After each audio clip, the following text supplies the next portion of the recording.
Hello, fledglings. Welcome in. I hope everyone's having a good day. What's up? Surprise! Before we start Pokemon, Sunboy asked for a present, and I have no choice but to oblige. So, we're doing some gambling first. Real quick, let me get your prize tickets noted down. So Brisk and Super Plush Lord each redeemed a ticket. Let me add that to the list before I forget. Brisk, you are at 21. Super Plush Lord, you are also at 21. Let's go. Congrats, guys. I'm not hard to convince. To be fair, I talked to you about it like an hour ago, but I've been thinking about it like since last night. So, I did actually have half a day to think about this. Also, Morph has claimed a ticket. Let me add that down for you. 14. Congrats, 14. That's a lucky number. Yeah, so...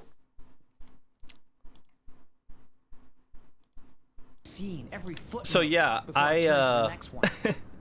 Oh, hi, Ten Sheepy. There's my little guy. I finished Durin's story quest, and it was so good, I literally started crying. And I decided that the boy needs his sword. Okay, I was already on the fence about coming back to this, but then the story quest made me so emotional. I was like, I need the sword. It's very relatable, and oh, thank you so much for the resub, Morph.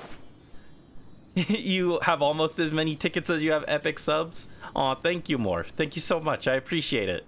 It's so sweet of you. Oh, where'd my wings go? I'm like Durin over here. Hoyoverse took away my wings when they made me playable, and they don't let me glide with them. Look at this. This boy is a dragon, and he's got no wings. Watch. Those aren't his wings. Ugh, gross. Anyway, that aside. Oh, is OBS having issues? Ugh, come back, OBS. I'll wait a minute for that. I'll fiddle with the settings while we wait for OBS to clear itself up. But yeah, basically, I was already on the fence about it, because I was like, man, I'd really like to get his sword. I don't like Lion's Roar very much. So I was already thinking about it, and then his story quest gave me the last push I needed to want it. Durin, sweetie, it's not polite to interrupt. Where should I put my hands when I'm nervous? In your pockets. I just really want to make friends with everyone. They go in your pockets, sweetie. Yeah, I was already on the fence about it, and his story quest was so good it made me want to pull him, or pull his sword rather. It's actually very similar in thematically to some stuff that I'm working on for the future, so I found that kind of fitting. Anyway, I've got the gems to pull for it now. The other 5-star isn't bad for me, so I figured I might as well grab it now. So let's go ahead and do those pulls, and then we'll jump into Battle Bingo afterwards. So, yeah, I guess we'll just jump in. All right. Okay, OBS looks good, so let's go. All right. Nothing in this batch. Yeah, Durin is like he's a character I could actually see myself coming back for cons on in the future and spoiling him, because he's actually a really good character, and he's also he's so sweet, he's so adorable, I love him. His story quest was so good.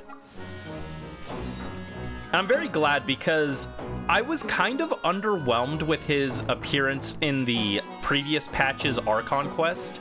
He was there and he had like an important role, but I feel like they didn't flesh out what exactly he was doing that well. So I'm glad that his story quest did him justice. Wine and Song. Rain Slasher, wow. Cool. Coolio. Yeah, Durin the eepiest boy deserves to be spoiled, so I'm giving him an early Crimbus present. We are forging a lovely weapon for him. And again, part of this is also just because I don't like any of the 4-star options for him. Speaking of EP, who's currently EP? Me, for sure. I had a headache last night and I woke up finally. Well, actually, I woke up like 4 hours ago and my head was still hurting, so I went back to sleep. And then I almost slept through stream. I woke up like an hour ago. And I was like, oh shoot, it's right around time I need to make my post. So I delayed my going live post by 30 minutes so that I'd have time to wake up. But I'm feeling a lot better now. Amazing 4-star weapon. Yeah, we got the best weapon on the banner right here. Genuinely, I think this might actually be the best weapon on this banner for the 4 stars. And I've already got like 2 R5 stringlesses, so it's not that exciting, but... I mean, technically the best weapon on the banner is probably Prospector's Drill, just because it's a weapon banner exclusive. But it's also not very good on most characters, so I think Stringless is probably the best option here, but I already have Stringless. Woke up with a sore throat. Oh, I'm sorry. Oh, Toma! Let's go.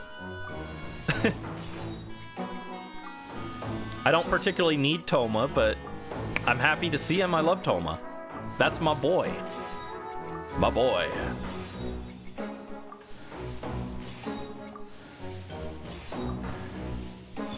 They really want me to have wine and song. Yeah, this is definitely a venti banner, all right. They're trying to sing and get drunk. Dude, no 5-star still? Alright, Skyrider, TTDS, Fair Shadow, Slingshot. Another Stringless, Yippee. Yeah, I can't afford this. I'm gonna have to probably skip Inefa when she reruns, but I can live with that. I like Inefa, but she's not like a must-have character for me. I can wait on her. Alright, come on. Win the 50-50. Don't be cursed. Don't be cursed like the Durin pulls. Ah, no. Daybreak Chronicles. That's okay. This was a 5-star that I was okay losing to because I can put it on my Venti. So. It's fine. It's not ideal, but it's fine. Oh, and I saw you.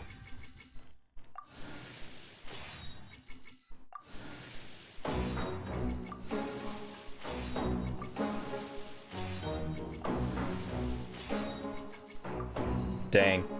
A little sad, but yeah, that's big part of why I was willing to go for this one, was just because I knew I could use this other 5-star weapon here. Crit damage bow. Someone is calling me. Who is calling me in the middle of Crimbus shopping for Durin?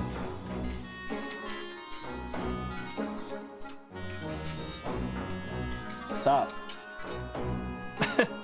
Someone decided to call in the middle of Crimbus shopping for Durin. How dare they? It's some random number I don't know. Equipping character gains Stirring Dawn Breeze 3 seconds after leaving combat. Normal attack, elemental skill, and elemental burst damage increased by 60%. While in combat, this damage bonus will decrease by 10% per second until it reaches 0%.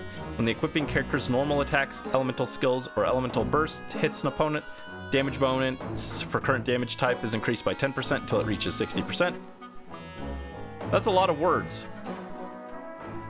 When the party possesses Hexray Secret Rite effects, when the equipping character normal attacks or elemental skills or damage bursts hit an opponent, damage bonus for all those damage types is increased by 20% instead. So I guess it like just it boosts damage percent, I think. So it's nice for Venti, but outside of a Hexray thing, I think it's kind of underwhelming, but pretty cool. Hi Maisie, welcome in. I hope you're having a good day. What's up? Oh, and congrats on the 5-stream streak. Was that a new ringtone? No, that's always been my ringtone. Just no one ever calls me. All right. 1 of 1 fate points, so we have to go again for Durin's weapon. But it will come home. And again, getting Ventees isn't bad. Hopefully we don't have to go all the way to max pity on the weapon a second time. Oh, there's our first Prospector's Drill. That's cool. Glad we at least got one of those, just so if I want to use it in the future, I can use it. But yeah, welcome in, Maisie. I know this does not look like Pokemon, which is what the stream title says. I wanted to do a little gambling right before, but after this, we're going to Pokemon XD.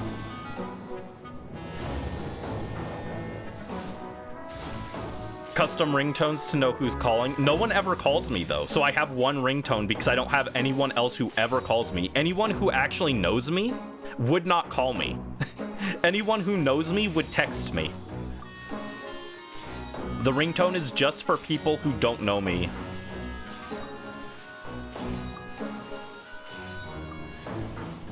Shinyan. Nifty, not helpful, though.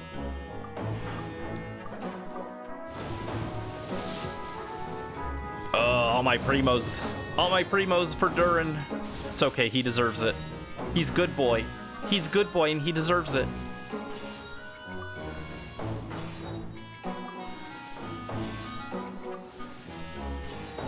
Yeah, I also decided to do this during this stream. Oh, another stringless.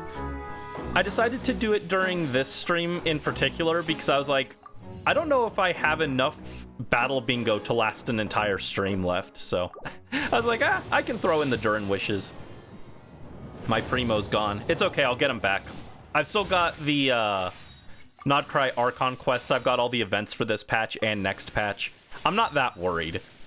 I wouldn't have done this if I was like not gonna be able to get Columbina when she drops, but I will still, even after going to max pity on this, I will have enough to guarantee the character I want next, so I'm not concerned. Togi, Togi, Togi. There's my boy. Better not run, you better not cry. It'll be fun and you'll know why. Brandy Claus is coming to town with Tenchibi. Silly. Silly, silly. I couldn't be Santa Claus, though. I refuse to do the beard. No. No beard. I'd be the worst Santa impersonator because I would not wear the beard, even as a joke. Even a fake beard. Not happening. Stringless. We got a lot of stringlesses. This is my sign, I guess, to finally build Fischl after 5 years. Actually, I can literally just give her the one that I built for Venti, because he's got a new weapon now. Alright, here it is. Here's his sword. Had to go to max level for it, but we got it. Alley Flash? No, that's not Durin's sword. Brandy, zoom in on the Alley Flash and put like a disappointing sound effect when you edit the short.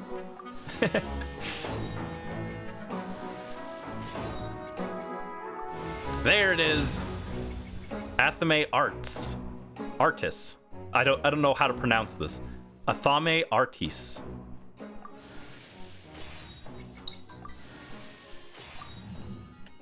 There we go. Durin Sword. Day King's Splendor Solace. Crit damage from Elemental Burst is increased by 16%. When Elemental Burst hits an opponent, gains the Blade of the Daylight Hours effect. Attack is increased by 20%. Nearby active party members other than the equipping character have their attack increased by 16% for 3 seconds. Additionally, when the party possesses Hexray Secret Rite effects, the effects of Blade of Daylight Hours are increased by an additional 75%. This effect can be triggered even if the equipping character is off-field. So yeah, it just gives him crit damage and attack for his elemental burst, and also boosts team member attacks. So it's a good hybrid stat stick and support weapon, so I like it. Good for our boy Durin. Epic Zord. Yeah, let's put that in his hand and then we'll do battle bingo, because I promised. Each day is a new page in my story. I want to savor every scene, every footnote, before I turn to the next one. Thank you, Durin. Oh, that is not what I pressed. Thank you. Yeah, I'll have to ascend it on my own, but let's get this garbage off of him. Yuck. There he is. Look at him. Look at him. He's got his fancy demon sword.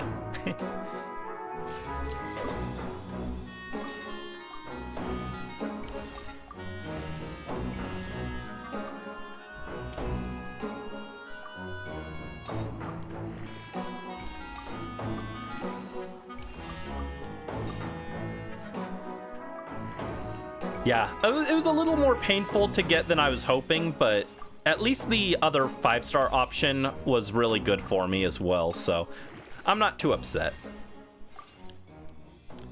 All right, now I gotta go farm debris of Decorabia City. Every time, it's always freaking Decorabia that's stopping me from building weapons. I hate this guy. I'll get that off stream, though. Don't worry. But there we go. At least he's got his weapon. So there we go. All right, let's boot up battle bingo. That's it. All right, I'll be right back.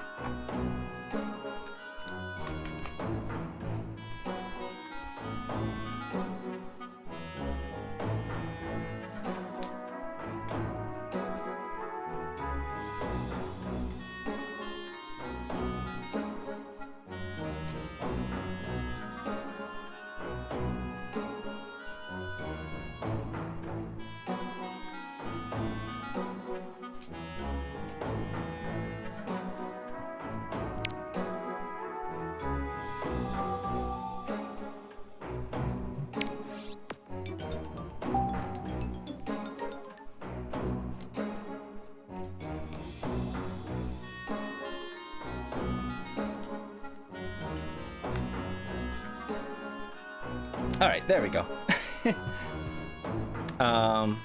We can stop the Fire Emblem music now as well. There we go. All right, thank you for indulging me while I did my Durin pulls.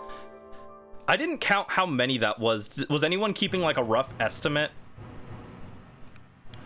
I think we actually got the sword below pity, but it's hard to tell.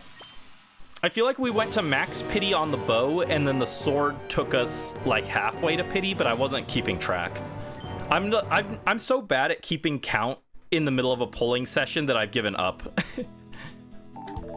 Oh, Snorlax. Eepy and Hungy, same.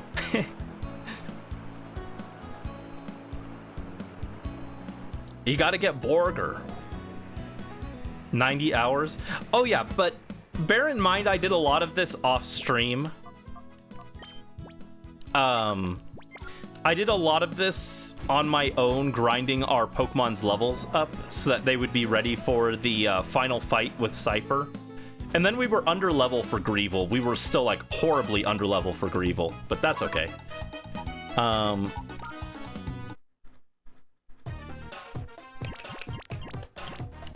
So yeah, bear in mind we had Pokemon that were like level 20, and I had to get them to level 42 for the final fight.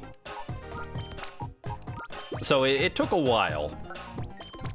It took me like 2 days off stream to grind that, and I also had to grind before that to get them ready for the Cypher's key lair. I did that off stream as well. So, oh, OBS is throwing a fit again. It's okay, you're just missing me walking back and forth from the PC. You're not missing much. Hang in there.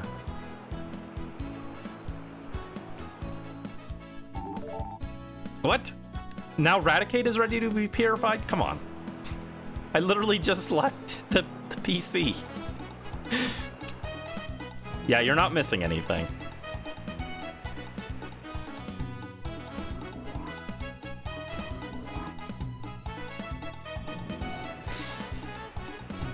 So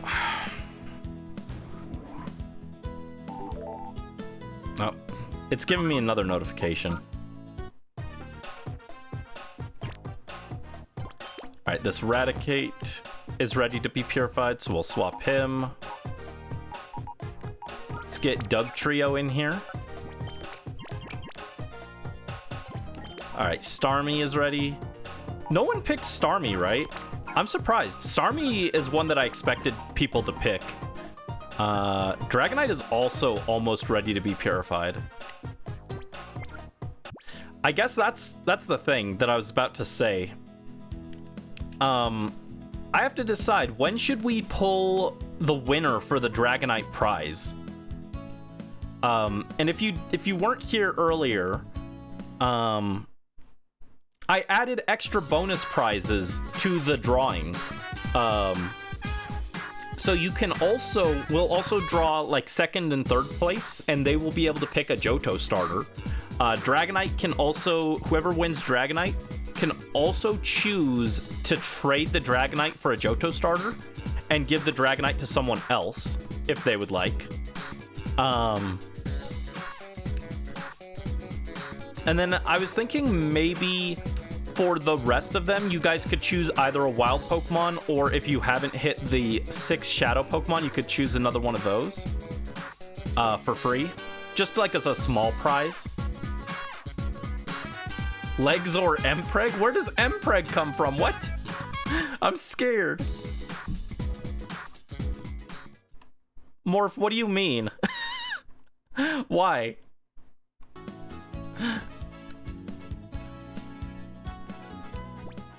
Why? Alright, Dragonite is ready to be purified. Let's go. Move it! Dude, who puts an NPC in front of the PC?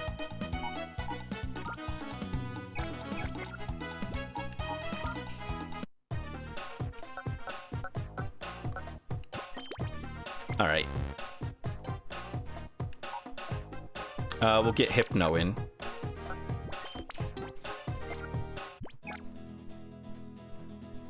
Your Honor, we love Yaoi and Mpreg. The case is closed. I'm scared. Why? Starmie is genderless. How can Starmie be Mpreg? We need the Mpreg emote, don't we?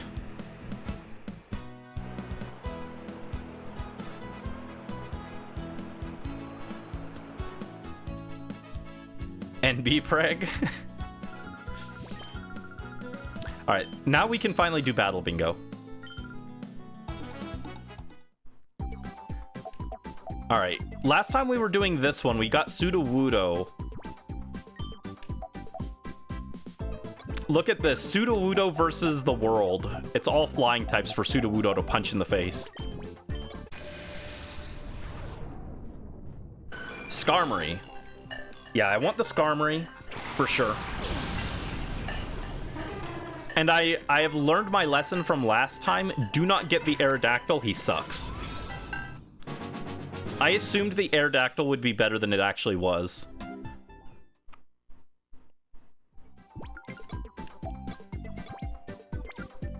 But yeah, the question is, which I got sidetracked on, when should I do the drawing for the Dragonite? Do you think we should do that next stream? If I do it next stream, that means you guys won't have a chance to earn like tickets during like any future XD streams, and we do have some other stuff, but I'm not sure how much of it I'm going to do off stream, because it's like basically I have to go through Mount Battle 3 times, and I don't want you guys to have to sit there for that. So I was just gonna put up YouTube and do that on my own. I was gonna do one stream of Mount Battle with you guys, but I was gonna do 2 other ones, and I was thinking I'd do the one stream with you guys like as the last one.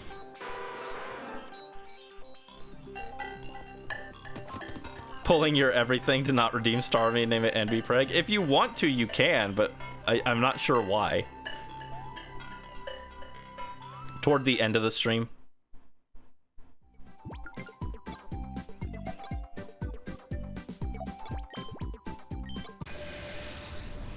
So yeah, I was thinking next stream I would do it, but we'll see. All right, Skarmory, use Steel Wing.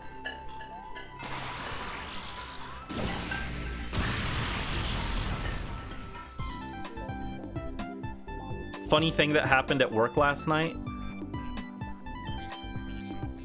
And I hope it's not related to Mpreg.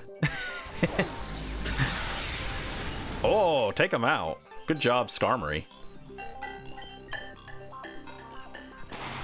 Yeah, the reason this Aerodactyl sucks is because it only has Hyper Beam.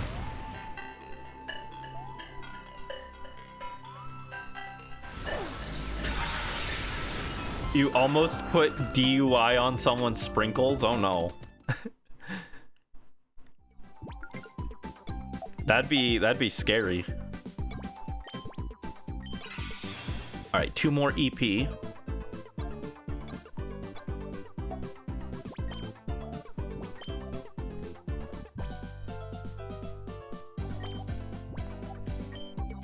Okay, if we hit this one, get an extra Master Ball.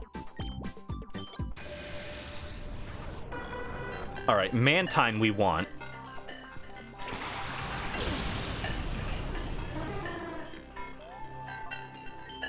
I'm trying to remember who else was on this. I remember we got Skarmory and Mantine last time, and they were good. And then I got the... I got the Aerodactyl, and that one was bad. This one is Xatu. And then this one, who is this? Let's check this one first. Charizard. I guess the question is, who do I think will be more helpful, Charizard or Xatu?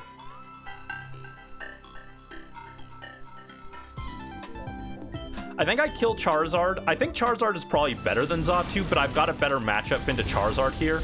So I'll take it out with Sudowoodo, and then I'll just catch the, Xatu. Can't spell with sprinkles yet. It sounds hard. I wouldn't bother spelling with sprinkles. I like the randomness with sprinkles, personally.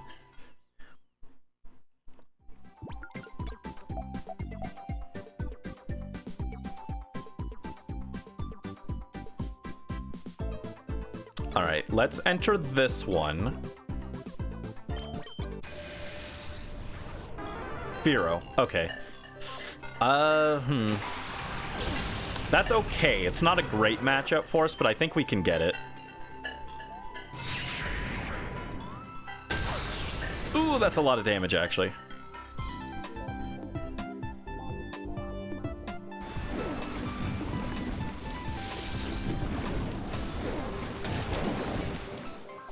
Okay, as long as we don't get crit, we should have this.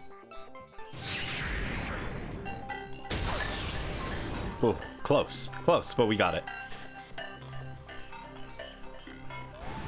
Alright, clutch up, Mantine. Take him out. There you go, good job.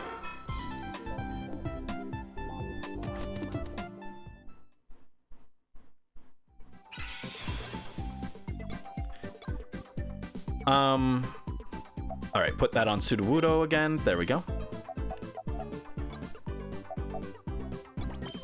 But yeah, it was kind of a secret, but should I spoil the surprise now or wait until after we're done with all the battle bingo?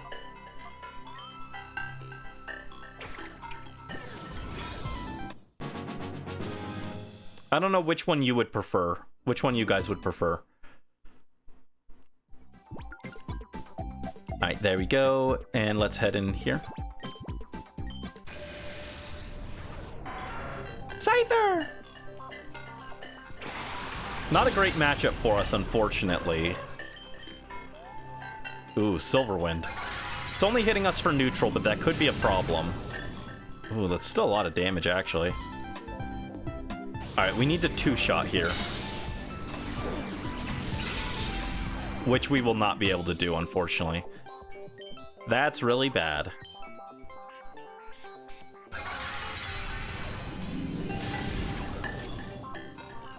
Alright, Xatu, I need a crit. Show me a crit, please. Ah, so close. Miss. No.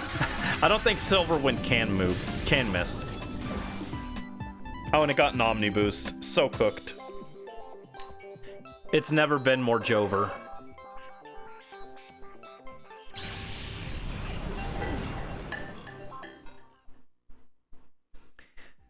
That's really annoying.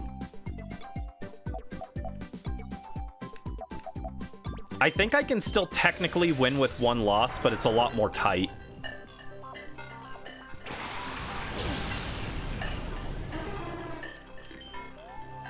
Dolahan wants a sour drink with Sour Patch Kids. I also want a sour drink. Sour green apple.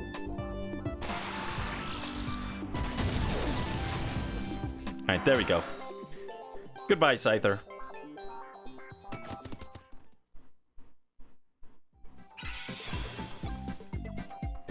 Okay, we'll put this on you. I'll use Xatu to check this one, and this should give us another EP, which we can now move to Sudowoodo. So basically, we just got to move Xatu's EP onto Sudowoodo, which is good. And then it's Altaria. Got it.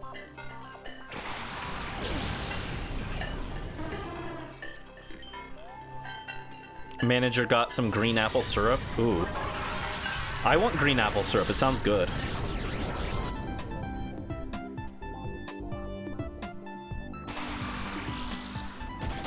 Whap! Slammed him in the face. Don't rush you.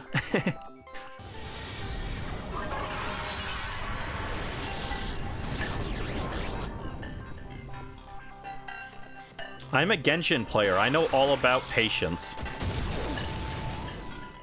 I've been waiting on Dornament port for 5 years.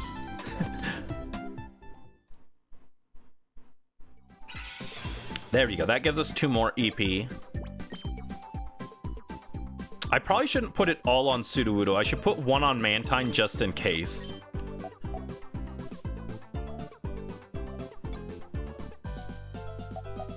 However, Sudowoodo is our go-to. Okay, Delibird is not worth worrying about. Very kind and cute. Thank you, Brisk.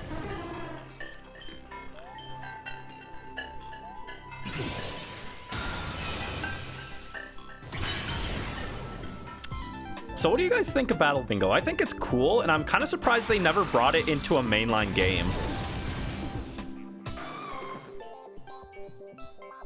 I think they could add this as like an option in a post-game facility, and people would be super excited for it, especially people who have never played this and would have it be brand new. Ooh, okay, Tropius is a really bad matchup for us, actually.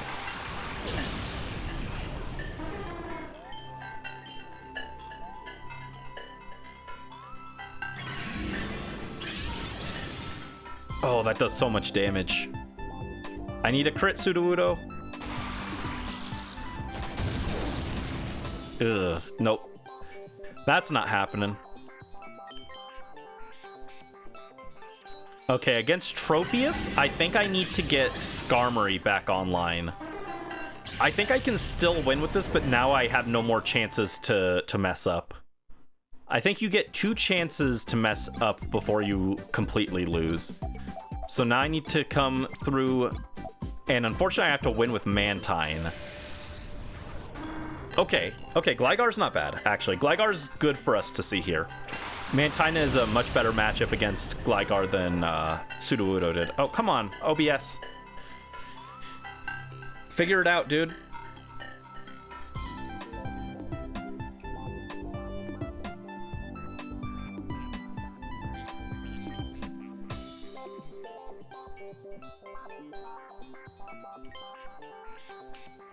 All right, yeah, Gligar can't even touch Mantine. So I'm glad that I went Mantine here instead of Sudowoodo, because we would have gotten smacked down.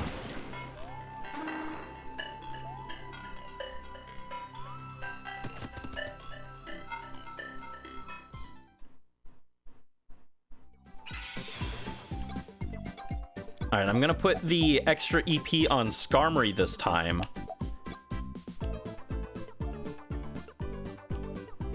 Skarmory should hopefully be able to take on Tropius. Actually, I'm starting to think maybe, well... Okay, if we lose this one, I know which path to take now. Also, Skarmory just missed. Way to choke, dude. You're really instilling confidence here. Alright, Skarmory does shrug that off, no problem, though, because we're quad resistant. Okay, Skarmory's got this. I was gonna say, if we have to try this board again, what we could do is we could go for Charizard first. Charizard beats Tropius, and it beats Skarmory. So instead, we would start by grabbing Charizard, and then we would grab Mantine and Natu right next to it, and then we'd be good for the whole board. It'd be a bit more scuffed, but we could have definitely done it that way. Oh my god, Skarmory, can you land a hit, dude? Come on.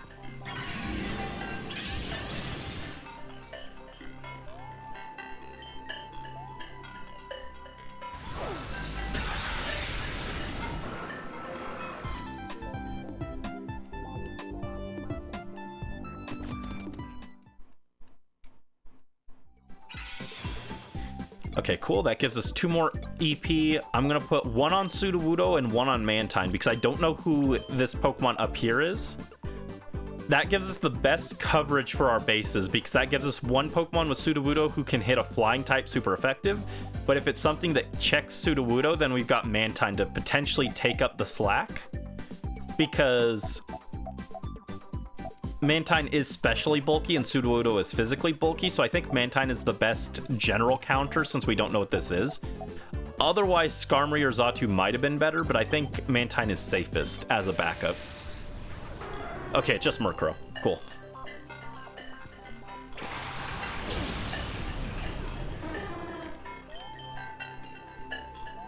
We should have this. Yeah, okay. Don't miss. Sudowoodo, come on, dude. I had one simple request.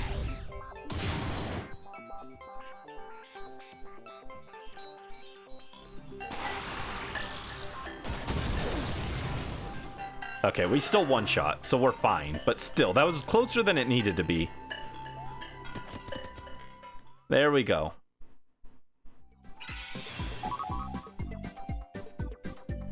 Yeah, that was closer than it needed to be, but we still won. 460 points. Not bad.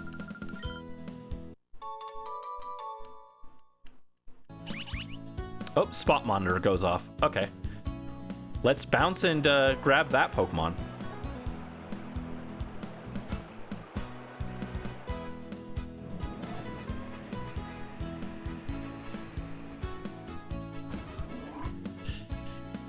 Maybe we'll get a shiny spot monitor Pokemon. That'd be crazy.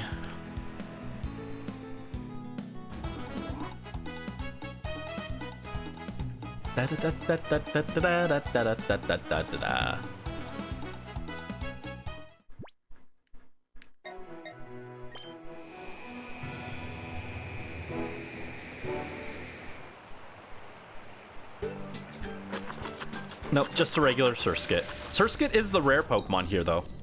Stop.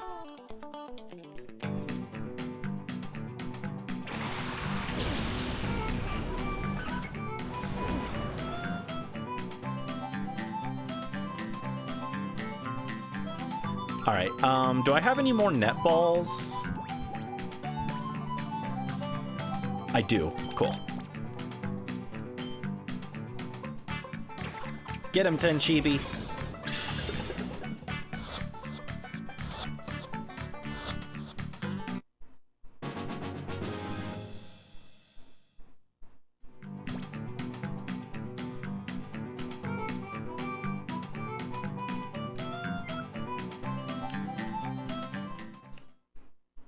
Yeehaw, you're craving sour cream.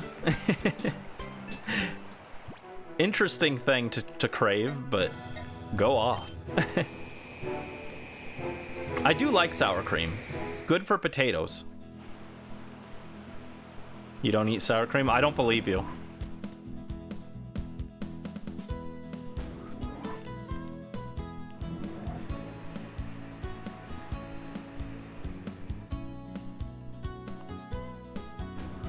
Brandy never believes you?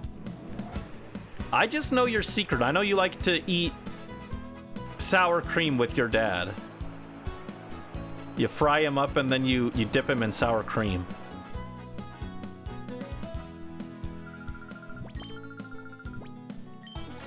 All right, next bingo board. Okay, so last of the regular boards is Pikachu. Oh god, this one's a mess. What the heck is this? A card for advanced type matchups. Jeez, what is this? Disgusting. All right,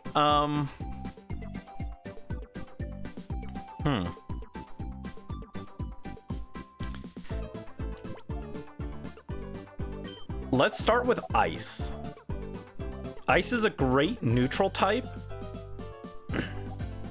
It should be able to hit most of these for super effective, because then we'll have Bolt Beam as coverage. Yeah, we got Thunderbolt on Pikachu. Let's see what's in here. Snorunt.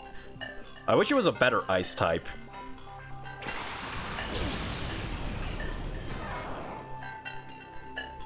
Sour cream and brisket.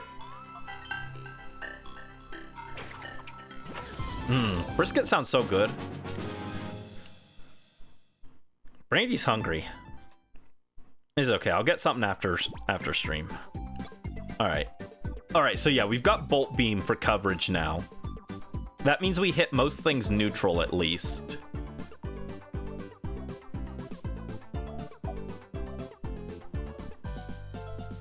I wouldn't mind grabbing Fire as well. Let's come here and get whatever's on this tile. A Master Ball. Should we go for Grass Poison first?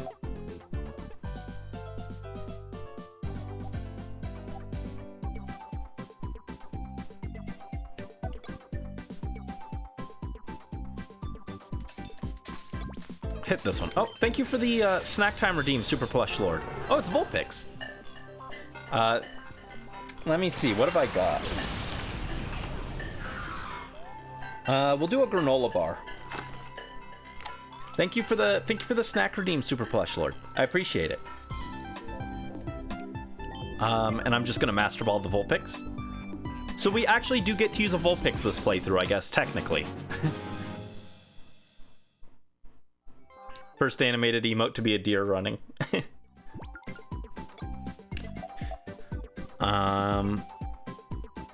Okay, so now we could go to water or dark. I think I want to go for water first and use Pikachu for that.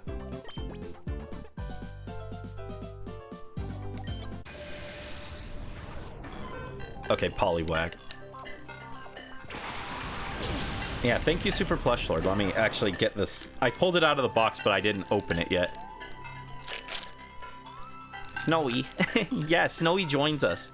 Snowy will help us get victory. Vulpix is one of the ones I'm not surprised got claimed really fast. Oh, God. What? Oh, cheated. We got cheated. How dare you? What? Oh, we got ripped. I feel cheated.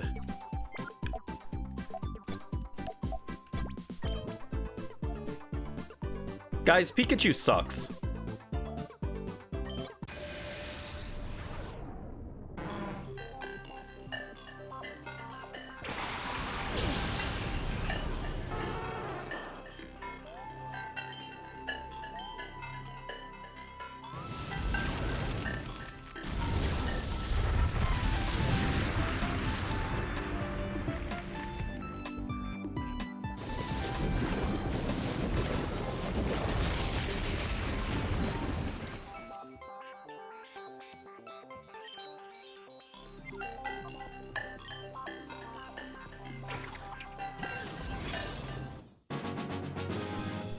I didn't want Grimer, but if I don't use the Master Ball there, I think we just lose. I don't think anyone else can beat Grimer.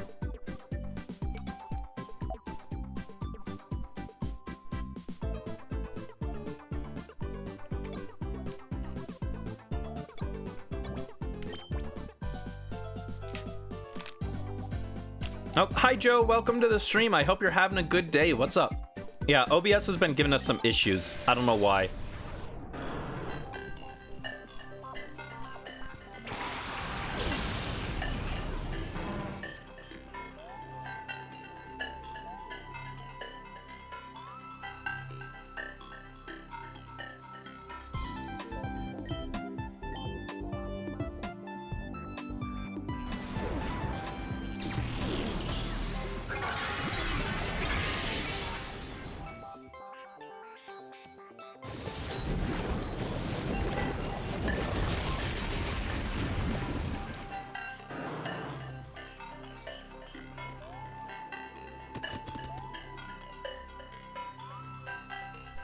Also, thank you for the prize ticket redeem. Let me add that for you. I was finishing the granola bar from the snack redeem. Let me see. Joe, you have hit 20 tickets. Congratulations. 20 tickets. Good job. All right, cool. Cool. Put that back on Pikachu. All right, Pikachu, I need you to actually clutch up this time. Get him, Pikachu. Don't die. Ticket rich. Yeah, I think you've got the second highest number of tickets. In first place, tied are Brisk and Super Plush Lord with 21 tickets each.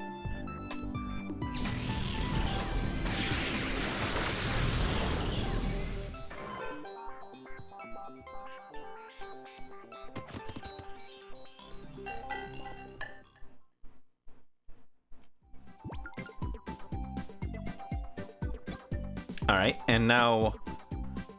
Oh, wait, Oh, no, we did win. Okay. I thought we lost to the Poliwhirl again. I was like, are you kidding? Or Poliwag. Poliwag. Let's send Grimer for this dark type. I don't know what it is, but... Puchiena.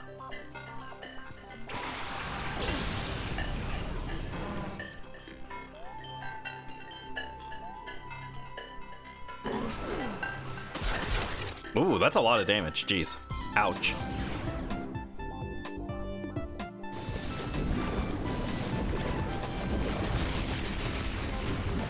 Okay, cool. Hold up. Grimer might actually be like a really good Pokemon here. I think Grimer has higher stats compared to some of these other Pokemon, so it's like not actually bad. Question is, where do I want to go from here?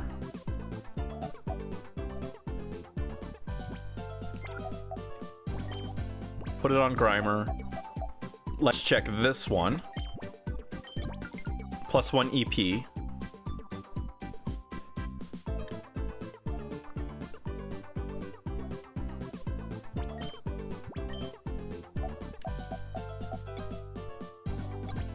Right, we'll enter this one.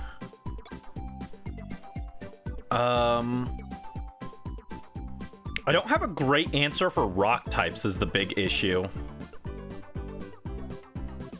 I would have liked something that had a good matchup into rock, but...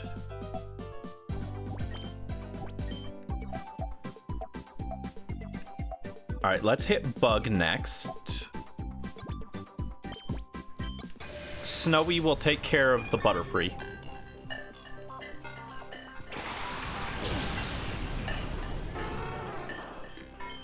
Right. Roast 'em, toast 'em. Don't die.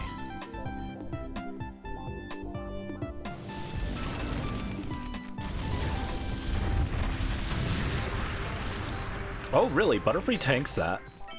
That's kind of surprising, actually.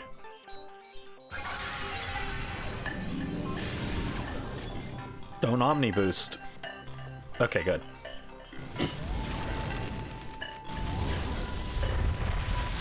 Yeah, I'm trying to decide what the timeline for events should be on wrapping up our redeem options. All right, let's hit ground first. Snowrun should be good for this. That's a little iffy. Snowrun should have this, though, I think. Don't die. Okay, good. I think we got it. So what things do I mainly want to do next? I wasn't planning to do Ore Coliseum unless you guys really want to see that. It's just more battles. It's not. There's nothing too exciting there. Oh, and we get 2 EP out of that.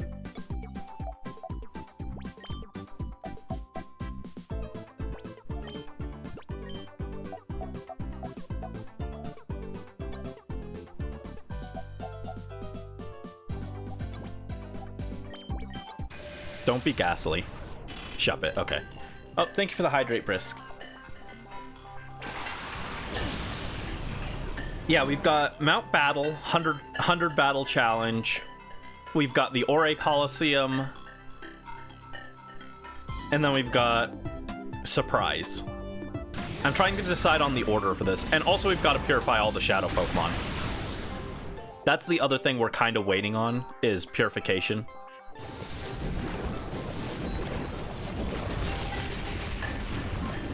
Okay, that's not very effective, but it still almost took it out, so I think we're fine.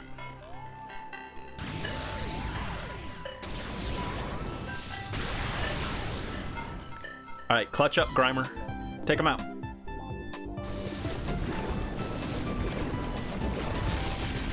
Oh, no!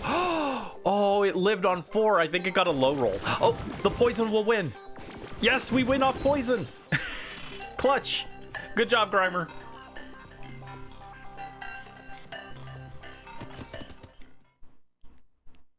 There you go. Good job, Grimer.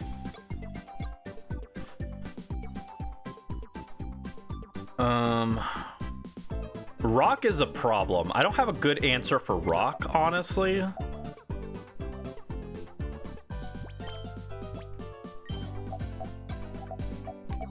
Alright, against flying, I want to send in Pikachu. Actually, do I want to send in Snowrunt, maybe? Let's send Snowrunt. Ugh. Maybe I should have used Pikachu. Wouldn't take too long to do Ore Coliseum. It would. Unless if I use Pokemon that I trade in, it won't be as bad. But if I use Pokemon from in-game, I'm not even close to ready.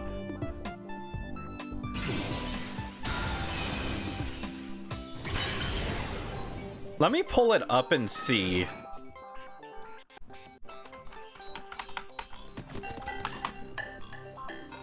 The thing with Ore Coliseum is, like, the rewards aren't even that good.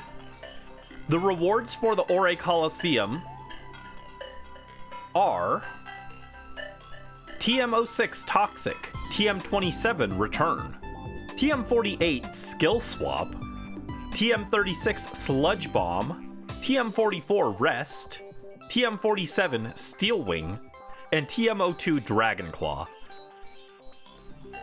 So most of these moves aren't even that good. I would say there's like one good move there with, or no, I'll say 2 good moves there with Toxic and Return. But you can get infinite returns off of the other games, so that's not a big thing. Skill Swap is super niche. Sludge Bomb is pretty niche. There's not a lot of good poison types that want to be attacking. Usually they'd rather just use Toxic.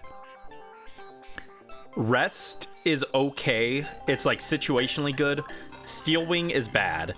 And Dragon Claw is kind of mid in Gen 3. So, like, overall, the list of rewards are pretty not great.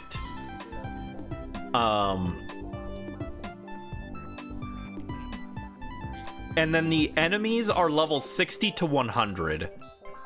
Our highest leveled Pokemon that has actually been, like, leveled up in-game that I would need to transfer over is, like, level 55, but then everyone else is in the 40s.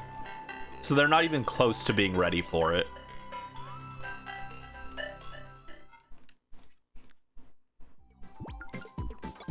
Yeah, the fact that none of the items are actually that helpful is why I wasn't going to do it. Like, the one good item that you get from it that you don't even need to do the Ore Coliseum, like, completely for. You just need to win one round, and then it unlocks the side quest. There's a side quest for a lucky egg, and that's the best item from the Coliseum. But,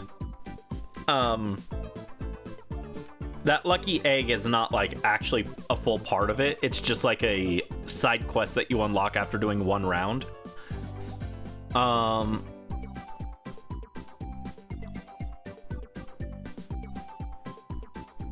And you don't even win battle coupons for it, which is interesting. You'd think you'd get, like, Poke tickets or whatever as well, but you don't. Alright, Rock is hard. Let's send in Grimer. Actually, I think we've got a better matchup using Grimer against the fighting type first.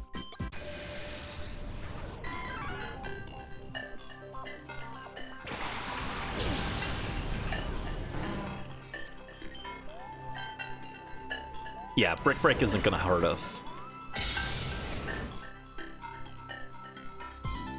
Yeah, level 60 minimum. So it would take a very long time to grind for.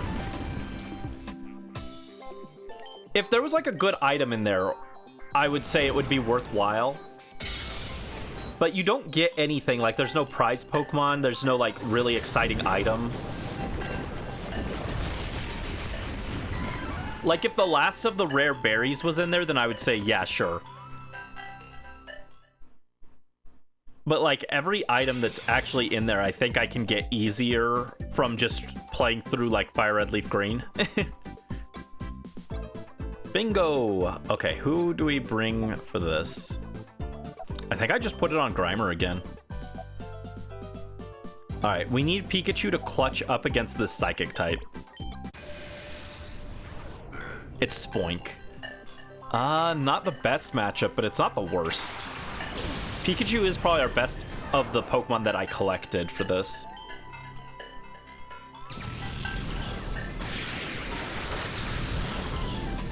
It's still not great.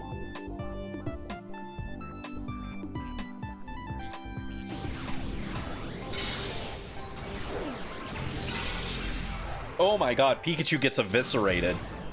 Oh, not even close, dude. Oh, we're screwed.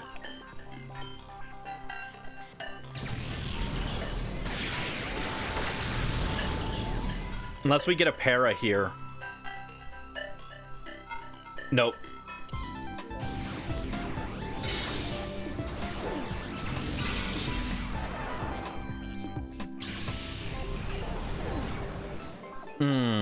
That's tricky. Okay, so if we do this sport again, I think we skip Snorunt. Unfortunately, though, if we skip Snorunt, that also makes it really difficult to get down to Vulpix in time. Alright, so I think we skip Snorunt and Vulpix. I think we start on the Grimer Square. Let me take a screenshot of this.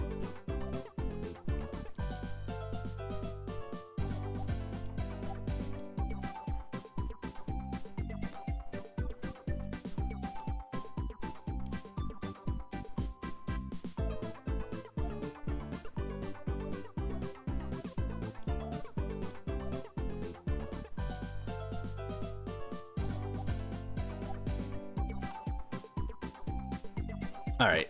So I think what we do is we start on Grimer, Master Ball it right away, then we go down here, get the Master Ball, then move up here, get Tangela. Tangela beats Doug Trio and the rock type. So we'll do 3,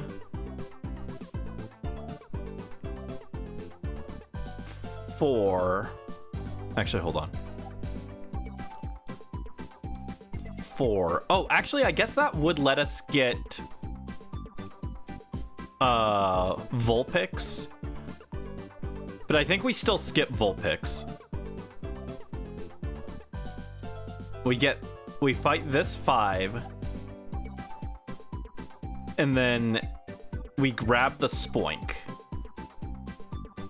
Just because we don't have a good Pokemon to KO the Spoink. In fact, actually, no. We come over here and we do this 4th. 5th. I'll put a C next to the ones we catch.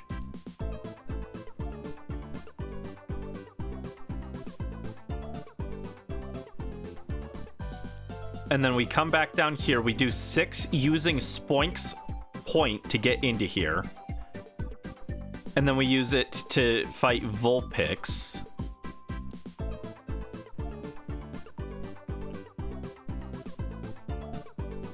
Then we move down and we take out Butterfree using probably Grimer. Yeah, Grimer.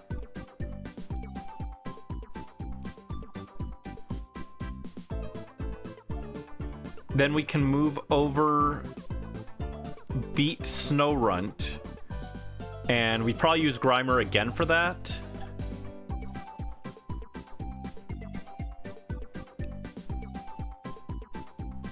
Then we could come up here. Oh, no. Yeah. Then we come up here. Pikachu for 10. Grimer beats Mankey. Then we move down here, do Shuppet 12, using,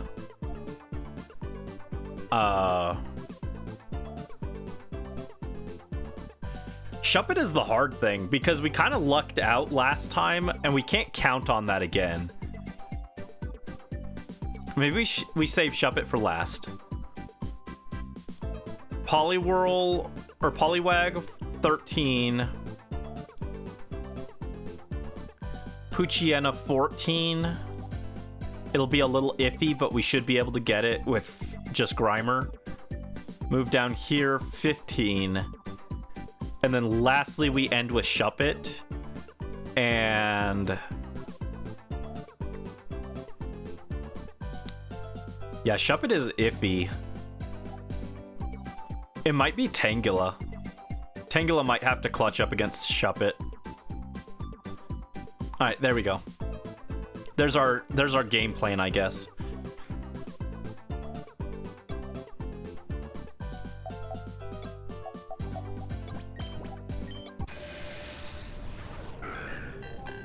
All right, Nose Pass. That's good info to know. I don't think that changes my strategy anything.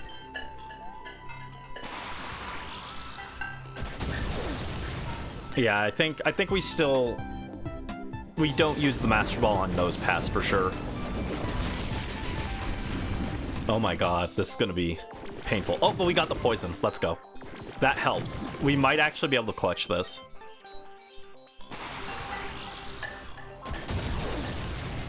The problem is none of our Pokemon have a good matchup against Spoink.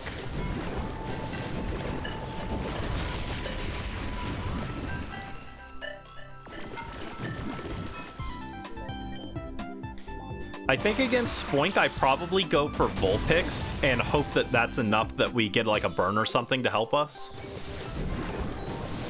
But our Spoink matchup just looks really rough. OBS, come on.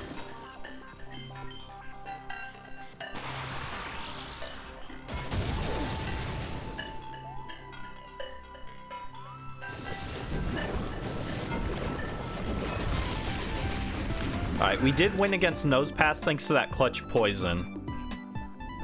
Not that you guys can see it. OBS, come on.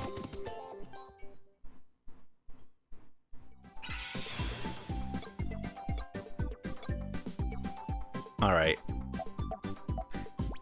I guess we try Vulpix against the Spoink, but I don't love the matchup here.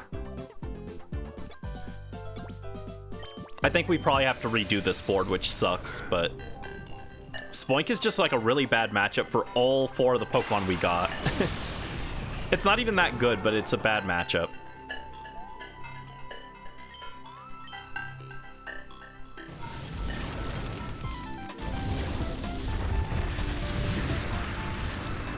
Yeah, Vulpix doesn't do great damage to it.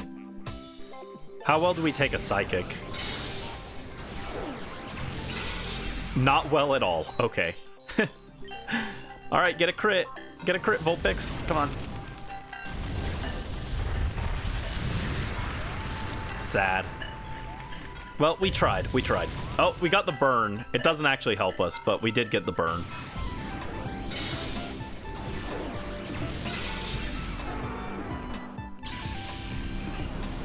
Yeah, unfortunate. It was a good effort. Good effort.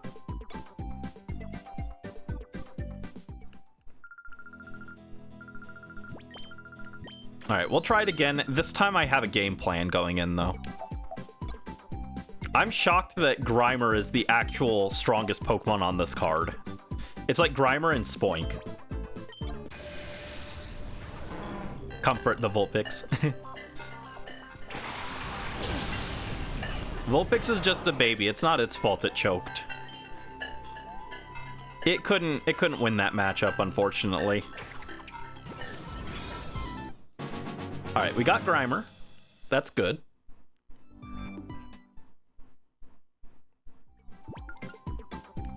Next we go up and do this one.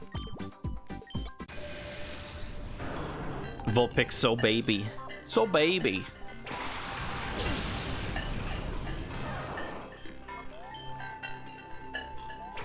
Head pat for Vulpix. Head pat the little Vulpix.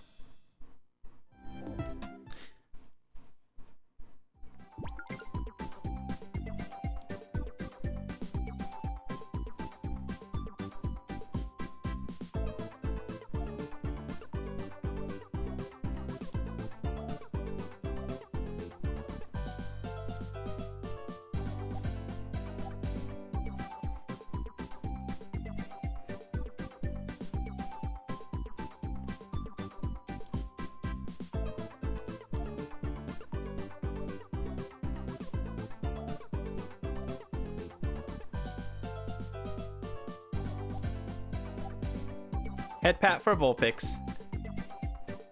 Oh, thank you.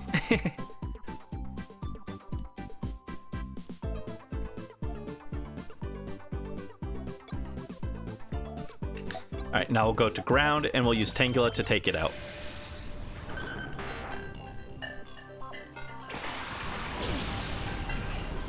Yeah, little baby Vulpix.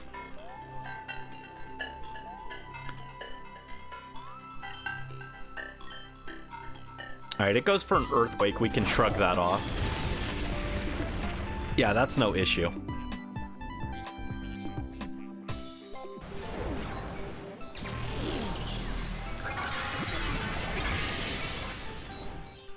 Yeah, the problem is I liked my idea of getting the Ice and Electric combo for good neutral coverage.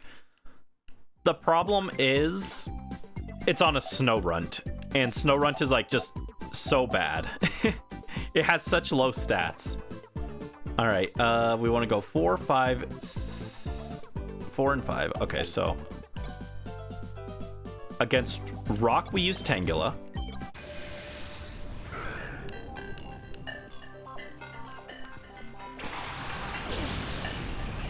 You're so EP. Oh no, I'm sorry. Why are you? Well, I know why you're EP. I hope you can get some rest. So EP. Yeah, to be fair, I wouldn't have minded sleeping for another like 5 hours. I've just been super tired lately. Overwhelmed by all the things I have to get done.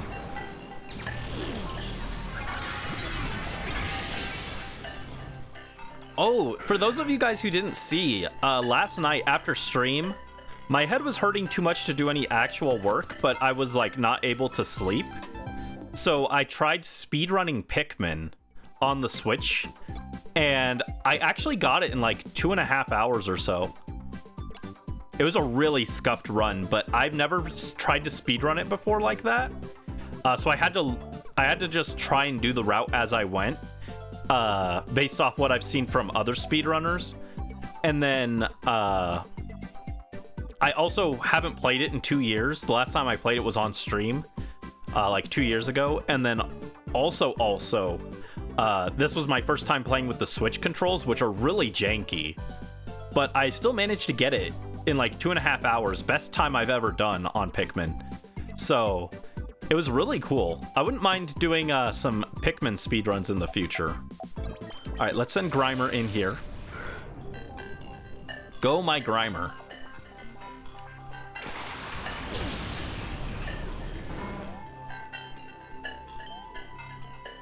Oh, wait. Oh, I messed up. Don't kill me. Don't one-shot. Oh, that was a big choke. I choked. That's really bad. That means we have one less EP to work with. I can still come back from that, but that's really bad. I threw there. I was supposed to throw the Master Ball. Instead, I threw the battle. Oh, good job, Randy. Oh, wait.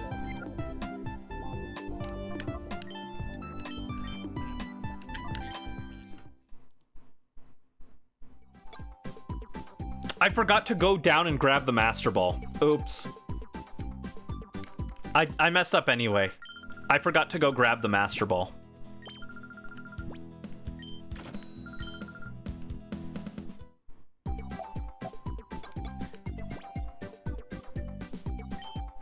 All right, try again.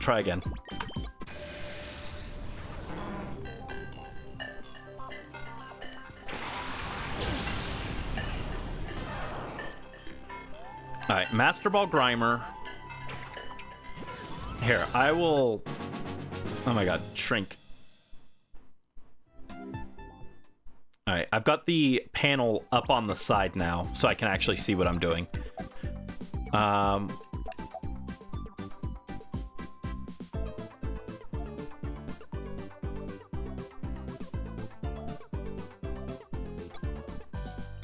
right, Pikachu goes in here. Grab the Master Ball.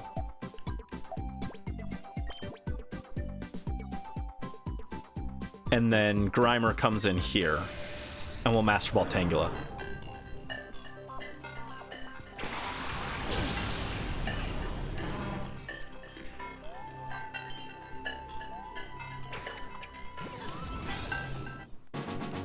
Alright, Tangela acquired.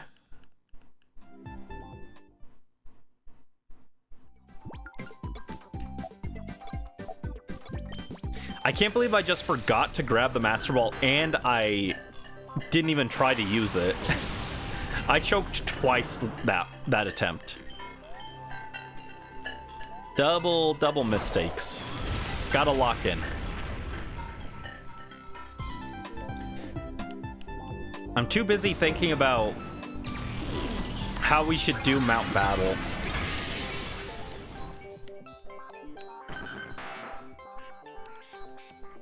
I don't know, would you guys rather wait and see the last Mount Battle instead of the first two? I was thinking I could wait on Mount Battle and just do that at the very end.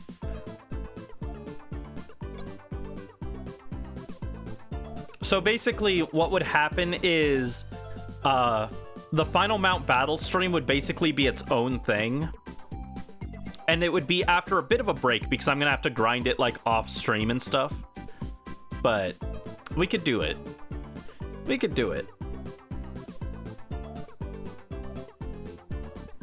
All right, let me see. Yeah, Tangela comes through here.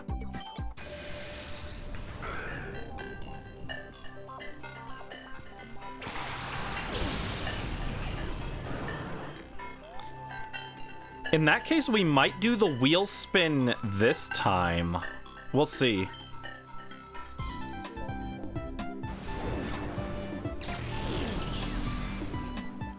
I wasn't planning to do the wheel this time, so if I do, I'll need to look up how to set it up.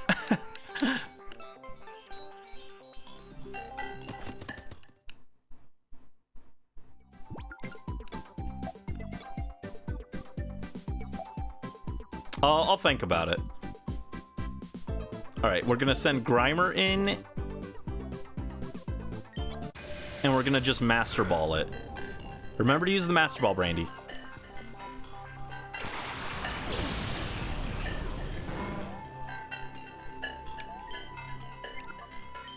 Alright, there we go.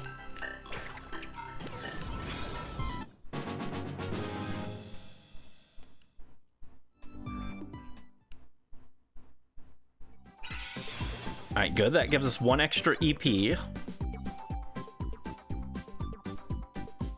Which I will use on Grimer, I guess. But it doesn't matter, I'm just going to use Grimer to enter here.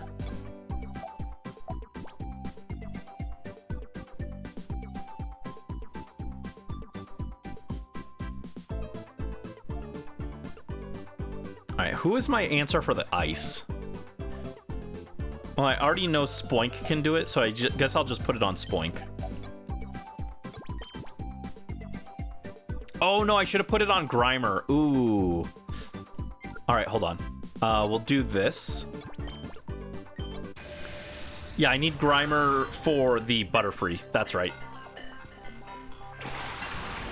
Grimer has to 1v1 Butterfree because we don't have fire this time. Alright, Spoink should readily defeat this Snow Run. Yeah, 2 hits.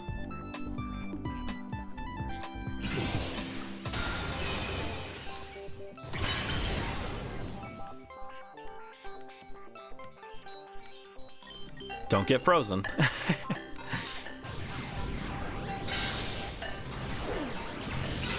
Alright, cool.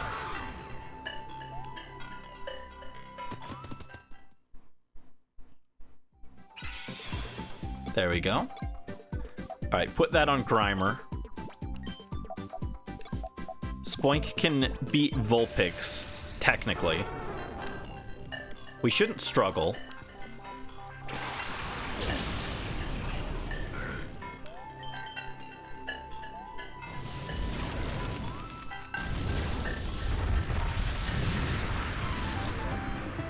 Yeah, we shrug that off, no problem.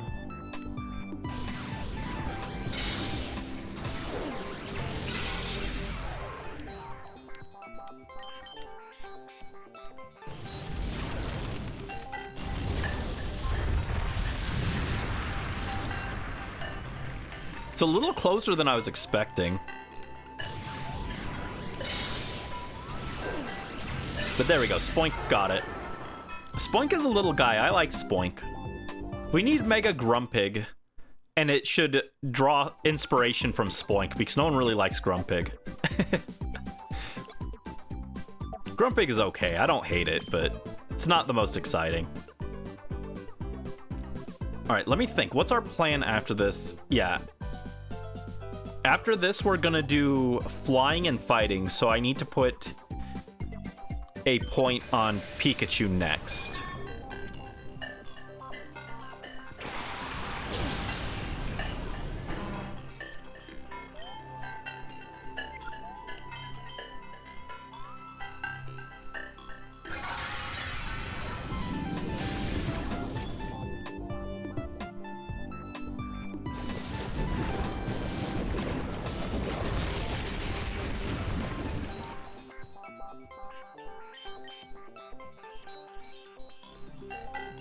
Alright, yeah, Butterfree is not a threat to us. It barely does anything.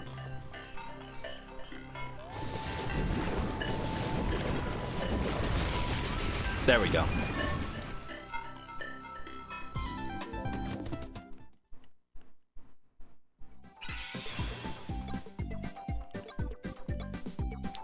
Alright, this goes into Pikachu. And then Pikachu versus Pidgeot. Or no, it's Pidgeotto, right?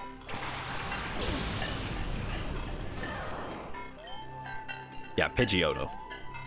I always mix up Pidgeotto and Pidgeot. Oh, can we get a para? No? Okay.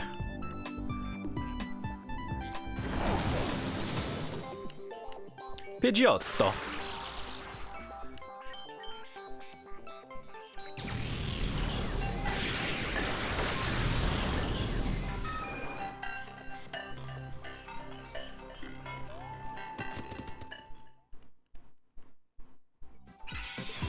There we go. That gets us another point. which we will put onto Grimer. Spoink can take this one out. His name is fun to say along with Scyther! My favorite Pokemon name to say is Zapdos. Zapdos. Ooh, wow, that was a lot of damage, actually. Jeez. All right, tear him apart, Spoink.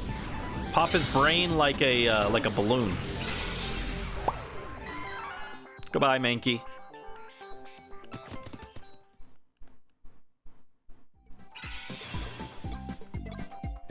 All right,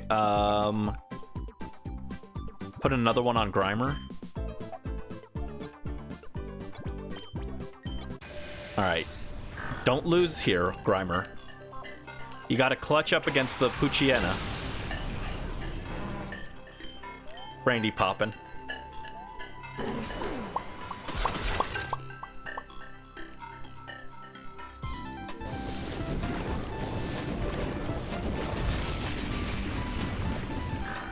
All right, there we go. Poochyena taken out. No issue. I'm actually diverting from my original game plan a little bit because I had to, I didn't factor in how many points I would have for each character or each Pokemon. There we go. That gives us 2. So I think I want, actually, I'm going to put them both on Tangela. I think Tangela is a better matchup than Pikachu here. I'll put 1 on Pikachu just in case. But I think Tangela has a better matchup than Pikachu.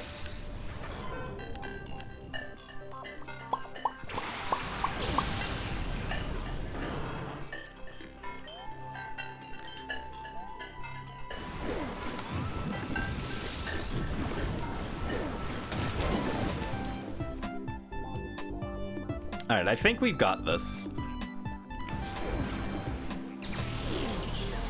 Oh yeah, Tangela is a much better matchup for Poliwag than Pikachu, because we actually resist the water, and we are just not a Pikachu. Pikachu is so bad, guys. Its main thing that it has going for it is speed, especially compared to all these baby Pokemon. But if you don't one-shot, then it doesn't matter.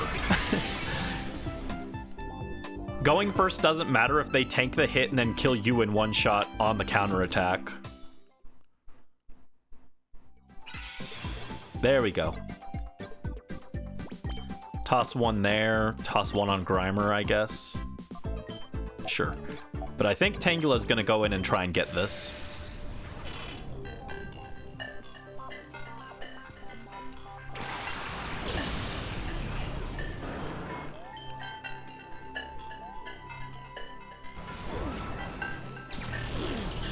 Oh, okay, yeah, Tangela's got this. Tangela's pretty bulky too, so we should be able to shrug off a Shadow Ball. Yeah, no problem. All right, Tangela for the win.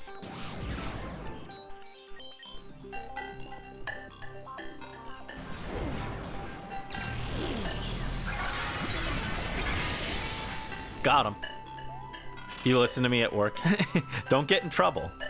But I appreciate it. Thank you.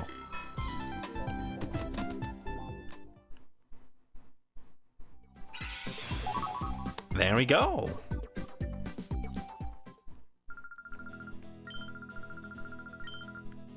$500 Poke Coupons. Let's go. Oh, Max Ether. Wow. Oh, another Poke Spot goes off. All right, let's head over and do that. Ba ba do do do do do do do do do. Realgam Tower's theme is really good.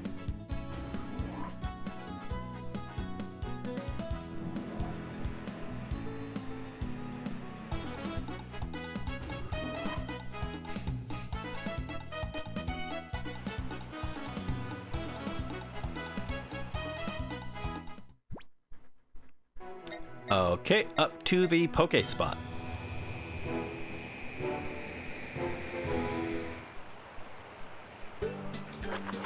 Hoppip.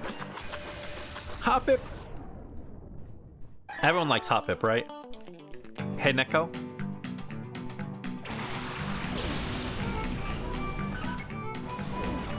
Get him, Tenshibi. You got this.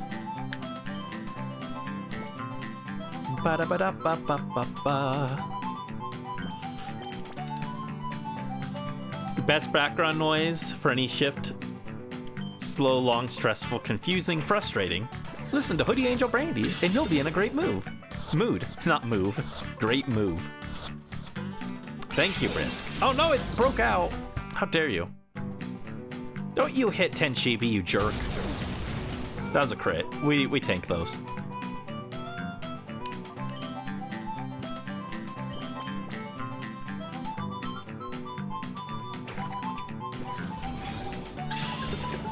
Which is super effective against Hoppip. Which is super effective against Hoppip.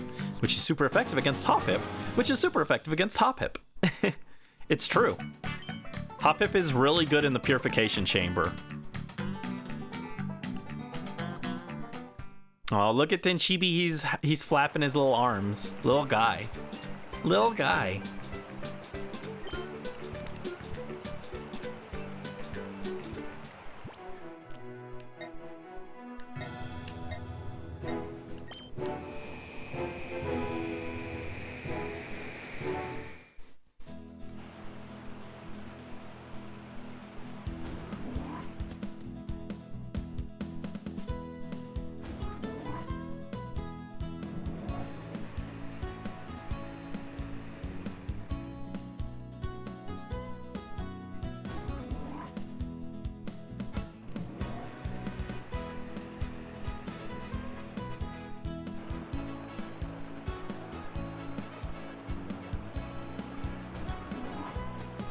All right, we got more battle bingo. We should have the advanced boards now, right?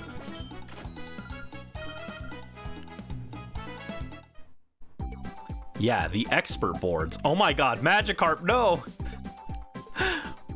They're making me use Magikarp? Can Magikarp win with Splash?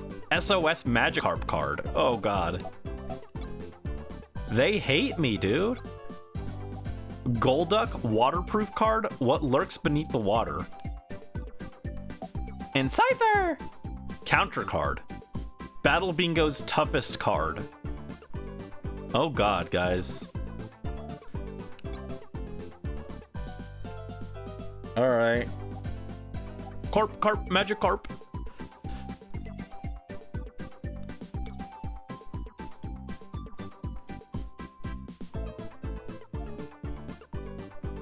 Alright, I'm thinking, what's the order of operations here?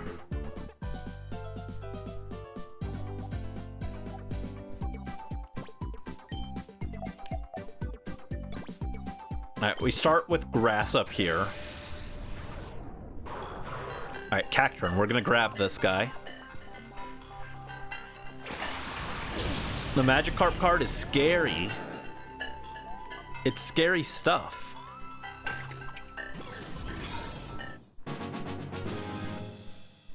Basically, that means one of our slots is just complete dead weight. Even the Pikachu is able to do something, right? But we have to just use Magikarp for taking these first two things. That gives us an extra Master Ball. Okay. Now what? I go down, hit Electric. And Poison. The thing is, I don't think Electric is actually that helpful here.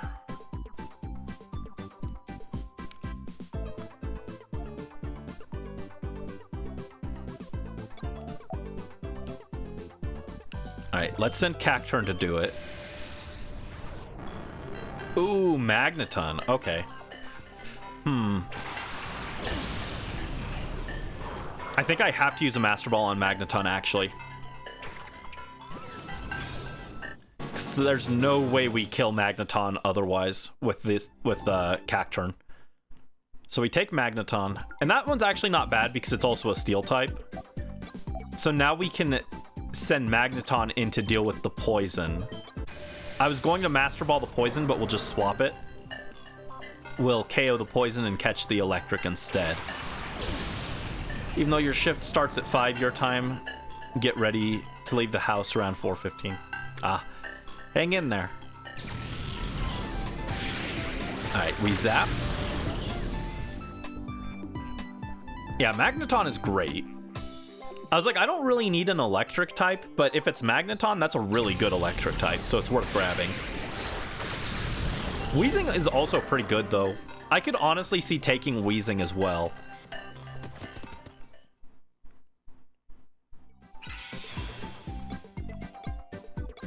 Alright, so now we get an extra point. I don't think it matters who I use this on, so I'm just going to go Cacturn.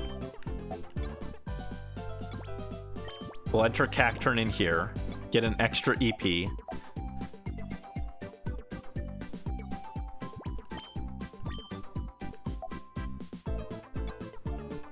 Alright, versus water, I'm actually going to go with Cacturn because it feels like they would be sneaky, and instead of a water, it'll actually be a Quagsire, and it'll wall our Magneton. Tentacruel. Okay, Tentacruel's actually pretty good. But I think I'm just going to go for a Needle Arm.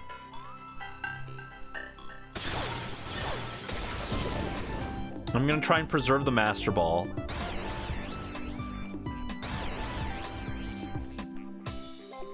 If I need to, though, I can catch Tentacruel. That's a pretty good Pokemon.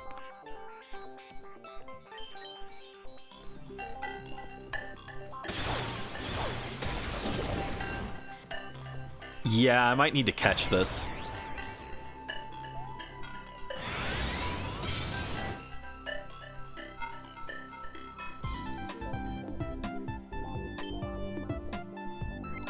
Yeah, I'm just gonna Master Ball it. I don't want to risk getting crit and then we have to redo the fight. So I'll Master Ball it, take it, add it to the team. Tentacruel is pretty good. So now against this grass. This does make this grass matchup a bit more tricky. I'll send in Magneton and we should be able to just resist whatever it's got. Victory Bell, okay.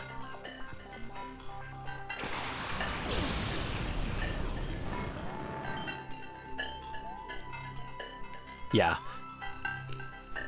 Being Steel type is super big.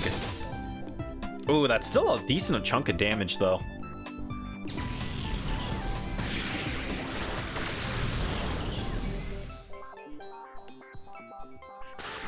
Oh, we got the pair, though. All right. We should have this.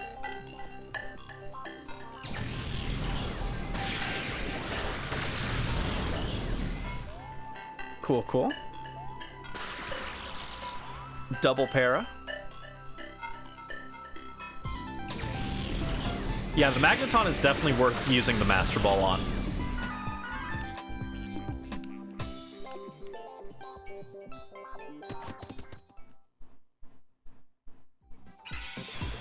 Alright, I like that line a lot.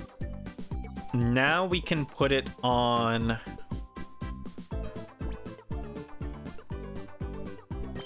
I think we put one on Magneton as well.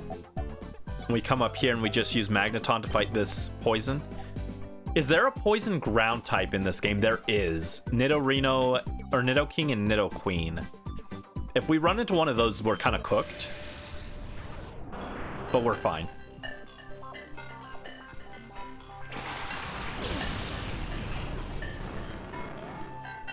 Okay. Yeah, Arbok can't do anything to us. Charbak! Coffee! Dogas! D-O-G-A-S! Dogas! Was it Dogas or Dogars? I can't remember.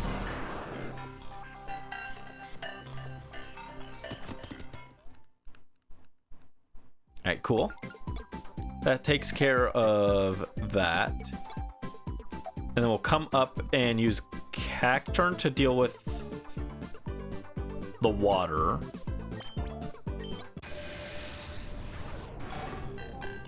Okay. I thought about waiting on this water and getting another point on Magneton to do it, but this was the right call because if it has Volt Absorb, then Magneton just does nothing. So Cacturn was the correct play.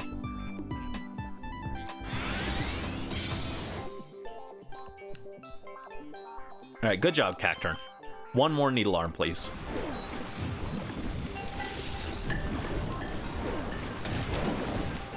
Hang in there. Good stuff, good stuff. Bonk. Clap, clap, clap. Clap, clap, clap. Tenshibi clap. Alright, cool. Now we can get these ground types. I'm gonna put one on Cacturn, just in case one of these is a Quagsire, or something with like Water Absorb. But I think Tentacruel is our answer for the ground types. Alright, Golem, that's fine. We can chunk Golem, no problem.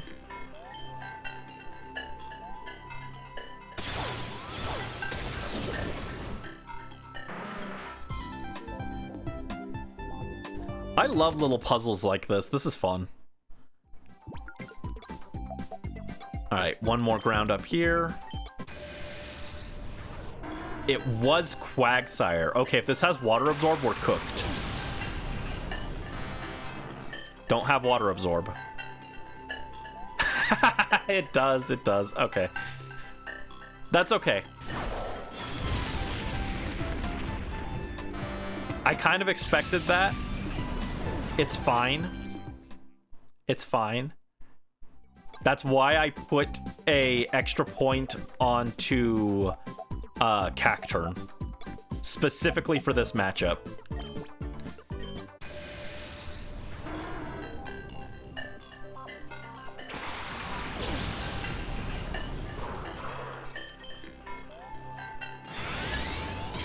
They counterpicked me. I knew it was going to happen eventually.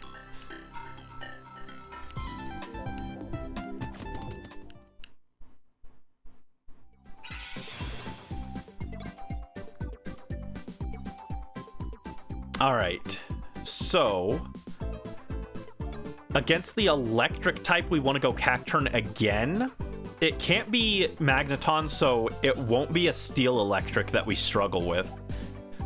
We could go Magneton against it, but that's risky because if it's something with Volt Absorb like a Jolteon, then we get the same situation where we can't do anything to it. So we go Cacturn for safety.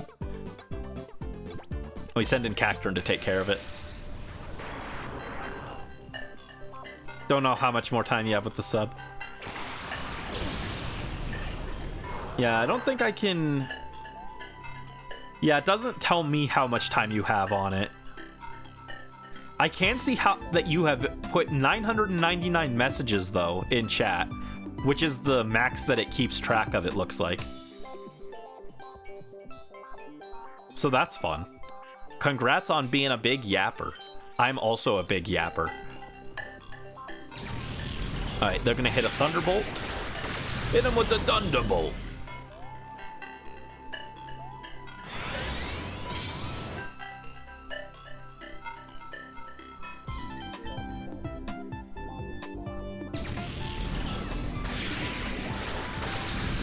Ooh. Okay, that's closer than I wanted it to be, but we've got it. There we go. The only thing that could have gone wrong there was a crit or a paralysis. Either would be pretty bad, but we got it. Okay, good.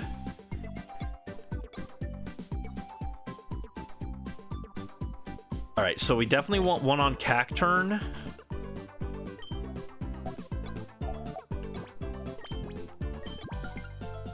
Cool.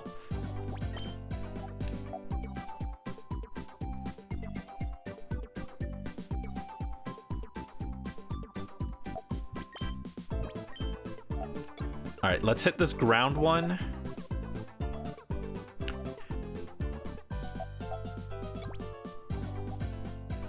If it's a Nidoking, it's really risky. I think it's better to do it on Cacturn. Okay, it's just Marowak. Alright. Tentacruel would have been fine then. But it was just a little scary. Oh no, Evil Togi. Evil Togekiss. Alright, Marowak goes down, no issue. Didn't think you'd send that many messages. Well, I mean, it's not just in this stream, it's like your total messages across all streams. Okay, this is where it's sketchy. If that top one is Nidoking, then we're in a lot of trouble. Because none of our Pokemon have a good matchup against Nidoking or Nidoqueen. And against the Electric, I definitely need it on Cacturn. Alright. Rally luck, thank you. Against Poison, I'm gonna send in Cacturn and hope for the... no. I'm gonna send in Tentacruel. It was Gengar, okay.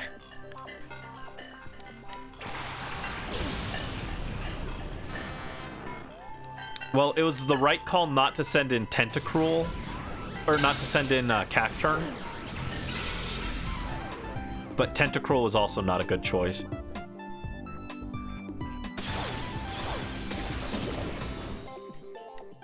Well, actually, was that Psychic? Okay, it's got Psychic, actually, so Cacturn was the correct choice. Well, hindsight's 20/20. I can still win this, but it's super sketchy now.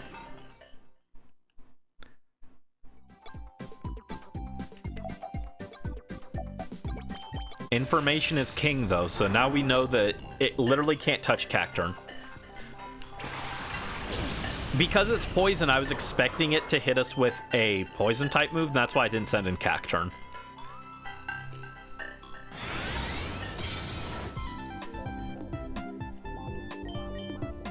But it literally can't touch us, so we're good.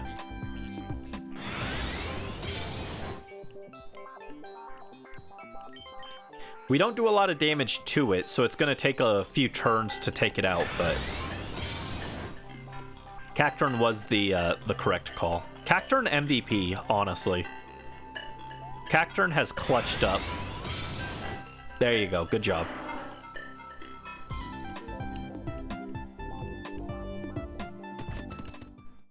Alright, now we just gotta beat this one Electric. Alright.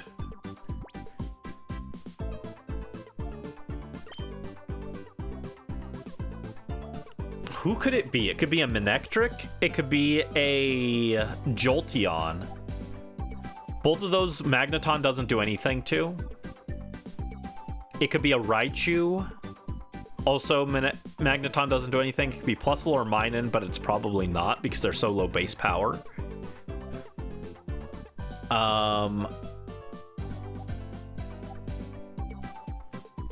Could be Electabuzz. I think we could hit Electabuzz.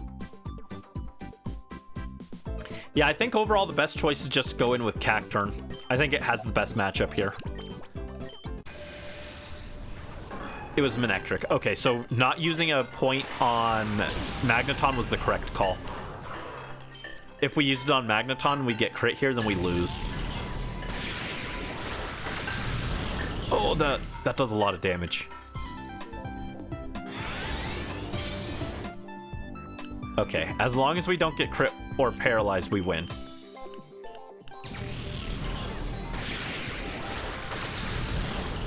Okay, endure it. All right, we got it. Cool. It was a little sketchy, but we pulled through. Yeah, Cacturn MVP, honestly. I was not thrilled when I saw Cacturn as our first pick, but it clutched up. I had a feeling looking at that board that Grass was the best option.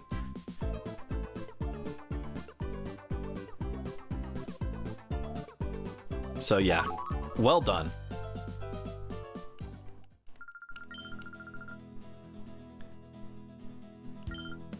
$920 Poke Coupons, let's go. That's a lot. And we got an Elixir, yay. All right, 2 more cards left. Golduck and Scyther. All right, let's go with the waterproof card. What lurks beneath the water? Good question.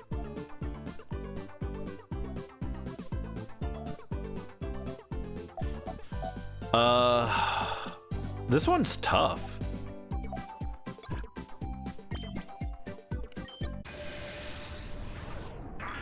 Ludicolo. That's a great one to use our Master Ball on. We will definitely be doing that. Ludicolo. Big ol' pineapple duck. It's actually like supposed to be like a poncho or something, but it always looked like a pineapple. All right, let's use 1 EP on Golduck here. That gives us an extra Master Ball. 1 on Ludicolo. Gives us 2 extra EP. And I think I'm just going to pump it all... Yeah, it's got Mega Drain, so we just pump it all into Ludicolo.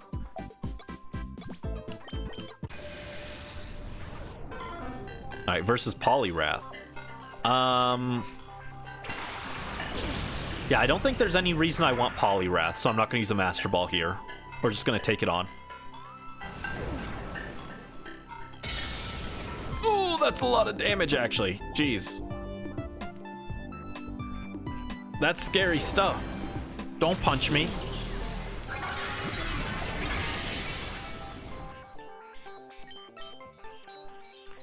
Dang, I might actually not win this. Depends on how much HP I recover here.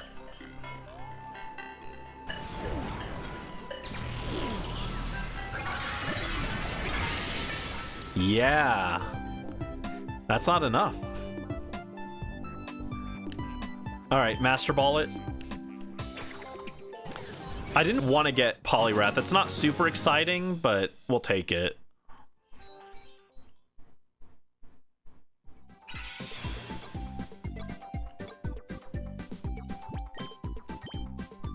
Alright, we'll use Poliwrath to check this card. Plus 1 EP, we'll also put that on Ludicolo. And let's pop into this one and check. Lantern. Ooh, that's another good one. Okay. I will use my last Master Ball on Lantern. Really didn't want to have to use it on Poliwrath, but that's fine.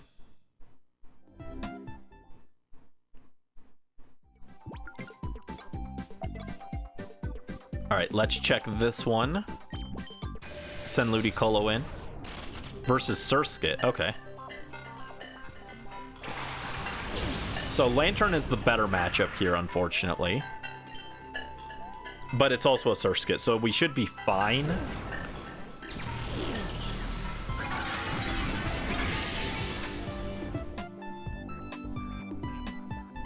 Yeah, it only uses Shadow Ball, which is not a concern. It'd be much scarier if it was using Silver Wind or something, but Silver Wind into Omni Boost could cause some troubles, but even then I think we got it. There we go. Alright, Surskit is defeated.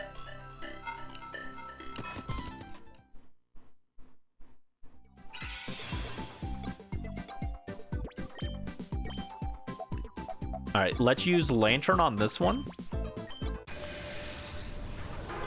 Lapra. Okay, so I did pick the right Pokemon to send into this one. The big issue now, I think, is accidentally going into Quagsire with Ludicolo. But we've got extra points to deal with that. Or no, not Quagsire with Ludicolo. If we go into Quagsire while using Lantern, then that's kind of an issue. And I don't think there's anyone that Ludicolo actually struggles with except maybe Lapras. I guess maybe like a Dugong could also be kind of troublesome. And that's why we've got Lantern as backup.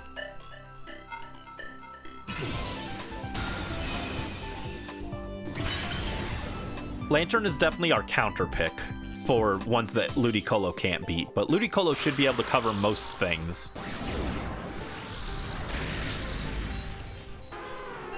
All right, Lepra goes down.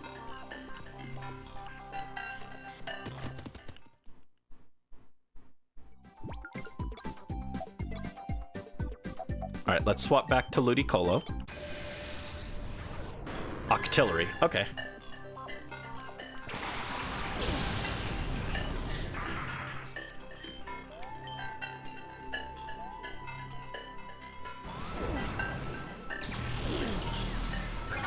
I'll admit, this card looked intimidating off the fact that it was all water types that have, like, neutral matchups, technically. But I knew there'd be some tricky things in here, like this Flamethrower Octillery. I figured there'd be a lot of Pokemon in here that use, like, secondary types and, like, stab with that. So it's very fortunate we found Ludicolo and Lantern right away, because those were the two things that I was like, yeah, those ones would definitely give us problems. So being able to just quickly Master Ball them is great.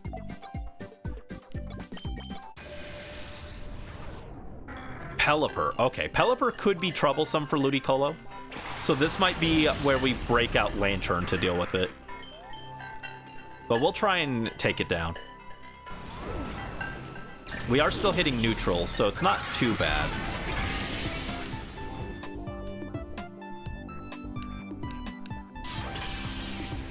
Ooh. Ugh. Depends on how our Mega Drains roll.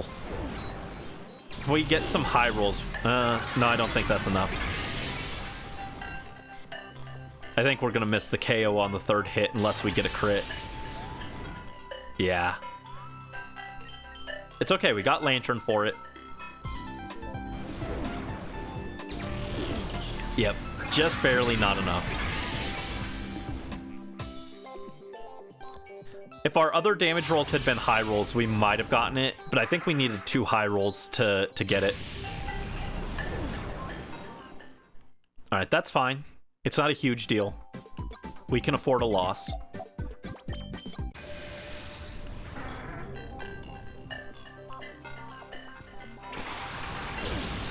It makes this a bit more tricky, though.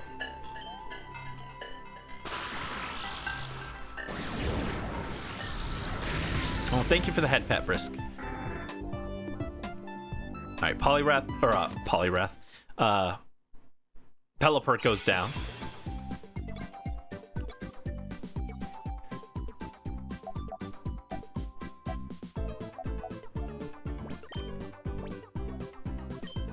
I probably should have put both onto Ludicolo, but decided to be risky.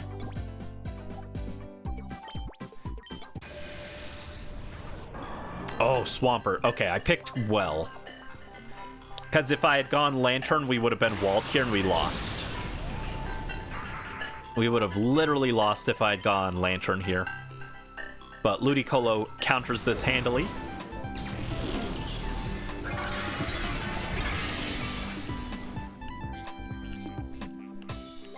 Earthquake comes out, we can tank that, no problem. This is the redemption matchup, Ludicolo versus Swampert. We want to see a Ludicolo W here. There we go.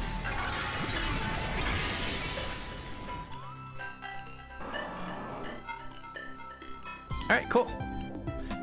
Now the question is that last slot... Oh, I have one more point on Poliwrath. I'm actually going to send in Poliwrath to take on whatever this is. Because if it's a Quagsire and we send out Lantern, that's really bad. So we're going to send Poliwrath to scout it. Oh, yo, we got the counter. We got the good pick. Crawdon wouldn't have been bad for Lantern, but this is like a really good matchup for Poliwrath. So sending in Poliwrath and using him here is really good. This is a great use of him.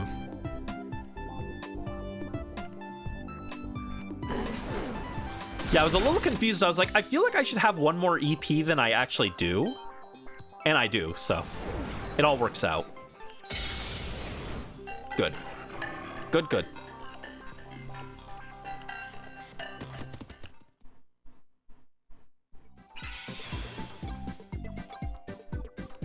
Okay. I'm gonna put it on Ludicolo. Now I'm gonna hit this one with Ludicolo, and I'm hoping to see Quagsire here. Kingdra, ugh.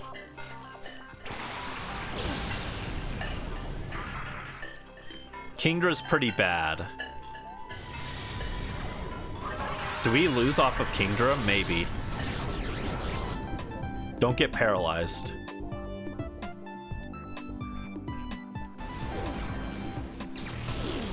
Yeah, we don't do a lot to Kingdra. At least we're recovering HP, but Kingdra's pretty sketchy. That's like a 5 or 6 hit.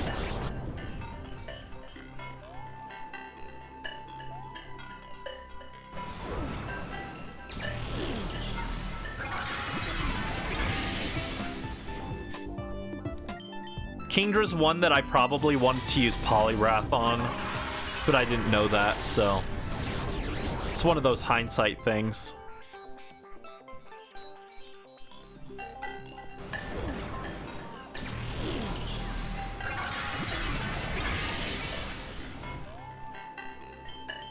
We need to land a crit.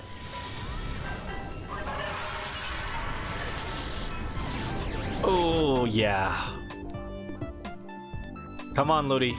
Clutch up. Crit. Nope. I think we're just barely gonna not have enough HP to take it.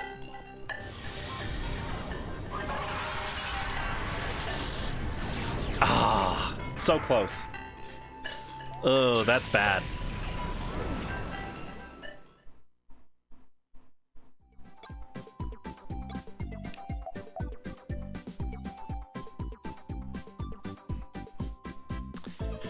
So I can gamble on Lantern being able to take Kingdra, which is not a great shout. Or I come down here and I hope this isn't Quagsire. If this is Quagsire, we lose. It has to be one of these two tiles because we need one extra point to take on whoever we don't pick here. So I'm going to gamble that this is not Quagsire. I don't think they put two ground types in the same column. I could be wrong. Relicanth, okay. We can do this.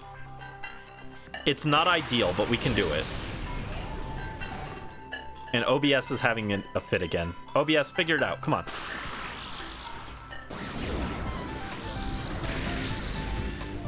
Okay, yeah, we can tank Reli, I think. We just need to land one more hit.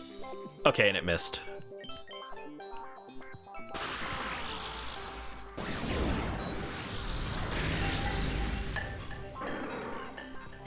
OBS, come on.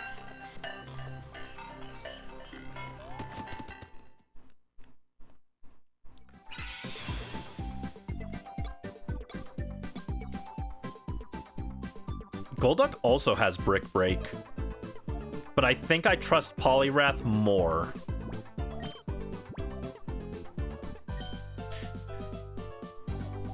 Oh, I could have gone over to this one as well.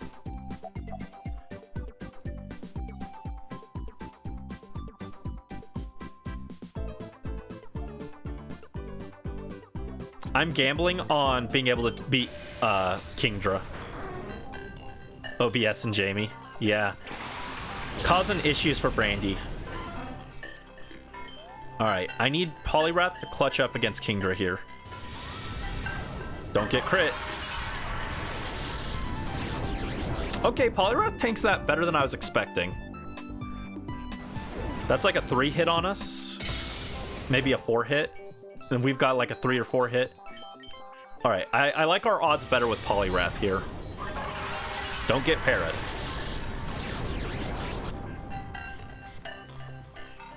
Alright, if you want to crit, that'd be lovely. 36.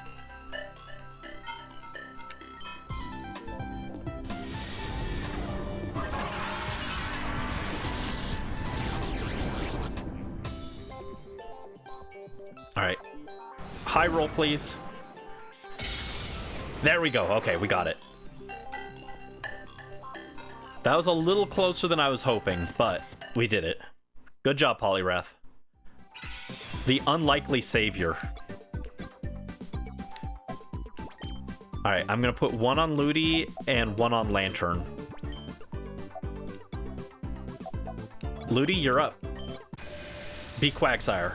Tentacruel. Oh, no, that's bad. That's bad. Alright, that is actually one of the few Pokemon that counters Ludi. Yeah. It's okay. It's okay. Got another shot. Lantern will provide.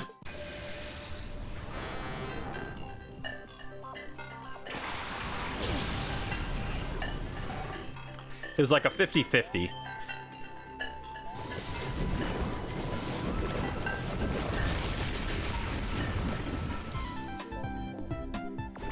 Oh, we got poisoned? Oh, that's really bad. We might lose just off that poison.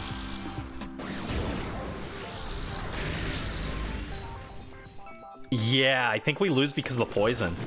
Oh, that sucks.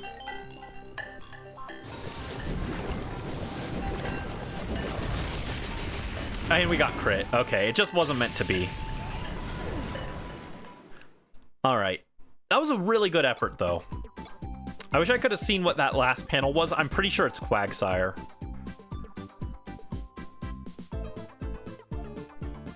I'll take a screenshot. I think I like that same strat.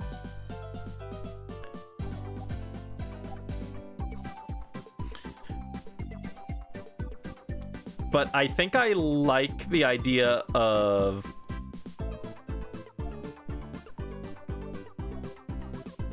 I think I want to go... I want to start with Lantern, go down, kill Polyrath, work our way over to Ludicolo, grab him, and then go up and catch the Kingdra. And also I'm going to put text on this. This was Tentacruel.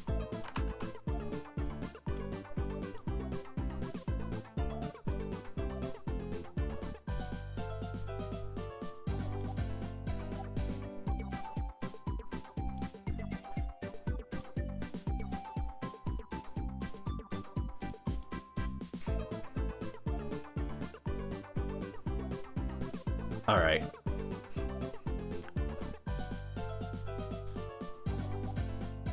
Yeah, for Tentacruel, I need to get Kingdra or Swampert. And I think it's better to just grab Kingdra. Or I could Master Ball it and use that to kill Kingdra.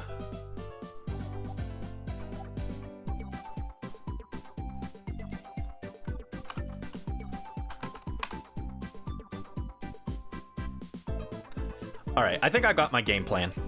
Alright, try again.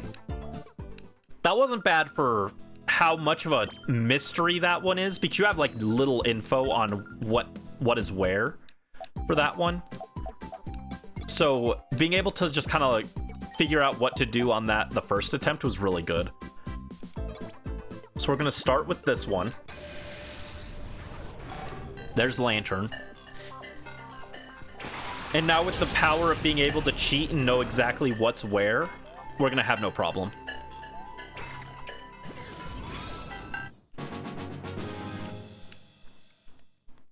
Alright, Lantern. Got him.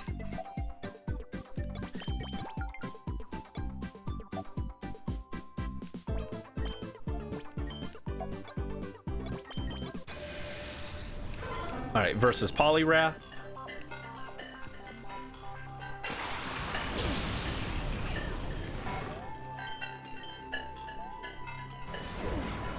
Man, it's fast and it hits pretty hard.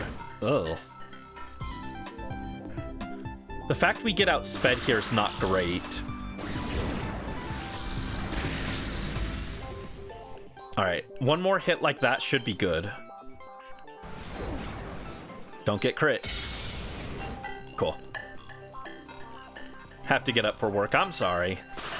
Yeah, I wanted to stay in bed too, to be honest. It's cold today. Alright, Poliwrath defeated. See ya, Poliwrath.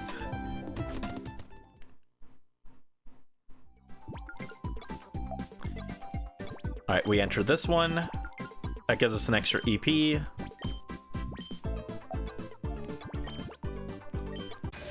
We're gonna use this to catch Ludicolo. Oh, you know what? We're on the water board. We gotta have that water representation, right?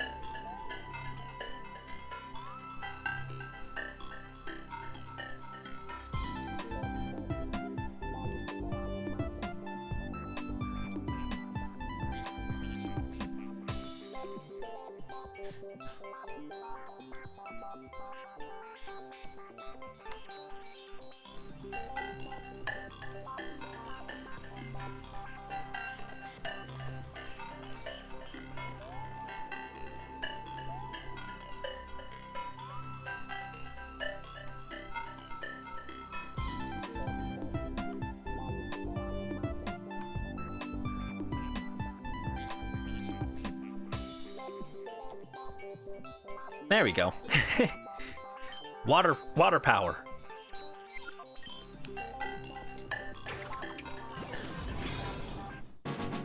All right, Ludicolo caught. Good stuff, good stuff. All right, and then this one we can use this. Gives us the extra Master Ball.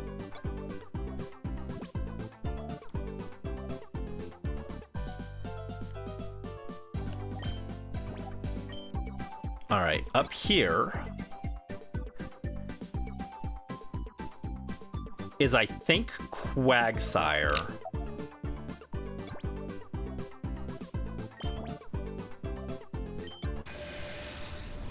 No, it was Starmie. Interesting. Okay.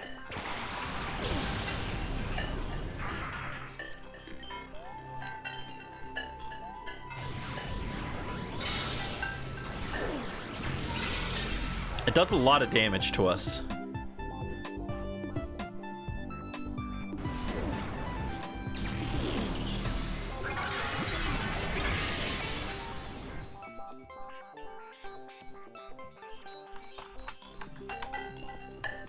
Okay. We got the full board revealed now. We can still take out Starmie.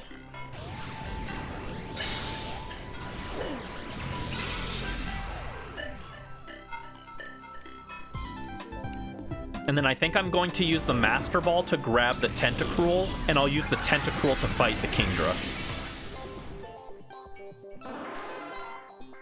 Alright, good stuff.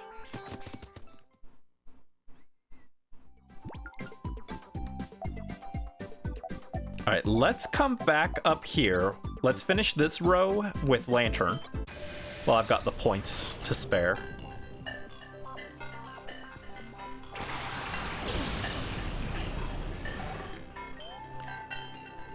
Alright, we'll Shockwave it, and this will take it out no problem. There you go. Surskit is definitely the worst Pokemon on the board. You don't want to run into the Surskit when you only have a Master Ball left. Okay, so we're gonna grab Tentacruel, and then I will have to actually deal with that one up there. And I like Ludicolo the best for that, so.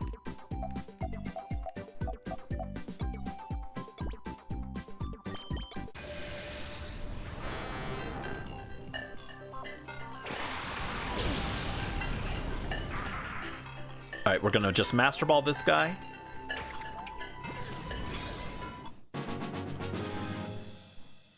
I had another option, but I didn't like it as much. The other option was to work our way up the top of the board and grab Swampert and use Swampert to take out Tentacruel, but didn't love that play. Who does Tentacruel beat?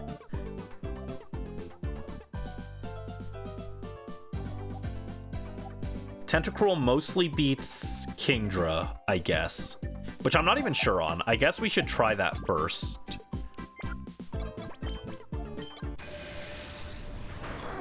Alright, Tentacruel versus Kingdra. This will tell me if I made a mistake or not. Because it might be that none of my Pokemon can beat Kingdra in a 1v1. No, I think we got this. Okay, Tentacruel should be able to beat Kingdra. Yeah, Dragon Breath doesn't do a whole lot to us. We did get paralyzed, but that's fine. As long as we don't get paralyzed like twice in a row, I think we've got it. Or if we get crit. Okay, never mind. We don't got it. Really unlucky there.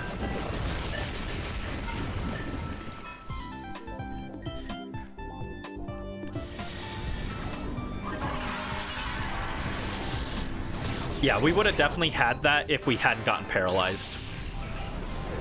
Or, not paralyzed, but the crit. The crit is what actually killed us there. Try again. It's a little scuffed, but we can still win with one loss. Nothing you can do about those crits.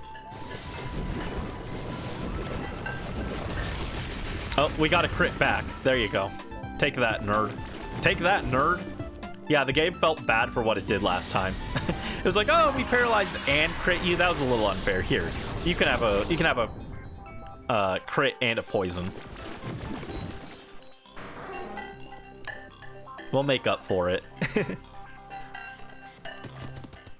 right, that takes care of Kingdra. This one is Octillery.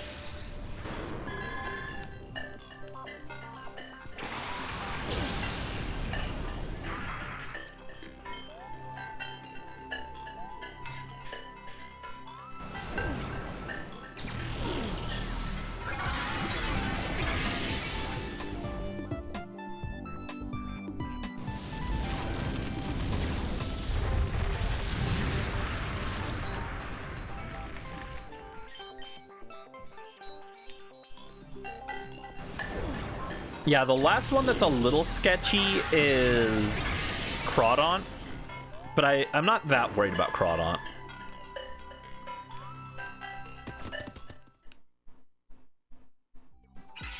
Alright, that gives us a point. I'll put that on Ludicolo.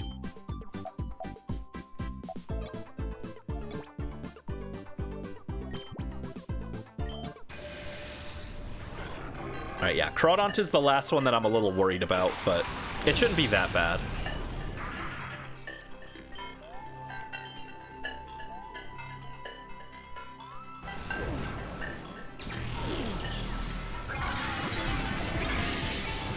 Yeah, as long as we don't get crit, we've got this, I think. Oh yeah, we shrugged that crunch off, no problem. Even a crit wouldn't kill us there. Cool.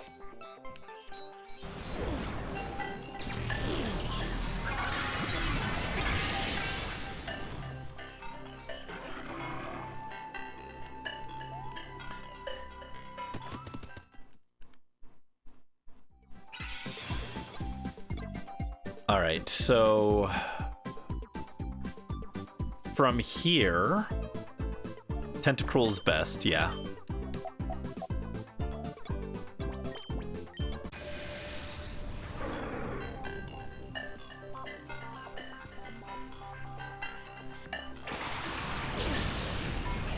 Or not Tentacruel. Ludicolo's best. Ludicolo easily takes care of Relicanth. Yeah, look at that. Absolutely shredded. Absorbed. And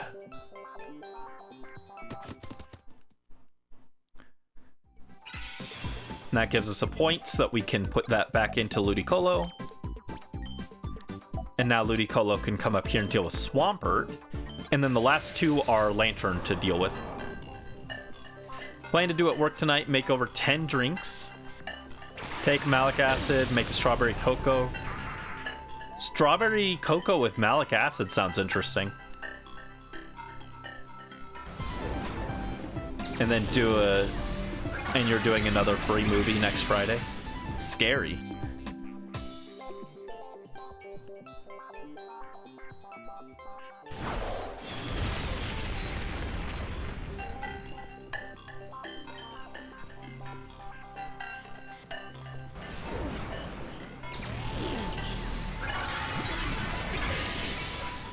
I forget, what was the, what movie was it that got 150 customers?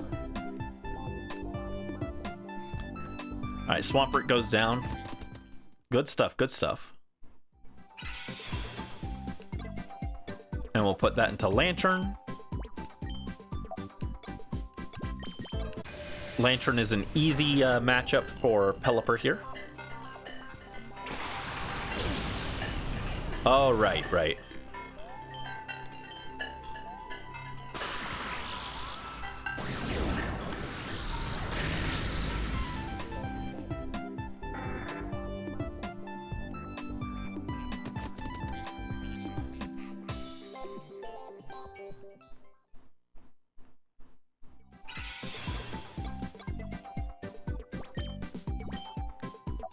All right, and lastly, we have this Lantern one to deal with Lepra.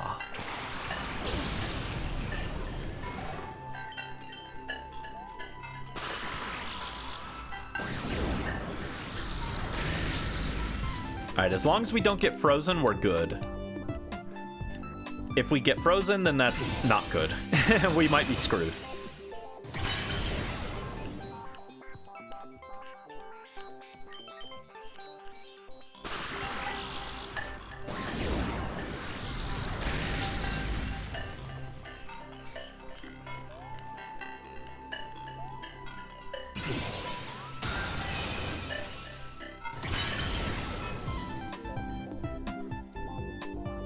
Oh no! No! The freeze! Oh no! We lose off of luck. Oh no, that's why I didn't want to do Lapras. Oh, gross. Lantern, defrost, please. Today is not a day for frozen fish. I need you to unfreeze. Come on. Oh no, you got frozen 3 turns in a row, are you kidding?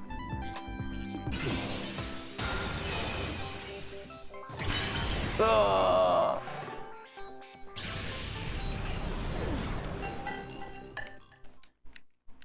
Dude, that's like what, 10% chance? Try again. We can still win. But that is super sketch. That's really unfortunate. Okay.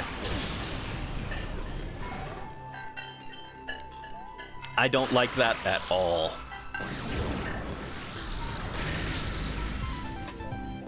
At least we got a high roll there. That did a lot of damage.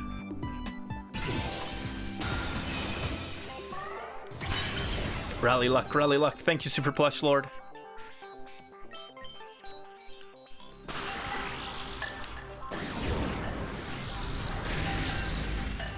Another pretty high roll. Neither was enough to actually take the KO, but we'll be happy about that, I guess. All right, as long as we don't get frozen again, we've got this. Okay. No chance of missing or anything because it's Shockwave, so we're good, we're good. It just wasn't as clean of a victory as it could have been.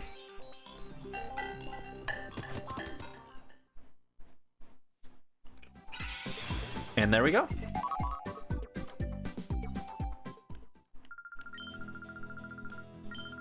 $920 Poke Coupons. And we got an Elixir, wow.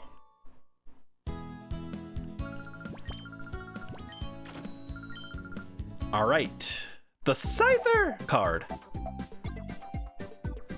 This one's super weird. Counter card. Battle Bingo's toughest card. We got Aerial Ace. They said counter card. It made it sound like it was going to be only Pokemon that use counter and Mirror Coat, but no. That would have been way scarier. Oh, I guess it wouldn't. It literally wouldn't work, right?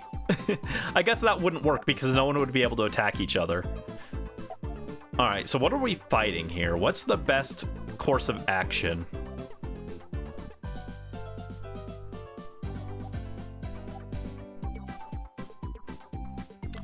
Scyther doesn't have a great matchup into anything but the two grass types.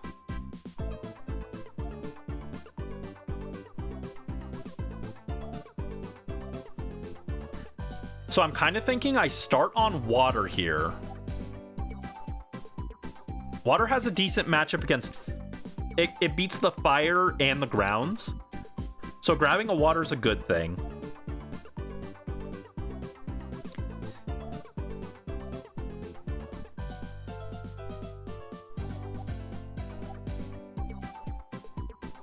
And then we grab fighting to deal with the normals, and that probably also beats the electrics.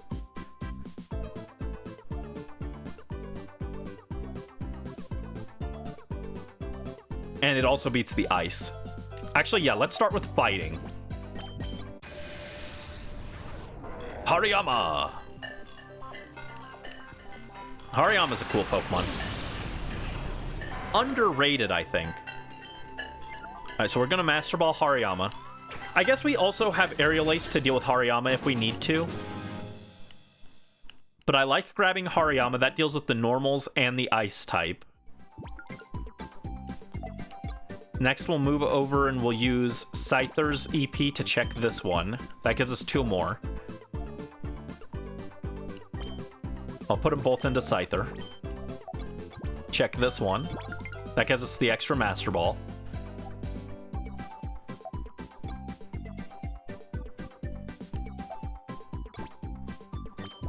We will enter this one. Lantern. Lantern's a good one. Go Dullahan. We'll try. We'll try. All right, I'm going to catch this.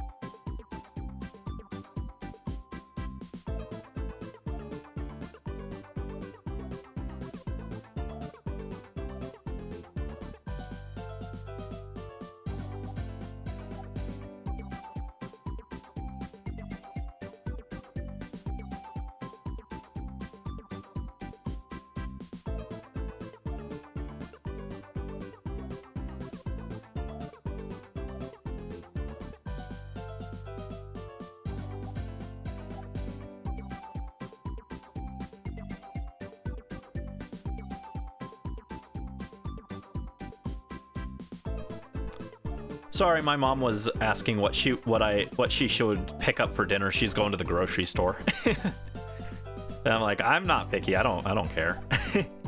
I like food in general. You guys know.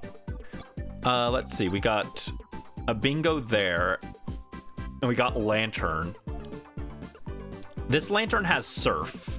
Okay, that's good to know because Thunderbolt would have made this actually like a really bad Lantern.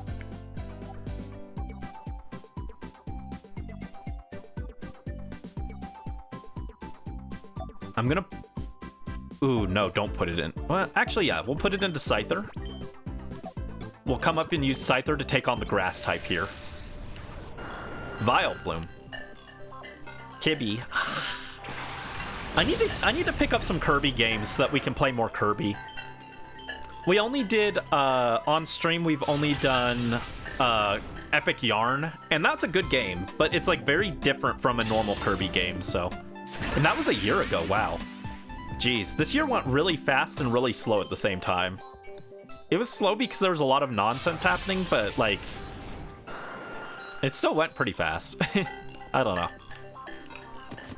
But there we go. Dullahan defeats the Vileplume, no problems. Oh, our Lantern has Volt Absorb, too. Okay, that's good to know. So yeah, we don't need a grass type or anything to deal with the electrics. We don't need a ground type to deal with the electrics because we've got Lantern. All right, we'll send Scyther to deal with this grass type here. Ludicolo.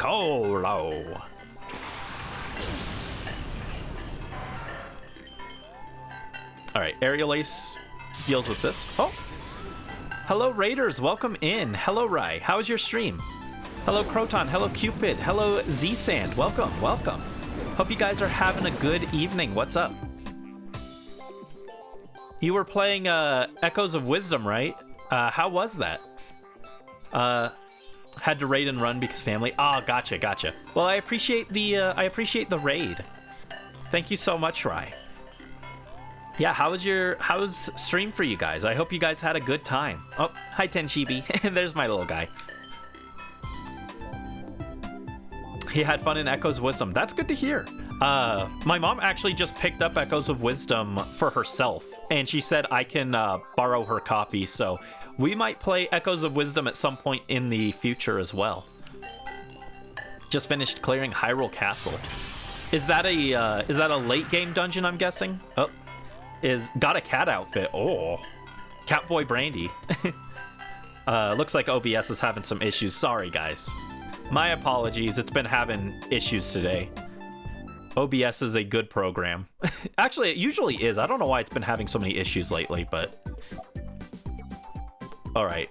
So, interestingly, we don't actually beat the fire with Lantern because it has... Oh no, we do have Surf. Okay. Lantern can beat the fire then.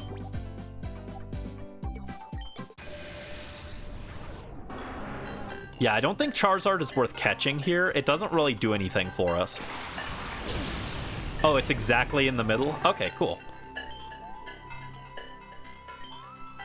That's interesting. Okay, I guess actually A Link to the Past Hyrule Castle is also in the middle. Normally Hyrule Castle is either like an early dungeon or an endgame dungeon. Usually endgame. Oh, come on. Yeah, I guess the only time it's like an early dungeon is A Link to the Past, but you only do half of it and then you come back for the other half in the middle. So A Link to the Past is just kind of an outlier, I guess.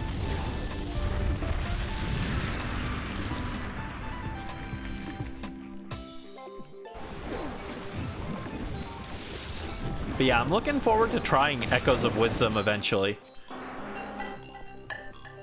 You think it's been more often in the middle than the end?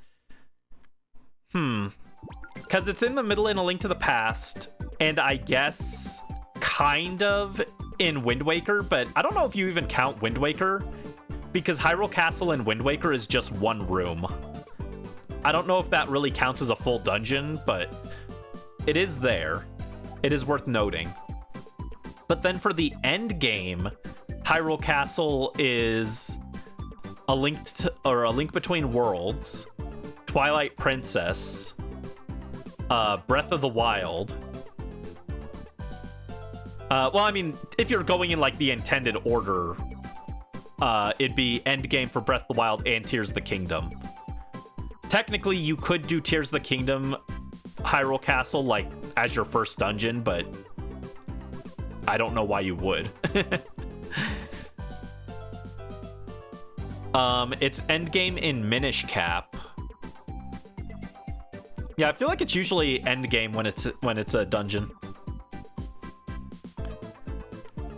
All right, we got Charizard. Who do we send to do this one? Probably Hariyama. That gives us another 2 EP though, so it doesn't matter.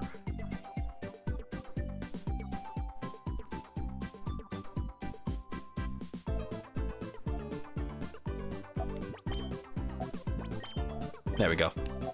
I think I'm gonna grab...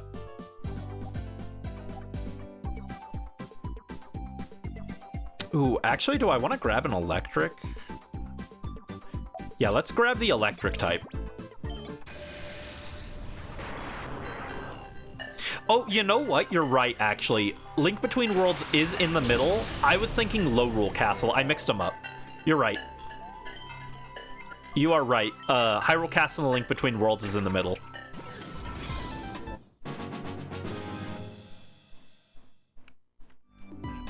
I was just thinking about the really good track that plays in Lorule Castle, and it's basically just like a new rendition of Hyrule Castle's theme, and that's what mixed me up. I was just thinking of the music. But you're right, that is technically Lorule Castle, which is not Hyrule Castle. Similar to how in Ocarina of Time, it's not Hyrule Castle at the end, it's Ganon's castle, so not quite the same. And similarly, I guess you could argue that Hyrule Castle in Ocarina of Time is at the beginning of the game, but I don't know if that really counts as like an actual dungeon, so I'm not sure how I would classify that, but because you just walk in and sneak past some guards. It's not an actual like dungeon or anything, but it is technically a location. Okay, since we got Electrode, we're gonna put that point onto Hariyama. Yeah, for those of you who haven't been here and seen this, we are playing Battle Bingo in Pokemon XD Gale of Darkness. Basically, our Pokemon, we have like a certain number of moves. We have these things called EP, which are basically like action points, and we spend those to enter a card, and then we have to either fight or catch the Pokemon on that card to clear it. So I'm about to enter this ice one. I'm going to use Hariyama. Each Pokemon only gets one move for this, so Hariyama has Rock Slide, Scyther has Aerial Ace, Lantern has Surf, and Electrode has Thunderbolt. And we're going to enter this and use Hariyama to try and clear this card.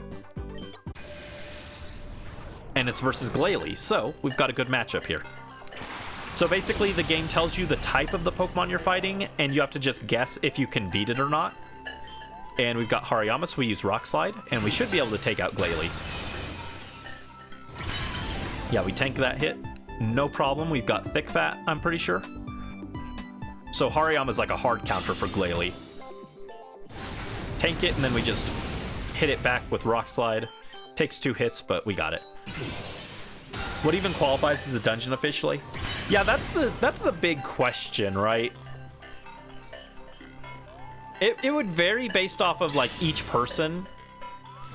Because I've seen some people argue if you don't get an item in there, it doesn't count as a dungeon. I would probably say it has to give a boss at the end, and like it has like a dedicated boss at the end is probably what I would qualify as a dungeon. But I'm sure there's some random location that's like that most people would say is a dungeon that technically disqualifies or something, right? It's kind of like a nebulous term, right? You could say, oh, it has to have multiple rooms, which definitely disqualifies, you know, Hyrule Castle and Wind Waker. And I don't think most people would consider Hyrule Castle as a dungeon. But I'm sure there's someone out there who would be like, no, Hyrule Castle's totally a dungeon. You fight a bunch of enemies in there.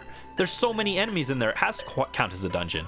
But then the question is, well, if you count Hyrule Castle just because it's got a bunch of enemies, what about the mini combat dungeons that are like in the holes that you find on the Great Sea Islands? Do those count as dungeons? I wouldn't count those as dungeons. I count those as like single room combat trials. But I'm sure someone would be like, oh no, that definitely counts as a dungeon. You know, it's kind of a nebulous term, but for me, my definition would be it has to have like a boss at the end that you fight. And again, I'm sure there's some random dungeon that technically disqualifies, but that's what I would lean towards. All right, so for this one, we're going to go Lantern, and it's a ground type. And if it's Quagsire, we got counterpicked. Ah!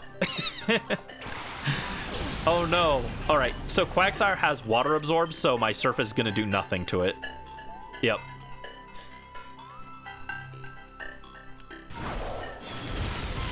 Ooh, Quagsire counterpick is really bad. Okay, no, actually, no.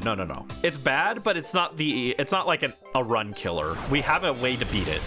Because it only has Earthquake, Scyther hard counters it, just like we got hard countered here.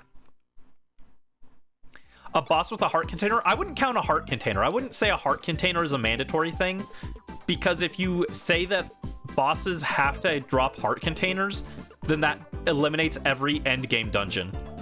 Because when you fight like Ganondorf or Majora or any other boss, the final boss like never drops a heart container. So I would not say that a heart container is a mandatory drop for it. But see, that's one of those things where like I could definitely see someone saying that it has to have a heart container, but then that disqualifies a bunch of different locations.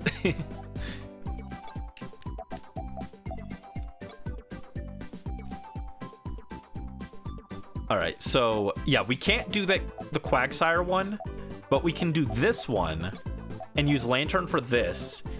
And then when you do a bingo line, you get an extra EP to give to one of your guys.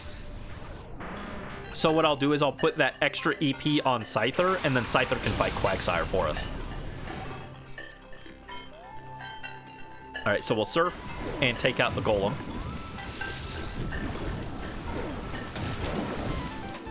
There we go.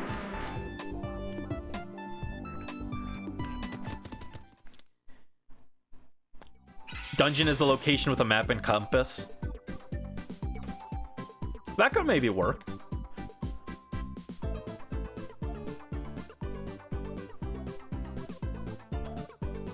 However, I think Zelda 2, being the weird outlier that it is, I don't think Zelda 2 has a compass in it. Now I'm curious.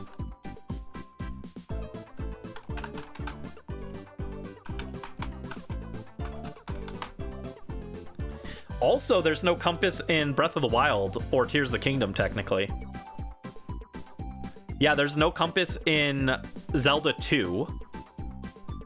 And you don't get them in Breath of the Wild, Tears of the Kingdom, because it's just kind of baked into the map itself. They just kind of tell you where you have to go, so there's no need for a compass in that game either.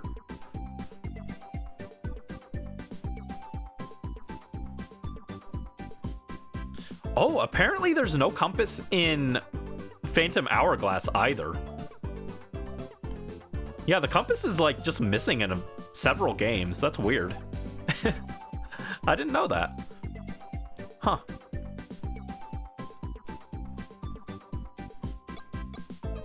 All right, let's put a EP on Scyther. And Scyther can beat this Quagsire for us.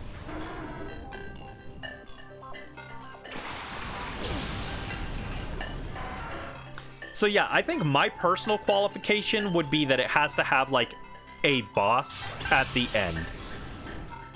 But even then, like Hyrule Castle in A Link to the Past is a very weird one because you technically do that in two halves. You do the first half, which doesn't have a real boss, and then you do the second half that has Aghanim at the end. So like, even by my own definition, you could argue that, well, that disqualifies Hyrule Castle and Link to the Past because you go there twice. You know, it's a weird weird qualification.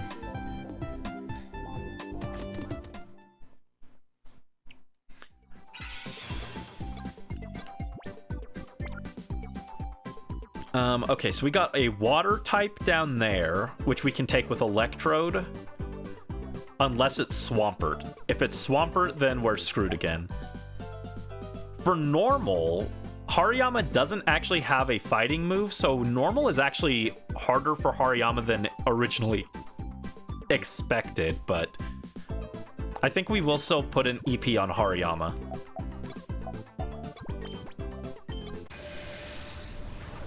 Okay, it's Gyarados, cool. I was like, if they put both Quagsire and if they put Quagsire and Swampert on here, then Electric is just like the worst type on the board. There we go. Gyarados goes down. But it is an interesting discussion on what qualifies as a dungeon, because I've seen people argue, I've seen people say that, like Tears of the Kingdom, or, well, Tears of the Kingdom as well, but back in the day, people were saying Breath of the Wild doesn't have dungeons.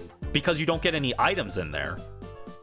And there are people who staunchly believe if you don't get an item in the dungeon, it doesn't count as a dungeon. And I disagree, because like very clearly the Divine Beasts are supposed to be dungeons for that game. They're supposed to be the big dungeons. But you don't get an item. So and similarly, the bosses also don't drop. Wait, do the bosses drop heart containers in Tears of the Kingdom? Or in Breath of the Wild and Tears of the Kingdom? I can't remember, actually. If they don't drop heart containers, that also disqualifies them from that. Alright, let's send in Hariyama to deal with this normal type. X-Cloud, cool. Ooh, if X-Cloud has Psychic, we're kind of cooked. Has Hyper Voice, okay, we're good.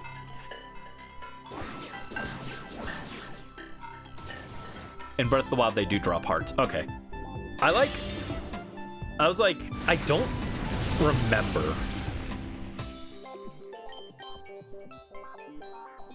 Because I know you usually get hearts from the shrines, but I couldn't remember if you could also get them from doing that. Ooh, ah. Ooh, does X-Cloud just actually kill Hariyama? Yeah, we're too slow to get the kill. Oh, that's no good. And we got crit. Well, rip. I think that ends our run.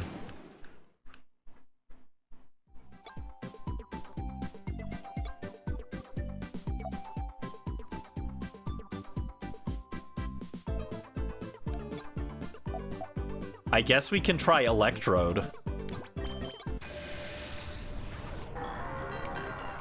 Yeah, on the rematch, I'm probably not going to get Hariyama. It doesn't have as good of a matchup as I thought it did. I thought it would have a fighting move, so it would be way better on this board, but not having a fighting move is kind of scuffed. Oh, but we block Hyper Voice with Soundproof. Let's go, Electrode. Let's go, Electrode.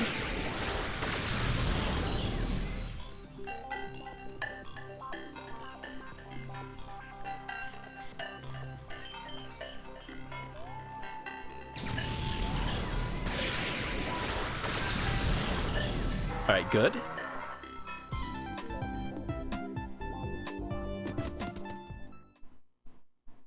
Gonna be arriving late to work. You'll consider it karma to your manager. Yeah, your manager can't complain after they made you wait like 2 hours and 15 minutes the other day. All right, we'll put that onto Lantern, and with Volt Absorb, we should be able to beat this electric type. And before this electric type has a grass move. Okay, no, it's just Raichu. We should be good.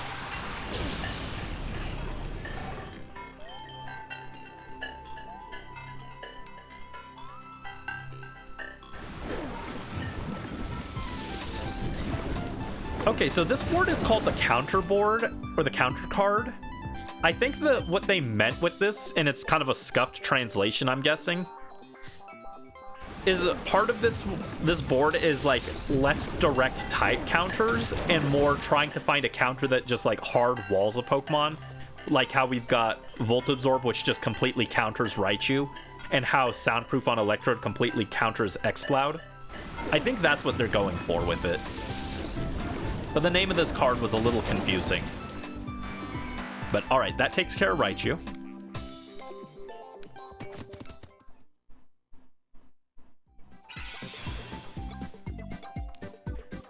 Now the question is, who beats this last normal type? Who do we think it will be? It could be like a Vigoroth. It could be a Slacking. Could be like Raticate. It could be a Flying. There's a lot of normal flying types. I kind of think we put one on Electrode and one on Hariyama, and we just hope for the best. I'll send Hariyama first. All right, what have we got here? Kecleon. Ooh. Huh.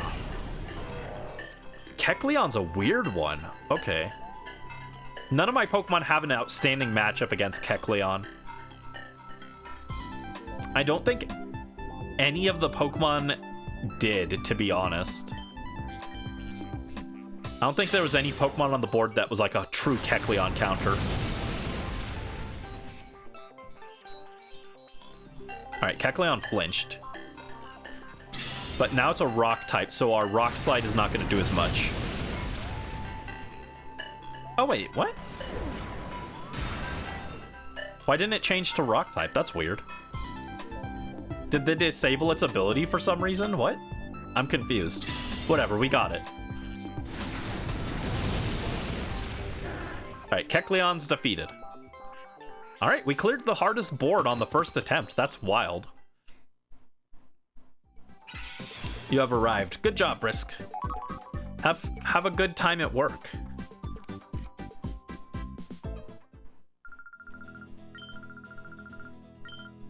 $920 Poke Coupons. Let's go. And we get an elixir. Wow. I don't need that. Oh, Pokespot went off.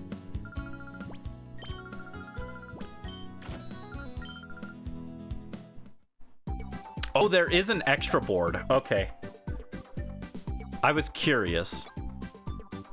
Oh, Houndoom's Chance for Glory, the Psychic card?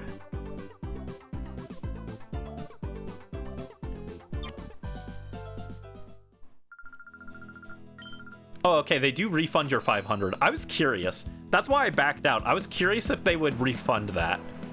I was like, if you just... Because they don't show you what cards you can play beforehand, I was like, if you just do it without knowing what's in there and you change your mind, do they just keep your money? It'd be pretty scummy, especially in this game where money's a little bit harder to get.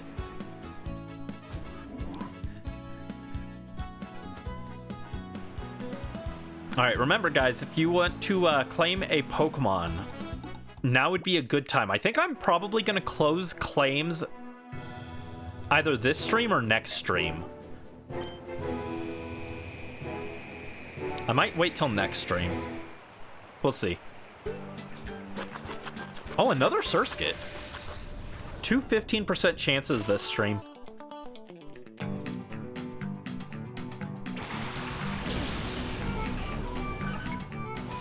Go Tenshibi! There's my boy.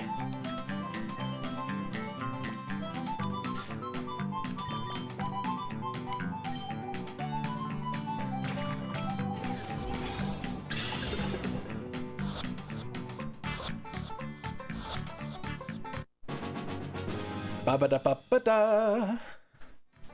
B-I-N-G-O. Hello, Mel. Welcome in. Hope you're having a good day. What's up?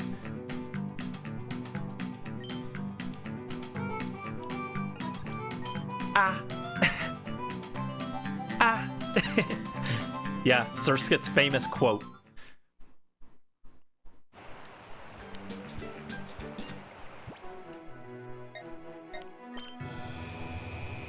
Yeah, we're doing all right. We just cleared the last expert, or the last like advanced board or whatever on the bingo. So we've got one more, I think, and it's the Houndoom board. You're a little drowsy. Drowsy? Drowsy.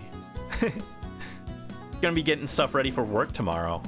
Last week of easy peasy 9 to 5:30. Then you get to go on a weird schedule. I feel like we took a weird route back there.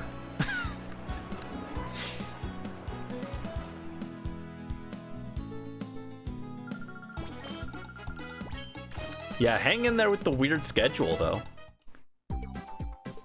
Oh, hello, Evie. Thank you for the follow. Welcome. Bit of a silly username.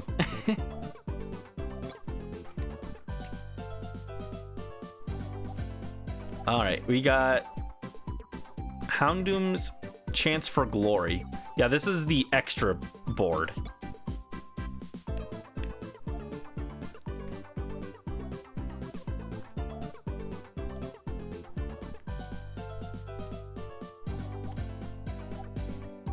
All right,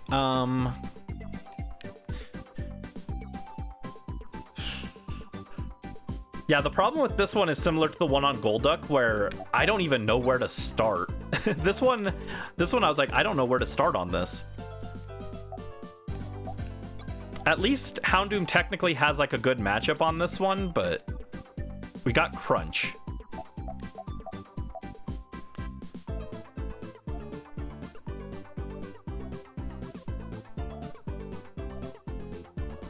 I don't know what the gimmick for this one is.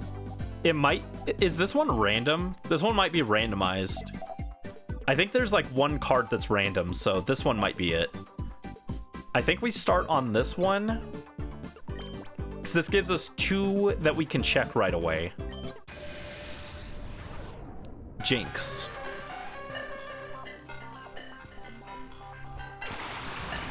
Jinx is pretty good. We could just Master Ball Jinx. Yeah, let's get the Jinx.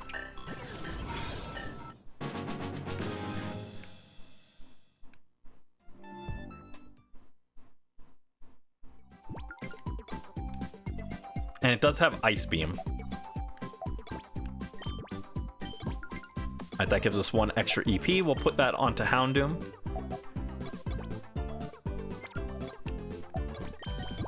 Alright, that gives us the extra Master Ball. Let's just go this way first.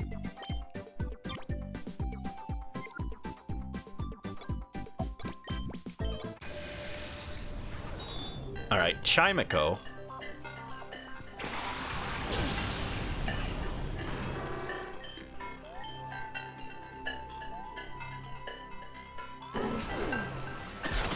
Oh yeah, next week it's on Wednesday, right? Is the Mega Dimension DLC. We're gonna get to get Mega Chimico. Of the currently revealed Megas, that's the only one that I'm like super excited about. Mega Chimico looks super cool.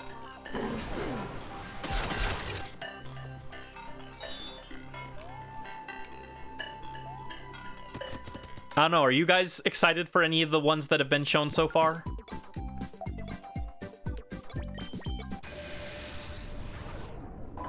Ooh, Medicham. Medicham is interesting. We don't have a good matchup against it, actually, because it'll probably just high jump kick us in the face. So I'm going to use a Master Ball here. I just don't want to deal with that.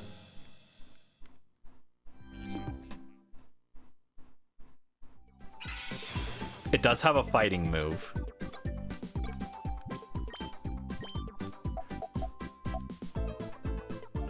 Alright, high jump kick. I was right. I'm gonna try Medicham on this one and see if we can get something that I can hit. Ooh, nope. Counterpicked. Okay. I think I Master Balled the Xatu as well. Yeah, for the Mega Dimension DLCs that have been currently revealed, I have seen the list of supposed leaked Pokemon. But without the designs, I can't say totally how much I'm gonna like them. But so far, I think Chimico is like far and away the one that I'm the most excited for. And then Lucario Z has grown on me a little bit, but I kind of dislike the fact that it exists on principle of the fact Lucario did not need another Mega. I guess it would be Chimico, the Raichus, then Lucario, then Zero Aura, and then Baxcalibur is just one of my least liked Pokemon in general, so Baxcalibur goes on the bottom. I will say, I like Mega Baxcalibur's design a lot more than base form, but it just looks like what Baxcalibur should have been to begin with. It doesn't give me Mega vibes. It's just like, yeah, this is a Baxcalibur redesign that makes it like mildly tolerable. I don't know. I'm a Baxcalibur hater though. All right, let's send in Houndoom for this one. Slow King. Okay.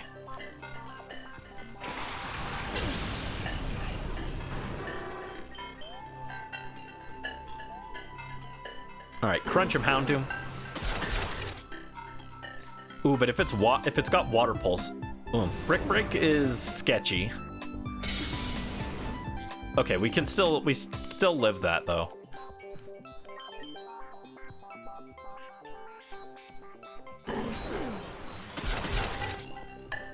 All right, good. Slow King goes down. Oh my god, OBS, figure it out, dude.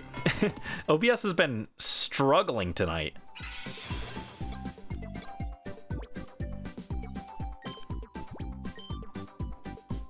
All right, we got Drill Peck on Xatu, which we could use. I'm gonna just stick on the Houndoom train though for now.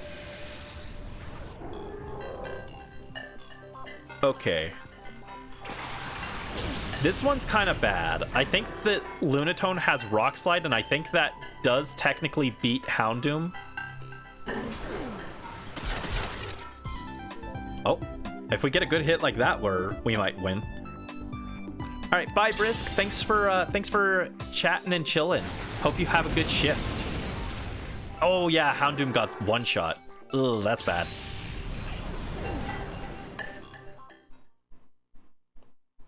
Rip Houndoom. Okay, Medicham for that one then.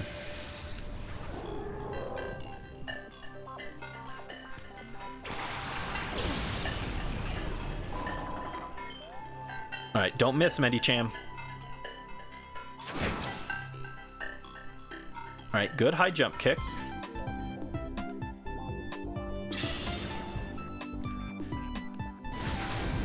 Medicham was definitely the one that I was the least sure on using the Master Ball on. But I was just really worried it would just one-shot Houndoom. But it did clutch up there. Good job, Medicham. Alright, let's use one of Xatu's. Okay.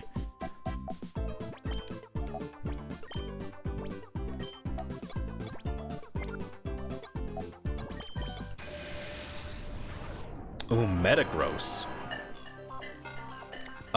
If he's got Earthquake, this is a rip. Does it have Earthquake?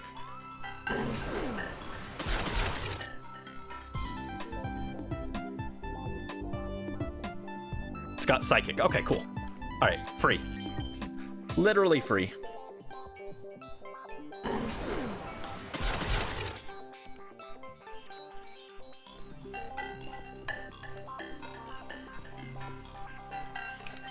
I know there's like documentation that could tell me exactly what everything has, but where's the fun in that, you know?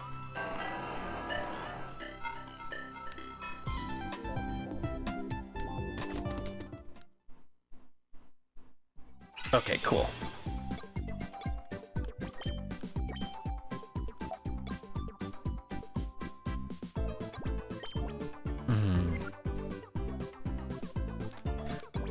All right, go Houndoom again.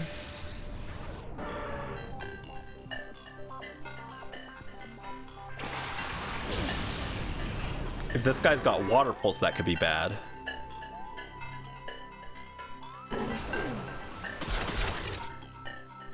Ooh, nice hit. It's got Surf. That's even worse. That is worse than Water Pulse. Okay. Oh, good job. Good tank. All right, Houndoom finishes it.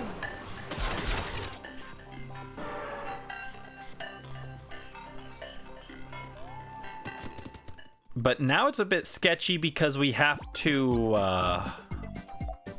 coin flip here, basically. I'm gonna bring Xatu.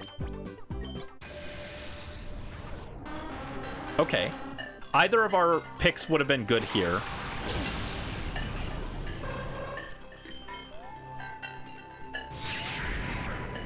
I think Xatu is probably better because if it's got a grass move, which it does,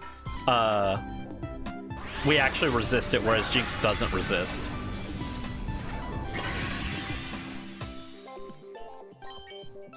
All right, another drill peck.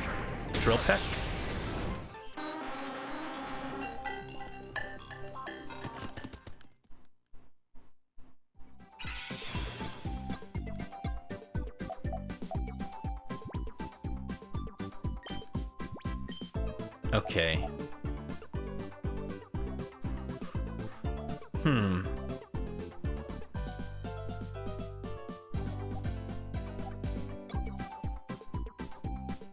All right, Houndoom, let's go. Giraffe rig. Okay, cool. With hindsight, I probably would have rather used Jinx on this one, but either way, it was kind of a 50-50, so.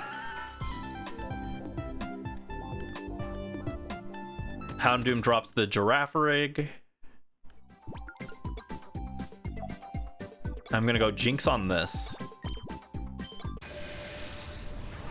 Claydol. Oh, okay, cool. All right. Actually, I guess I did pick correctly then. Claydol is a much better matchup for Jinx then. All right, hit it with the Ice Beam.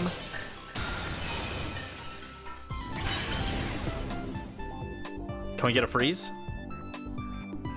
No.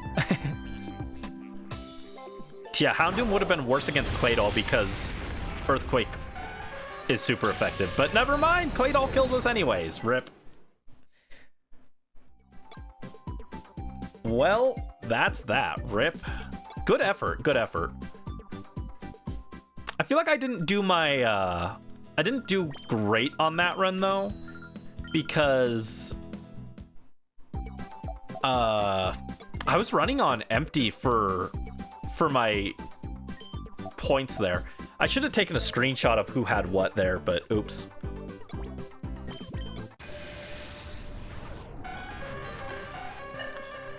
All right, do I want Jinx then is the question. Not really. I feel like Jinx wasn't super helpful. The fact it doesn't one-shot Claydol makes it kind of sketch.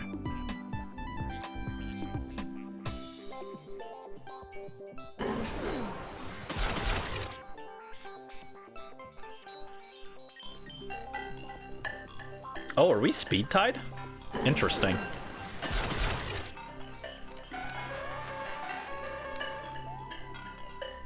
It blinked out of existence. That was weird.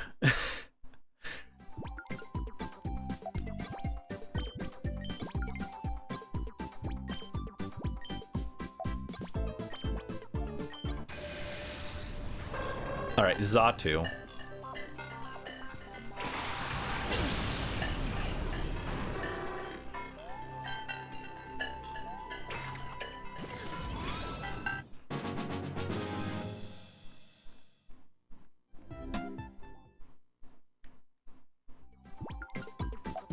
All right, we'll plop back up here, use this, get the extra Master Ball. And this was Slowking, right?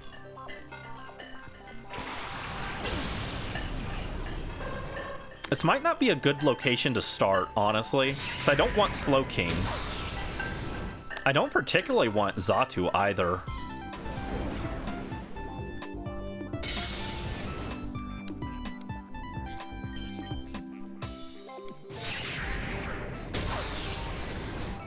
Trying to remember, where was the Medicham?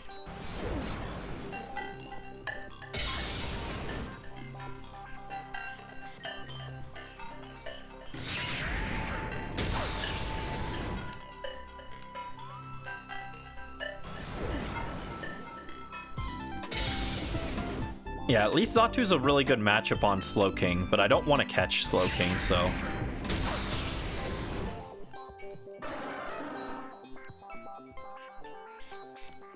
Alright.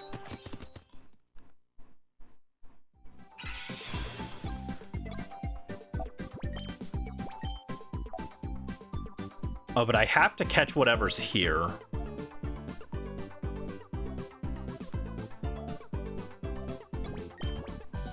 Was this Medicham?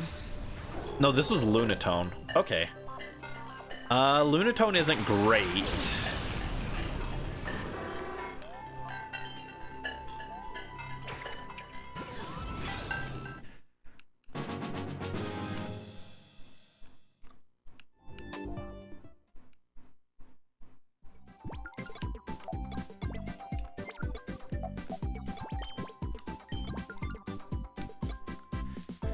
Alright, let's do this on Xatu. And one on Houndoom. I'm trying to remember, was this the Medicham? I know we found the Medicham, like... No, this was the Metagross. Alright, well... I think I have to catch the Metagross.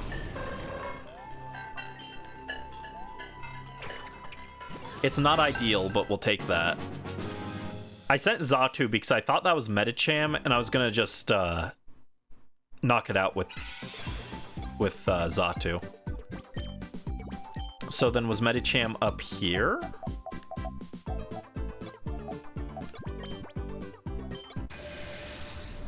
No, this was Chimico. Okay.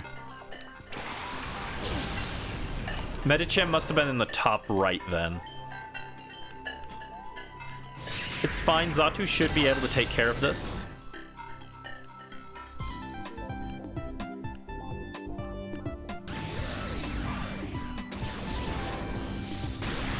Oh, never mind, that's a lot of damage. That's sketchy, okay. Crit? Nope. Chimico, Destroyer of Worlds, oh my god. Its Vega's gonna go crazy.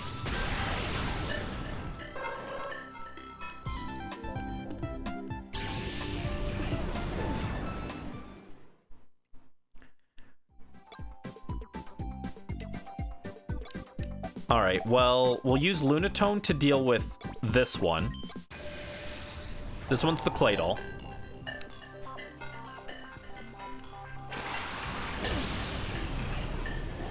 I thought about using the Master Ball on Claydol, but there's a lot of Pokemon on this that have, like, Levitate or are flying, because Xatu is flying. Lunatone has Levitate. Chimico has Levitate. So I feel like Claydol is a bit too much of a liability, only having a ground move. It's really good, but too much of a liability.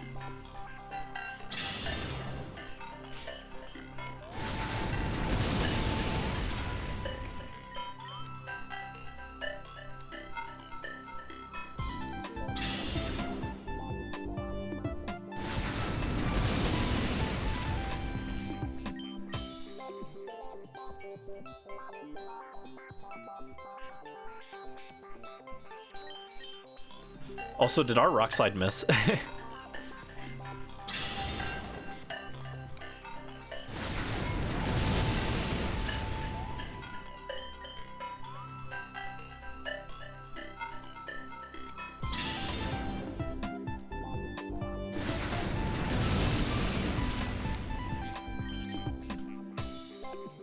Alright, cool. That takes care of Claydol. I can't believe we just missed the one-shot with Jinx. Jinx is, like, pretty good special attack. So it just completely missing like that was a little surprising. Alright, and I know Houndoom can take out this one.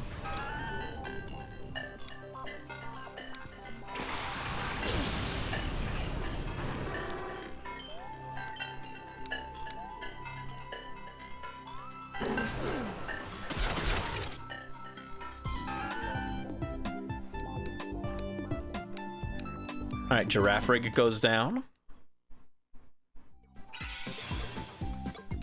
That gives us another EP to use on Houndoom, which we'll use to take out Chimico up here.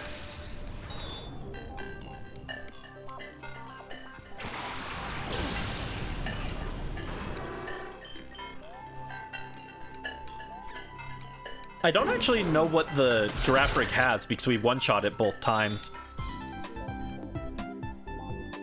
If it has Shadow Ball, it could be kind of decent. Alright, Chimico goes down. We'll use Metagross. This should be Medicham, yeah.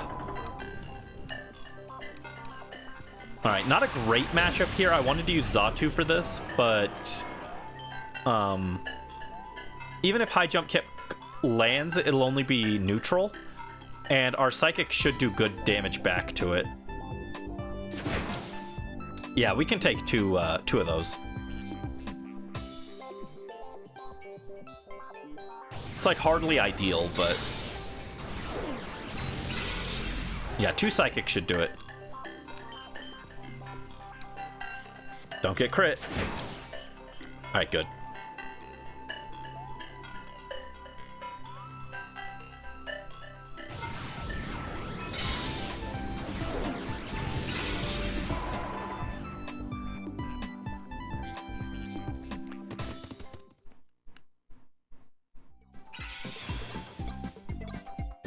All right. I guess now I should do these ones and scout what these Pokemon are, so that if we have to do this again, we at least have full board knowledge. All right, let's go Houndoom. My favorite Pokemon game? Solrock is bad. Solrock is bad. Okay. Hopefully it has Flamethrower instead of Rock Slide. Or just Psychic. Or we just one-shot. Okay, cool. Solrock is fine. Never mind. Never mind. I was just worrying for nothing.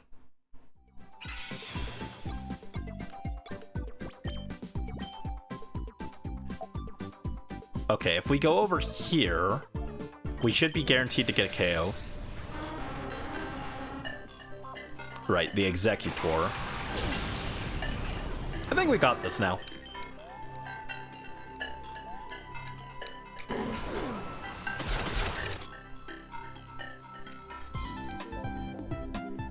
The last thing that could be a problem is another Pokemon that has ground moves. Because that would beat Houndoom and Metagross. I don't think there's another Psychic ground type, though. So I don't think there's anything to worry about.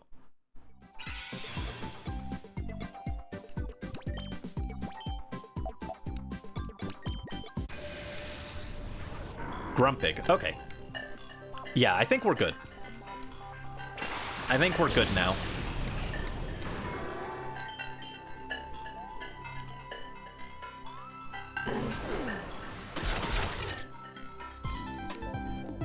Yeah, Grumpig only has Psychic. I was gonna be like, watch it have some random off-the-wall move like Surf. It was gonna hit me with a Water Pulse or something.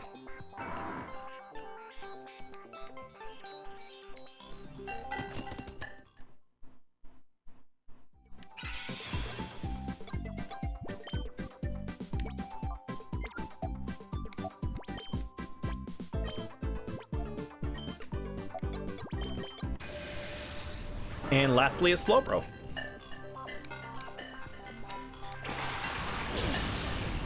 And I'm pretty sure Slowbro goes down to Houndoom, right? Maybe I should have put 1 point onto Xatu just in case, but I think we got it. I don't think this Surf one-shots us.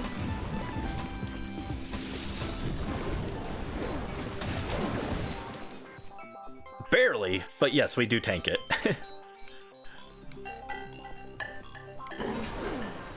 And there we go. The last Battle Bingo card is complete.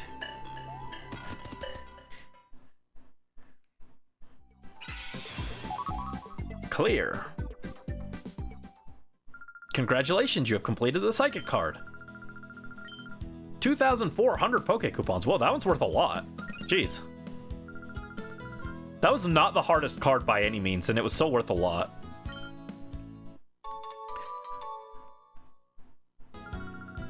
You have now completed all 10 cards from the Novice to the Extra ranks. Congratulations.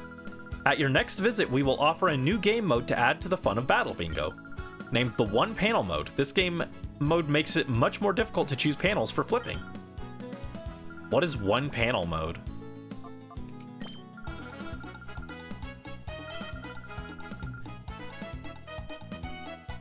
In the standard mode, you are allowed to flip over any panel that is next to any flipped over panel. In the One Panel Mode, you may only move to a panel next to the last panel that has been flipped over. It's a game over if you can't move. In this mode, you also earn more Poke Coupons than in standard mode. That's okay, I don't think we need to do that. I think we're good with having cleared all of them. Hello, Pedals! Welcome to the stream. Hope you're having a good day. What's up? We just finished the last of the bingo cards. I don't know, do you guys want to see one game of one panel mode? I could do one game.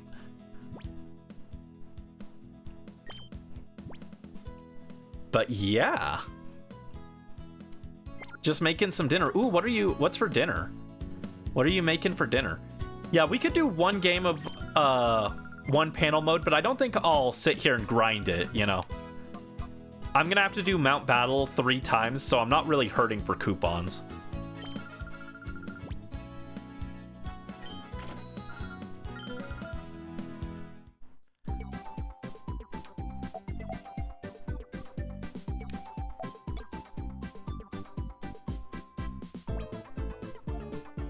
How do I play one panel mode?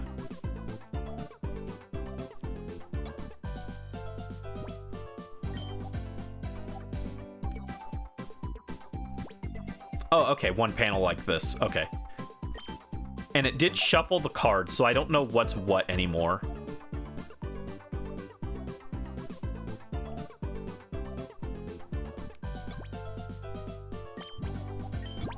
All right, we get an extra Master Ball, and we'll move this way.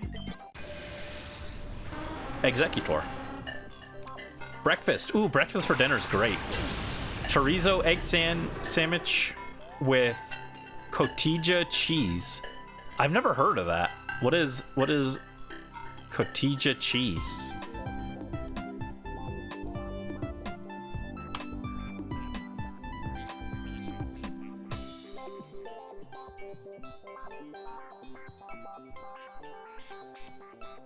Oh, it looks interesting. Kin to a mild feta. I would try that.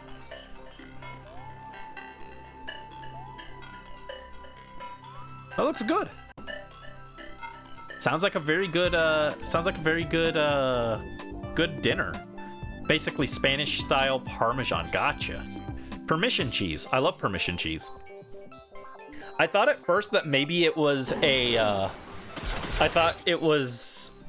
cottage cheese, but spelled like spelled like wrong as a joke. Now, I don't like cottage cheese. I'm not a fan of that. Weird texture. But cotija cheese looks good. I would like to try that.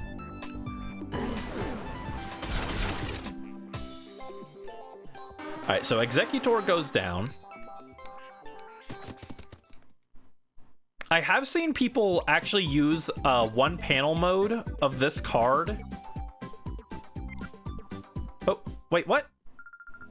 Oh, did I pressed the wrong button or something? Oops. I didn't mean to do that. I've seen people use one panel mode of this psychic card to grind for Poke coupons.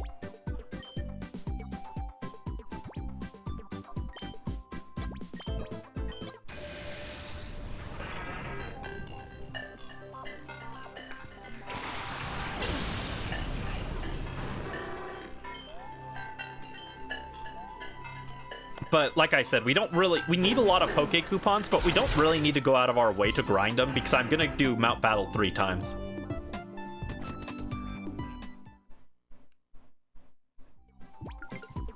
Because I'm gonna get all 3 Johto starters for you guys, so that anyone who so that when you guys oh, there it goes. For the second and third place, you guys can claim the Johto starters as well for your prizes. For your prizes with your prize coupons or your prize tickets. Speaking of, if you haven't already, you might want to pick up today's prize ticket. All right, are we going to the right or are we going down? Let's go to the right.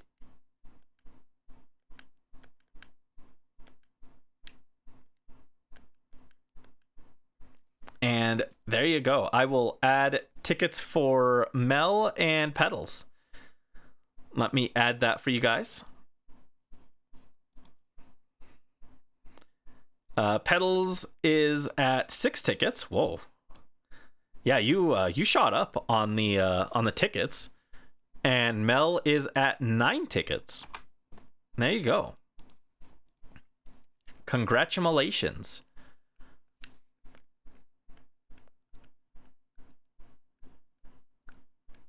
Yeah, I'm gonna have to grind Mount Battle 3 times. So it's gonna be a little bit of a grind for me, but that's fine. I'll just put on YouTube in the background while I do it. But I'm not gonna stream all of that because it's gonna be kind of long. But I will probably stream the last one. What I think I'm gonna do is I'm gonna take, because the main reason we have to go through Mount Battle is actually for Togetic to get the ribbon on him. I'm going to wait until the very end. After the XD video is actually out, I'll do the Togetic one at the very end as the start of our, like, the official start of us doing the ribbon journey. So we'll probably have a big break in between this and then the next XD video. Or the next, like, big XD stream. Is what I'm feeling. Although there might be something else XD in the middle there.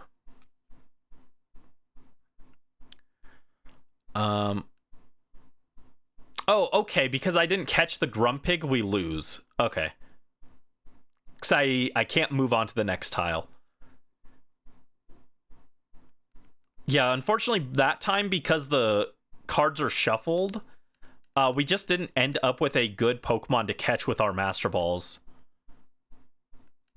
So it's actually probably best to start somewhere. We probably want to start here. Oh, audio. Thank you. Thank you, Super Plush Lord. So we'll Master Ball the Xatu.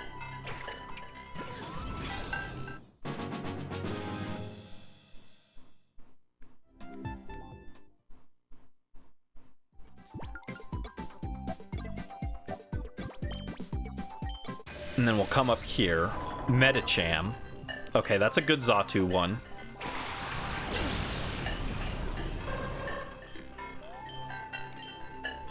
Hope everyone has been well. Yeah, I've been doing all right. I hope you're doing well as well.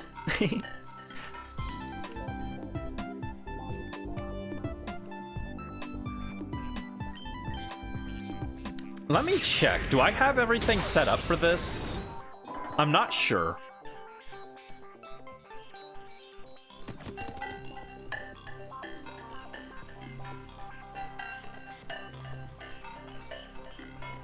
Oh, no, I didn't want to open that. That's not it. Close. Close.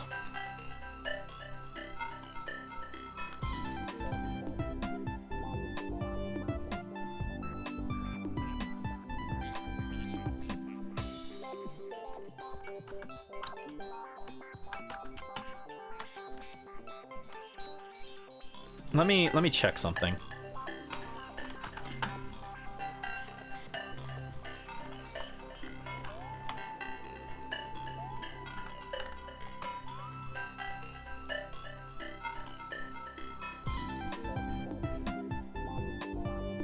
Oh, I spelled it wrong. Oops.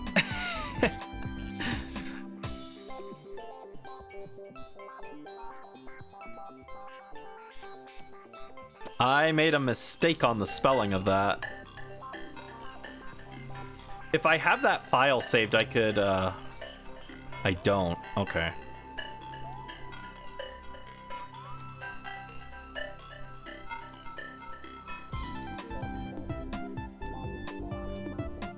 It's okay. I don't think anyone will notice the little typo. I'll fix it in post.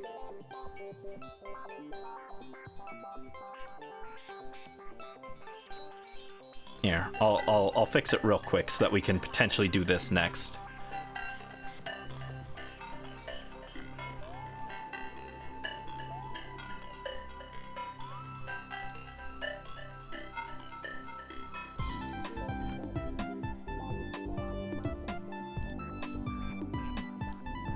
Oh, geez, that's very tiny font. Okay.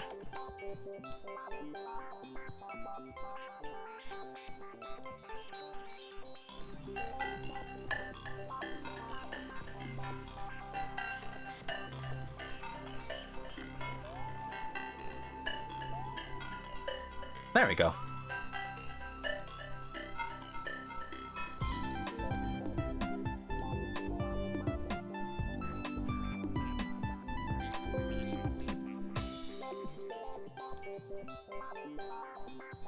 Yeah, I might set this up so that we can do this next.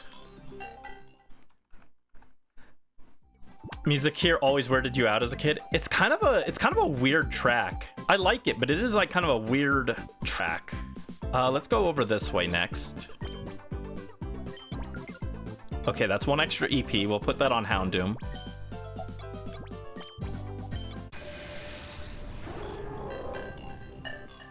Oh no, I've already messed up. Okay. Yeah, I've already bricked the board. Yeah, I'm no good at the I'm no good at this shuffled board.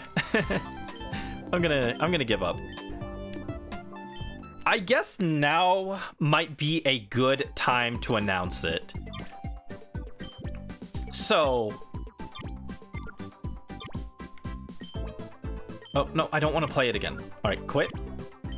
No. All right, cool. So we do still have to do a little bit of stuff aside from prepping for Mount Battle. We have to purify the rest of our Pokemon. But, and I think we might start this next time. I think the rest of today might be dedicated to finishing the purification of these Pokemon and then setup.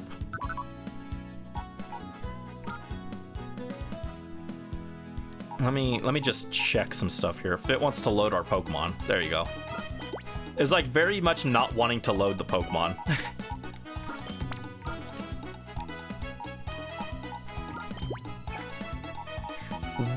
While I work on the XD video, which is going to take a bit, because I have to clean up the script, I have to sit down and edit everything.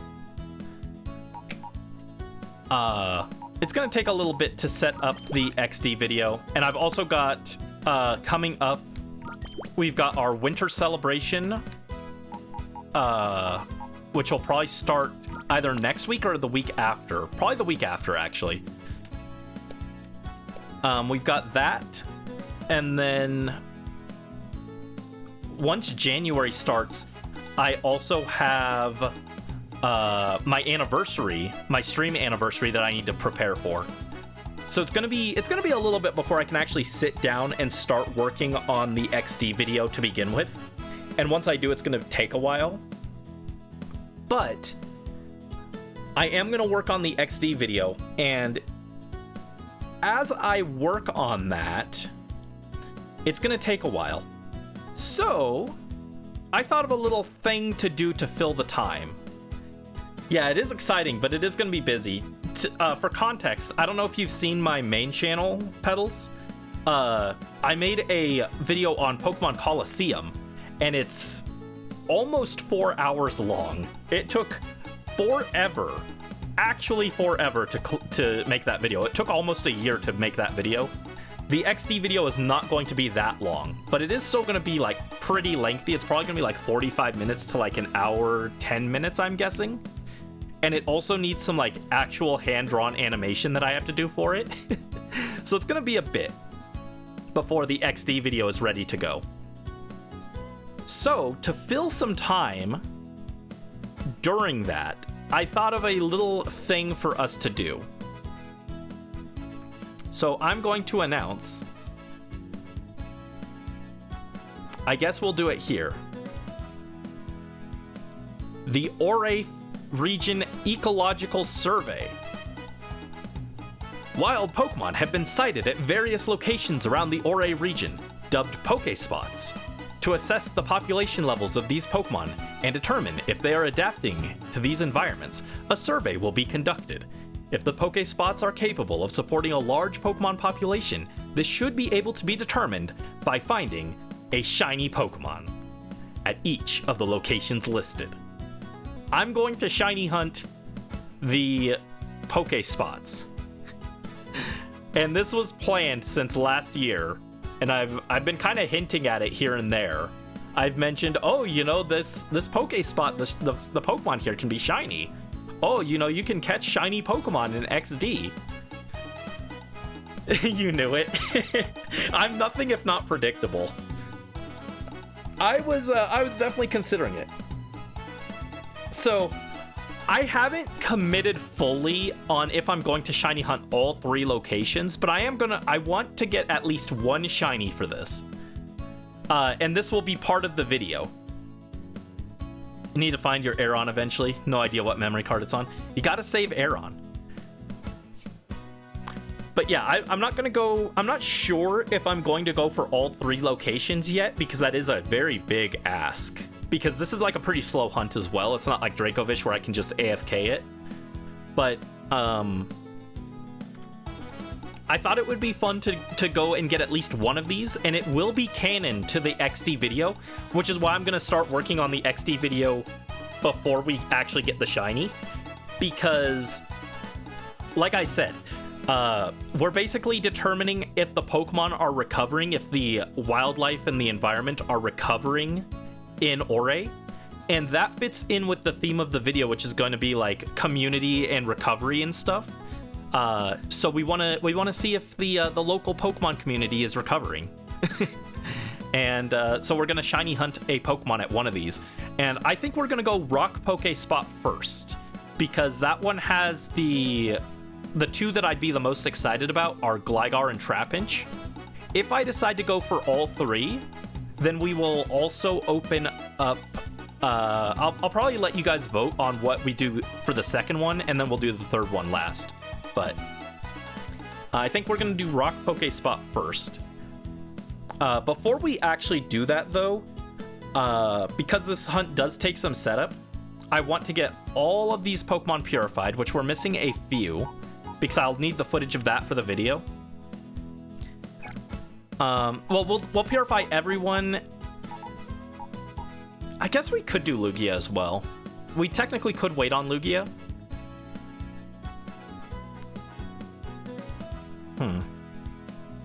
Let me also check, because I know I made a Google Doc for this. Let me check the Google Docy.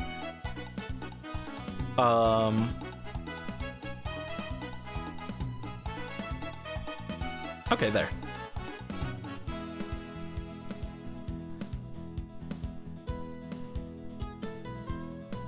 Yeah, I might need to review the Google Doc. I guess we could do that right now.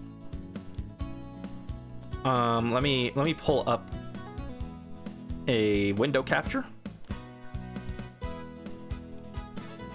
Oh, big.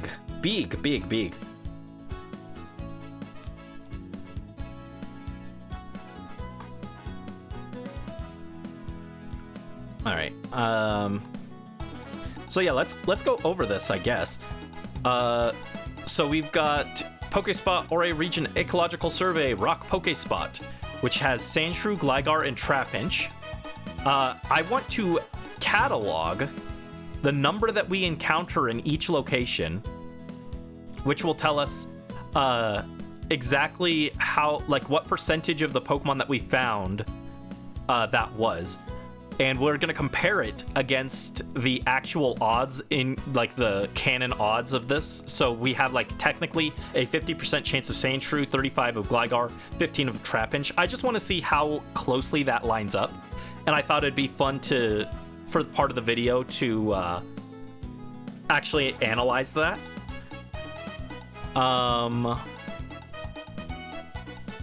Yeah, I guess I forgot to put a thing on here. I also need an extra copy like this for Munchlax. So insert row below. I'll add the icon later.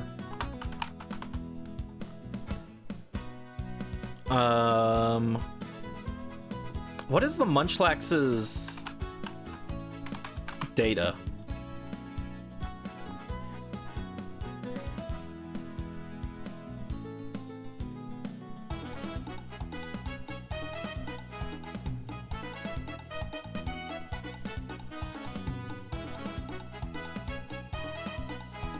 Runaway Bonsly has a 30% chance to show up. Oh, it's a 10% chance for Munchlax. Okay.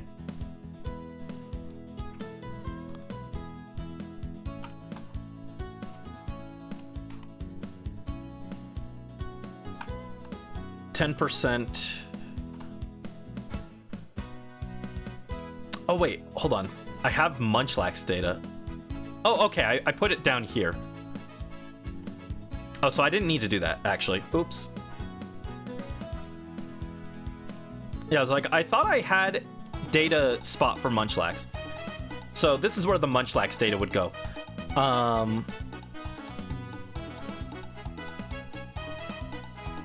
Total percentage of encounters in the location when factoring in Munchlax encounters, when accounting for potential data errors, it is estimated that it would have a projected appearance of 10% at all Poké spots, independent of the normal Pokemon spawns. That's, yep.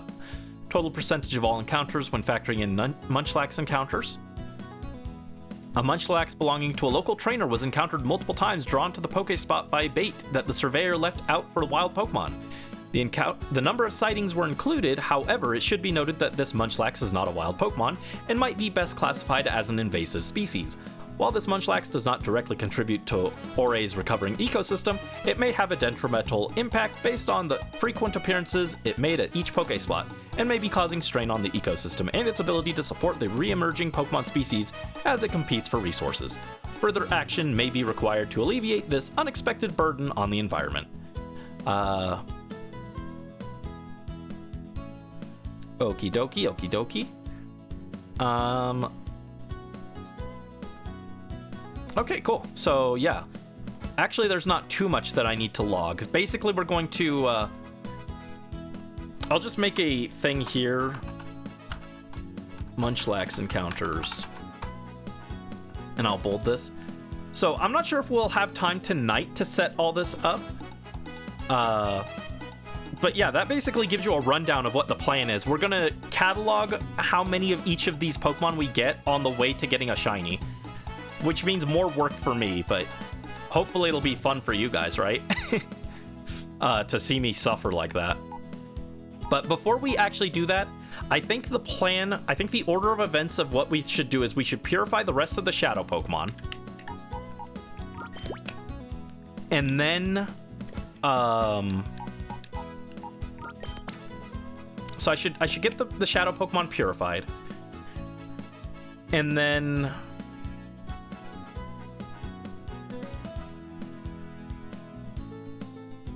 should I do the Dragonite drawing now? Or should I do it after we do at least one stream of the shiny hunt? Because I was thinking during the shiny hunt, I would let you guys have a chance to earn extra tickets.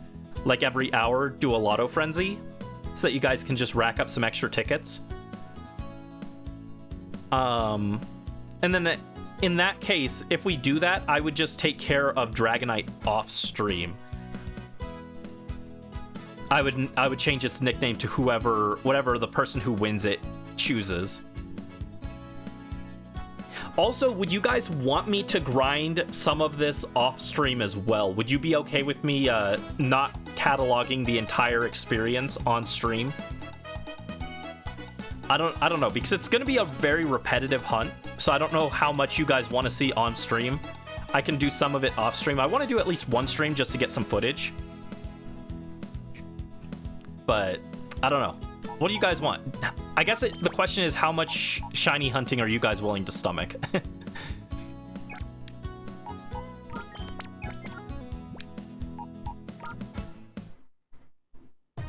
All right, no one is like fully purified. Executor is almost purified.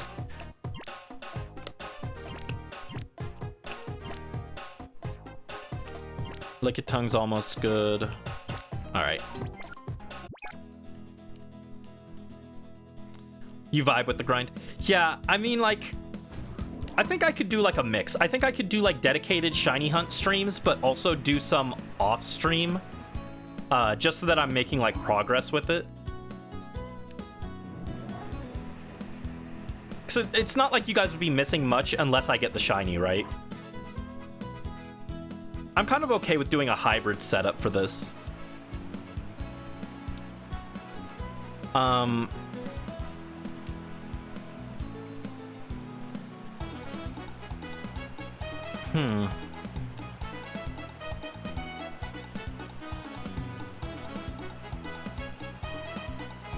If we wait on it, then you guys can get tickets to add to your chances of winning the Dragonite.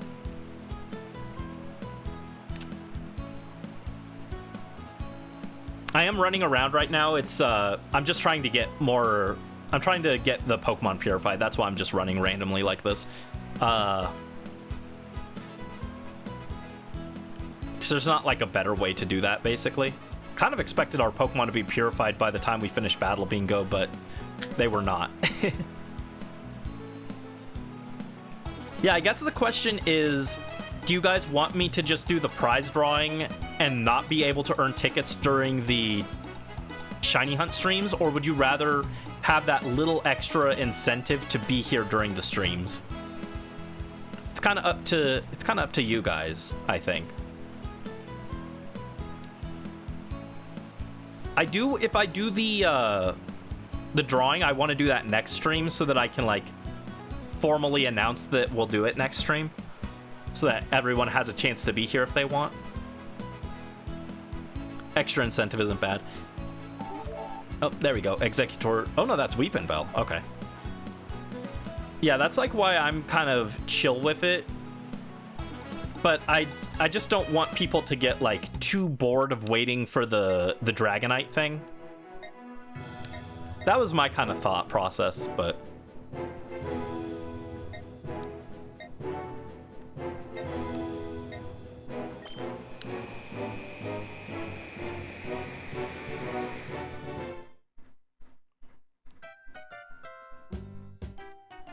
I'm sure we can find something else to do during the shiny hunt grind, but it's just going to be kind of repetitive.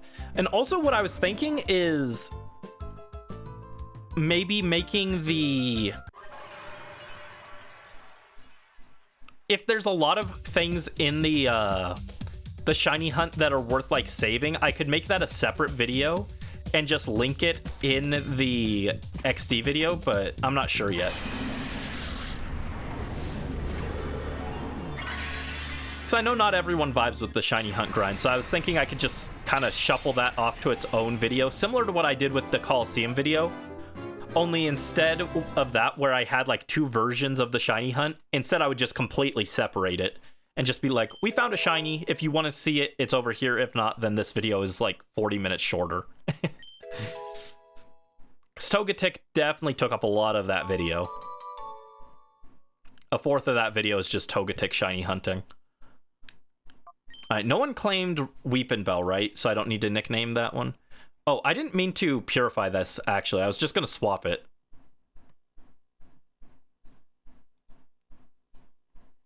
No one claimed Weepin' Bell, yeah?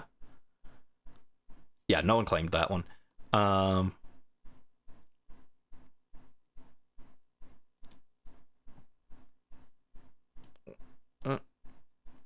What is highlight doc?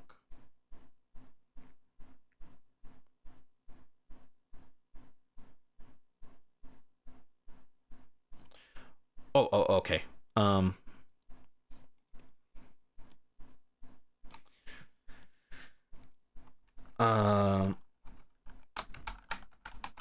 Battle Bingo VOD has remaining Pokemon. There we go.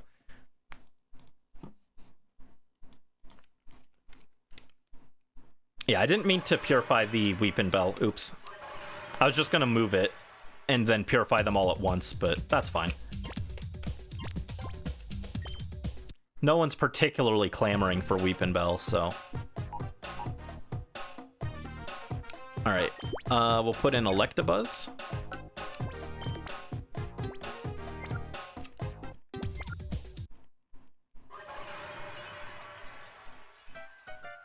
Yeah, unfortunately I don't have all of the money for it, or else I'd just buy a bunch of the colognes and use those to mass purify these guys. Oh, Doug Trio's ready.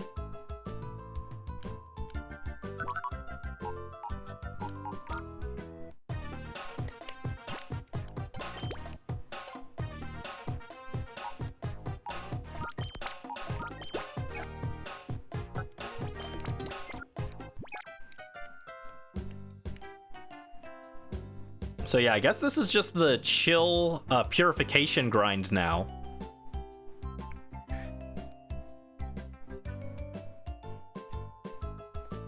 And I guess I can also, for those of you who don't know how it works, I guess I can explain how we set up the hunt. So if I understand correctly, and I'm gonna watch a tutorial off stream as well to help me set it up, because I have watched it, but I just want a refresher.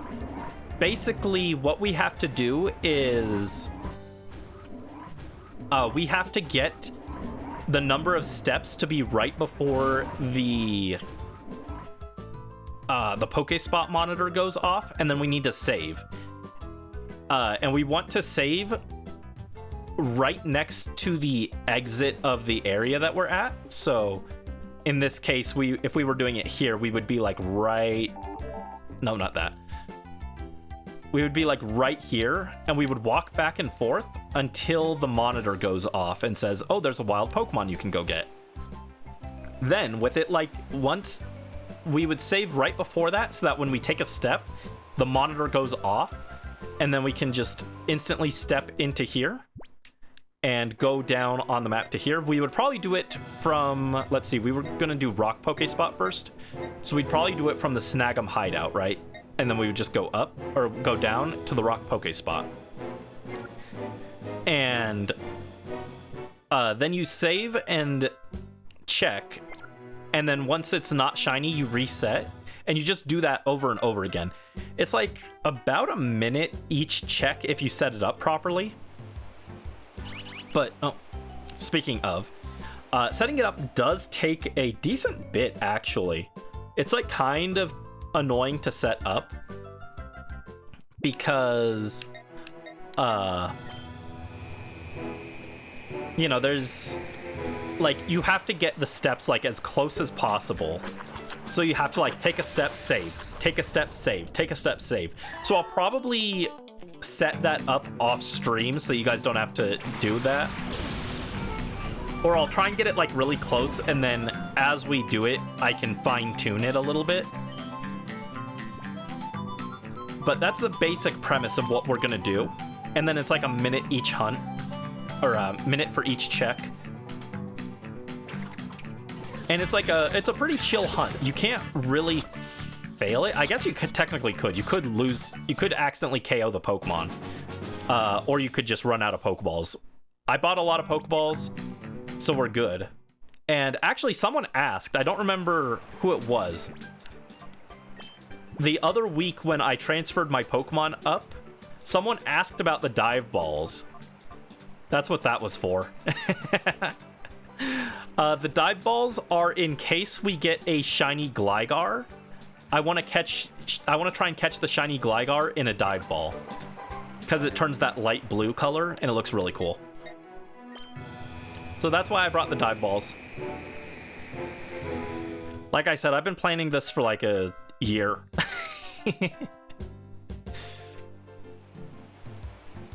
In fact, actually, can I see when I first started planning this?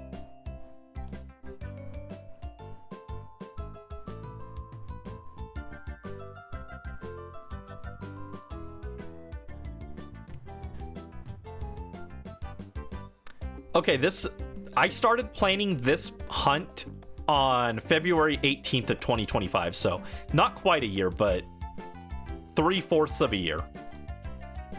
Yeah, color matching is nice. I like to match the colors on my shinies.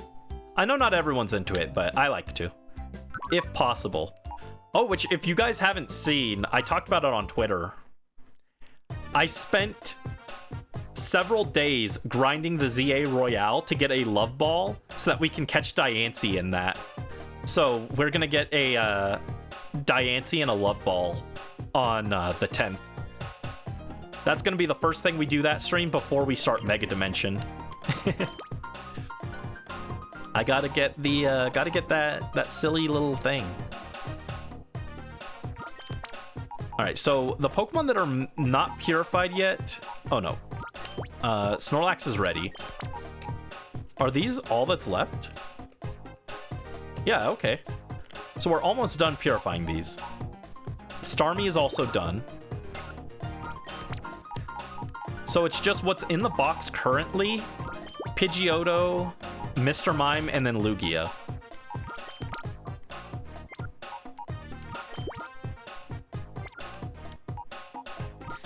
And Lugia, I think I want to do that.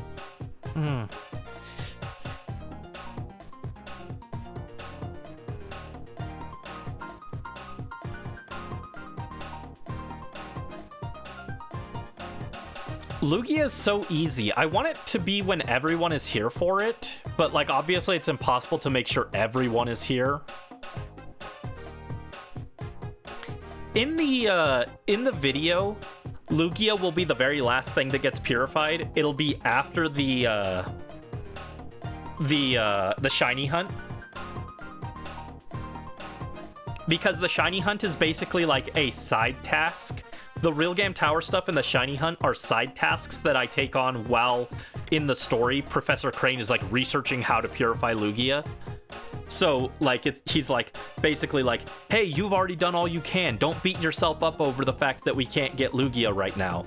We're gonna research this and figure it out. But you've already done a lot, so you should take time off and go explore the region. Go gamble at the casino. Go shiny hunt. Go do fun things while we figure out this. You've already done enough. That's like basically what happens in the story. And then at the very end, Lugia will be purified. But I might record the Lugia purification first so that we can just like slap it in there at the end if I find that, or if I finish everything before we actually find the shiny.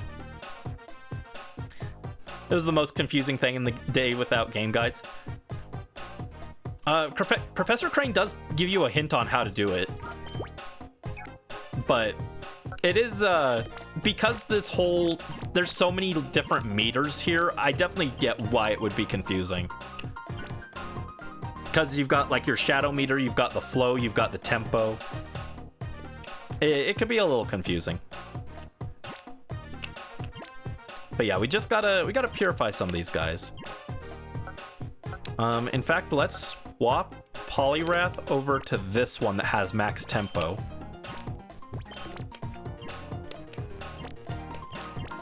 This one has max tempo. Yeah. Game came out when you were 3. Well, yeah, I mean, that's fair, but I'm just saying, like, the game does give you hints. A hint. Singular, not plural. Professor Crane tells you how to do it, but there's a lot of stuff to juggle with figuring it out, so.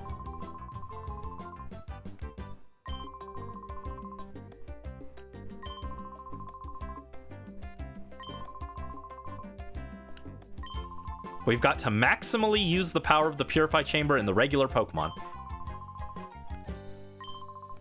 So basically what he's saying is to max everything out. But if you don't understand how that works, then that is still a little cryptic.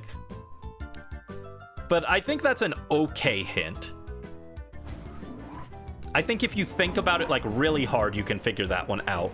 But you do have to have like kind of an understanding of how the purification chamber works. And because the default purification chamber is a little confusing and overwhelming, I think it's understandable that people would struggle with it a little bit.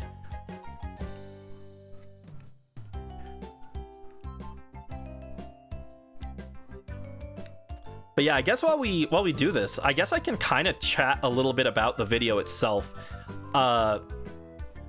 Because most of the battles weren't as like intense as they were in Colosseum, it's going to be much less of an emphasis on the different battles. It's going to be more of the locations are going to be kind of summaries. Like, we went to this location and we caught XYZ, and then I'll maybe have the boss like be a little more in-depth, but most of the bosses weren't that hard either, so I won't talk about the bosses too much either. So the emphasis is definitely not going to be on the battles for this. But like, I've scripted everything up to Citydark Isle, and then Citydark is like half scripted. It's definitely a lot shorter. And then after we catch Lugia and resolve everything there, then it's going to be like, next we well, it'll be like, we've finally done it. We've captured all the shadow Pokemon. After we catch Dragonite, I guess, technically. Dragonite is post-game, so that'll be right afterwards. It'll be like, we caught Dragonite, and with that, all the shadow Pokemon have been claimed. But there's still more work to do. We spent the next several days purifying the shadow Pokemon, blah, blah, blah. And then the last Pokemon remained, Lugia. But no matter what we tried, we couldn't purify it. Perhaps Cypher really did manage to create the impossible to purify shadow Pokemon. And then I'll have that bit where Professor Crane is like, oh, leave this to us. We'll figure this out. You go take your mind off things. Don't get too worked up about it. And so then we'll do the, like, all the side quest stuff, like the Battle Bingo and the Battle CDs. And then the Shiny Hunt. Lickitung is ready. That's good. And once all that is ready, then we'll have it end with the Lugia being purified. I'll hint at getting ready to leave for a new journey, which will be the small hint at the Ribbon Adventure for Togetic.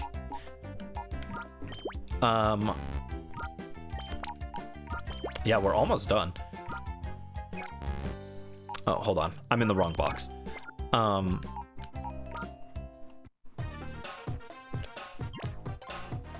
And then in the credits, well, actually before the credits, I'll hint that I worked with the lab to return all the shadow Pokemon to the original trainers. So that's where I'll send those to you guys. Well, I mean, I won't physically send them to you, but in the story, that's when I send the Pokemon to you guys and return them. And then in the credits, it'll be like, I would like it to be, again, it's going to be a lot of drawings, so I'm not sure if I'll fully commit to this, but the idea is for the credits, it'll show little, like, pictures that I draw that are, like, just kind of black and white sketches of you guys with your Pokemon. And it'll be like, also, thank you for the dress up, Brisk. It'll show, like, Brisk with all the Pokemon that they claimed, and it'll be like, blank, blank, blank, blank, blank, and blank were all returned to Brisk Deer. And then it'll go to Mel, and it'll show Mel with those Pokemon, and it'll be like, blank, blank, blank, blank, and blank were returned to Mel. And then it'll show some wild Pokemon, and it'll be like, these Pokemon were returned to the wild. Those are the ones that nobody claimed. And it'll have, like, the music credits on the side of the screen. I think it'll look really cool. I can actually show you. I'll show you guys what I have in mind. I'm not sure, this might be outside my skill level, but I want something very similar to this. Hold on, let me do the dress up first, before I forget. You wanted Umbreon. Yeah, we haven't used Umbreon in a bit, so let's get Umbreon in here. Thank you for the dress up, Redeem Brisk. Umbry.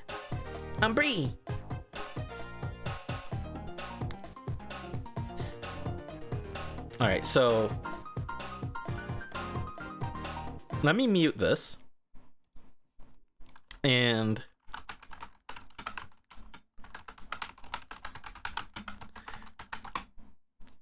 this is why I want to play this game on stream. We're going to play this game eventually, but I've been obsessed with this song for, like, the past, like, 6 months. This is going to be the credit song, and I'm going to use something very similar to this art style, or I'm going to do my best to, like, do something similar to it for the credits.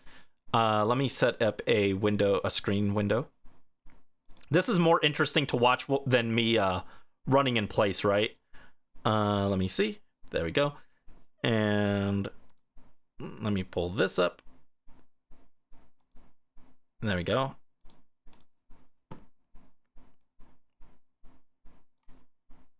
So I basically want to do something very similar to the credits for Another Code Recollection, but it'll be like me with the Pokemon and then returning the Pokemon to you guys. So this will give you a little bit of an idea of what I'm kind of going for. Oh, hold on. Is the volume too low? Nope, volume's up. Hopefully you guys can kind of hear it. Let me raise this a little. Like, look at this sketchy art style. This is something similar to what I want. And then, like, where that box shows up, that would be your Pokemon showing up. I was smiling all the time, and I hope it comes.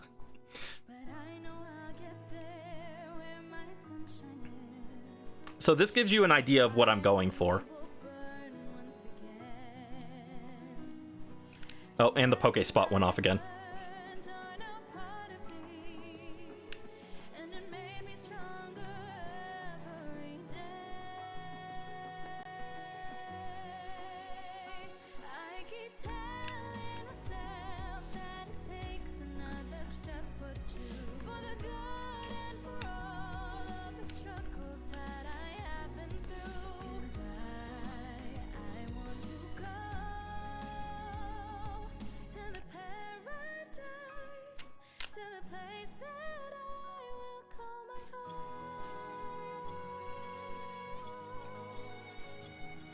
Oh, so we got Hoppip here.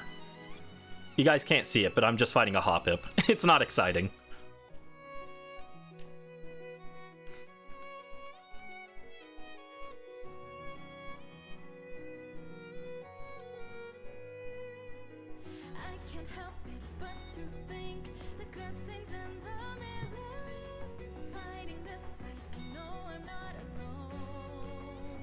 Hoppip, Hoppip. Which is super effective against Hoppip, that's true.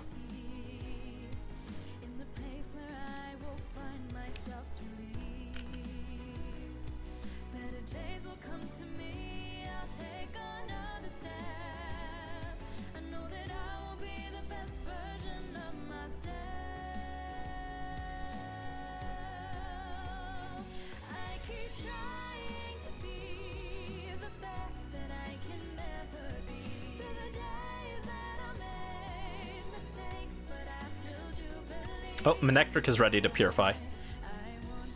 And Hypno.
Yeah, I've been obsessed with this track for like for half a year. So I've been like planning how I want the credits to look based off of this. It might be a little outside my skill set, but I've basically storyboarded the animation for it. And I'm very excited for that. That's another reason like this video is going to take a while, because I have to edit that or I have to draw all of that. So that's going to take a while. And, oh, I can pull up the in-game audio again. Let me lower this again. That's a little loud. There we go. So yeah, I've been like planning all of this. I've had a lot of ideas for the XD video since like we finished up Coliseum basically. So that's going to be something I have to work on. That's going to delay the video's release. And similarly, at the very beginning, I want to do a short intro to the video that will be also animated, and it'll be me talking with Jovi, actually. I can... Hold on. Where's my animation folder? Or my animation notebook?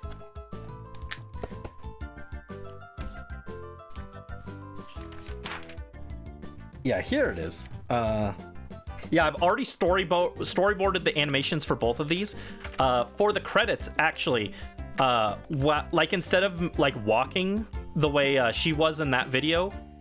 Thank you for the head pat and the Togetic. Hi, Tenshibi. Instead of the walking there, I thought it would be cute to have me sitting at the Oasis Poke Spot with like Togetic flapping next to me. Okay, Swellow is done. I thought that would be a really cute way to set that up. So that'll be the ending like animation there, just like a short loop, because it's gonna be a lot to draw anyway. I'm not gonna make the animation super complex, you know. I was thinking it'd be cute to be like me and Togetic like sitting at the Oasis Poke Spot, and then like in the background you'd see the Poke Snacks, right? And the Munchlax would be there eating the Poke Snacks. He'd be going nom nom nom nom nom nom. And as the credits like get closer to the end, the Poke Snacks would start to disappear off the plate because the Munchlax is eating them. And then at the end, the Munchlax would leave, and then like the Pokemon that I claimed in this video, so the my Flareon, the Dusclops, and the Mawile would all like jump onto frame, and like the last screen would be me, Tenshibi, and those Pokemon that I got in this adventure, because those ones are like my Pokemon. But as the credits scroll up and like here's what songs were used, it would list all the songs and everything. But then on the side, it would show your guys's like Pokemon that you claimed and everything. Oh, spot monitor went off again. And then for the intro, oh geez, come back. Oh god, I don't have enough space on here. For the intro, to start the story, I thought it would be cool to have me talking with Jovi, and it would basically be, I can actually read exactly what the intro is because I've already scripted it. It would be me saying like what happened with Shadow Lugia abducting the SS Libra, and then it would go to Jovi interrupting the story, and she'd go, "Wait, Brandy, did all of that really happen? And what about all that stuff from your other story about Cypher and Snag'em a year ago? Jovi thinks you made it all up." And then I would go, "A good storyteller knows when to embellish a little. So none of it is true? I didn't say none of it happened. After all, we've got the Pokemon right here. Why don't you think about it and decide for yourself?" So basically that would be my way of like saying like some of the things that happened are like, some of the events didn't take place exactly the way that I'm saying it in the story, but for the most part, like, you can kind of determine the canonicity of the events and everything. And that would actually give Jovi some kind of purpose in the story, because otherwise Jovi does not need to exist.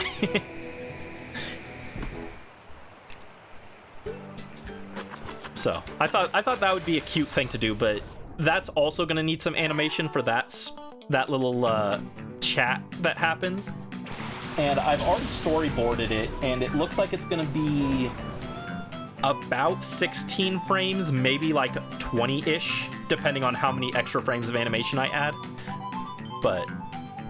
And that one will also be in like kind of a black and white style of us just talking, maybe some like light watercolor to emphasize like maybe Jovi's hair would be blue to give her a little bit of personality there, but for the most part it'll be black and white, because I'm already going to die from all the art I have to do. And then the last thing that I'd like to draw for it is what was it?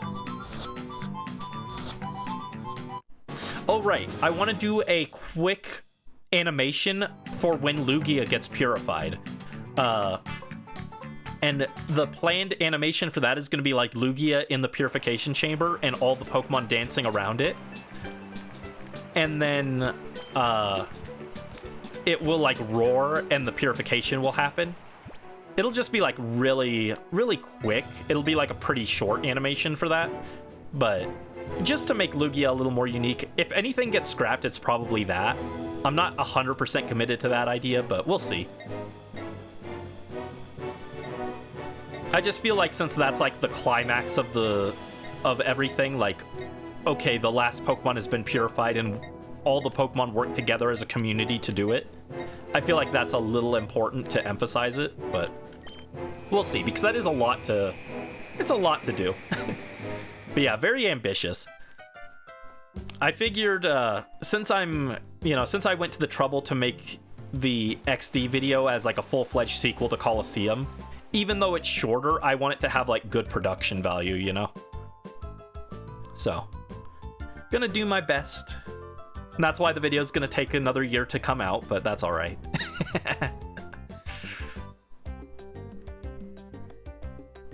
So if I ever say like, oh, I'm working really hard on the Colosseum video, you guys know exactly what I mean on it.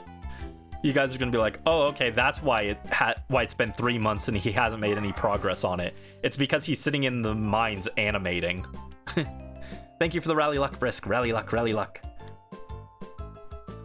But yeah, so once I get to animating that section and drawing the sketches of all the different Pokemon, I might ask you guys to send me like your trainer references of how you want to be drawn in there. And that's what that's for. And if you don't want to be drawn in, or you don't have a reference or anything, I'll probably just do something like your hand reaching out to the Pokemon from off screen so that I don't have to draw a person. But that's the idea.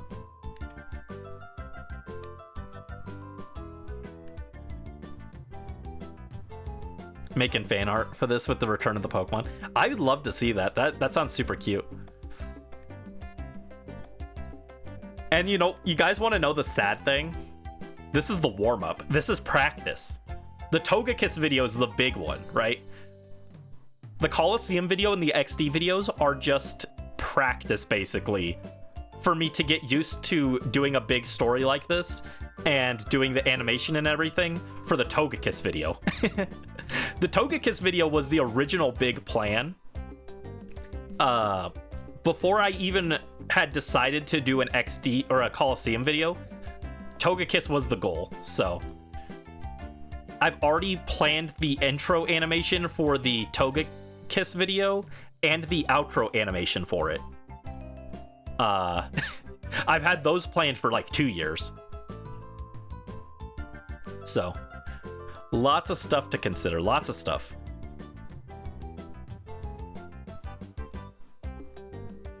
Togekiss is such a fun Pokemon. Yes, Togekiss is my favorite Pokemon. For a while, for a long time, it was Ralts, and then it was Minior for a bit. But in my heart of hearts, it's Togekiss. Togekiss, my goat. And honestly, I hate to say it. Oh, that's not right. I think Flareon might have crept into top 3. I think Ralts might be out, which feels blasphemous to say. Actually, you know, the order might have changed. It might be Togekiss, Flareon, Ralts, Minior at 4. I think that might be the actual order now. I just really love Booster, dude. And we did almost end up doing a shiny hunt for Eevee at the start of this. I heavily considered that. All right, Rhydon is ready. Yeah, Booster.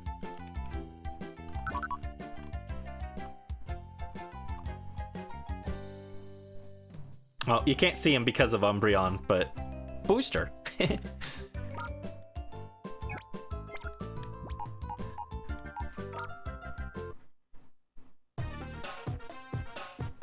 Okay, so we've got 1, 2, 3, 4, 5.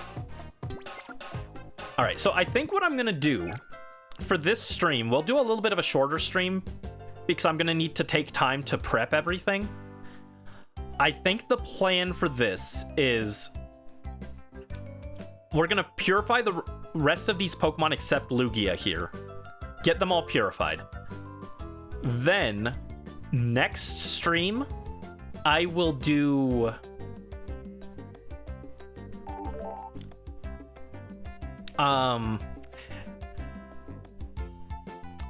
Should we purify Lugia next stream, or should we... Because I want Lugia to be the last Pokemon purified, right? So I'm thinking maybe I should do... I should wait on Lugia, but I can also set up the purification chambers so that when it's time to purify Lugia, that's all we have to do.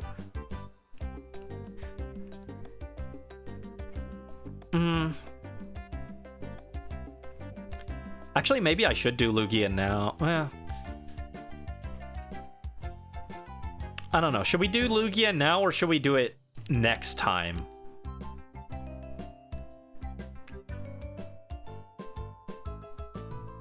You'd seen Umbreon hadn't been getting any love. I like Umbreon. It's not my favorite, but I do like Umbreon. Yeah, I'm just not sure how I want to do this. I definitely want to wait at least one Pokemon stream for you guys to get some tickets before we do the prize drawing for Dragonite.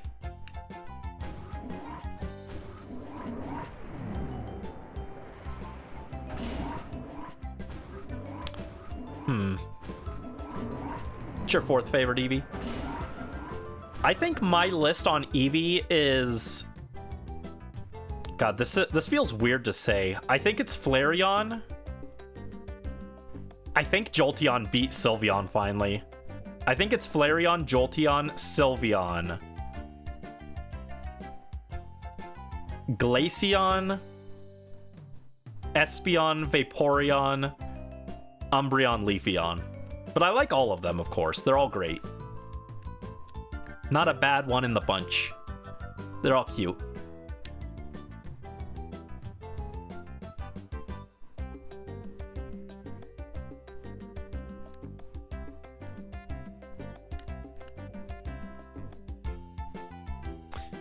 Alright, so what I think I'm going to do is I'm going to purify the Pokemon now.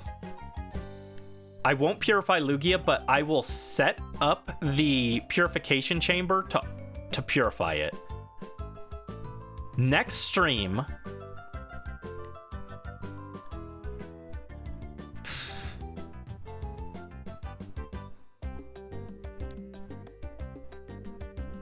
Next stream we'll do...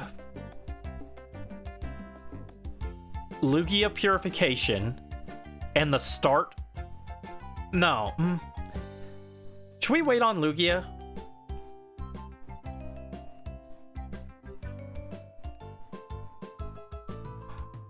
I mean, technically speaking, for ease of organization, I should do Lugia now. I should just do Lugia here at the end of this stream. Technically speaking, I should do Lugia. Then next stream can immediately jump into being the shiny hunt. You guys can earn some extra tickets. Whenever I decide you guys have enough tickets, I can do the Dragonite poll. We'll spin the wheel, decide who gets Dragonite and who gets what other things. And then... any future shiny hunts we do will just not have the prize tickets available, and that's fine. If you guys don't want to show up, I totally understand for that, but there will be at least one stream where you guys can get tickets. Once the video is done, I will get everything set up to do Mount Battle. I'll probably run through it twice on my own first, get the first two Johto starters, and then the last Johto starter I'll get on stream with you guys using Togetic. And that'll be the start of our Ribbon adventure. And then from there, we'll start working on Ribbon streams. I think that's the best way to organize it. Because if I save Lugia till next stream, which I kind of want to do, but if I save it for next stream, it becomes a thing where I'm going to be like, oh, man, where's Lugia in the footage, right? And I'm just not going to know where to go look for it. I'm going to forget. So for the sake of organizing things, I should just do Lugia with the rest of these Shadow Pokemon. So I have all the footage for the Shadow Pokemon together. Oh, it's Famke. And I think that's just the, I think that's the best way to approach it.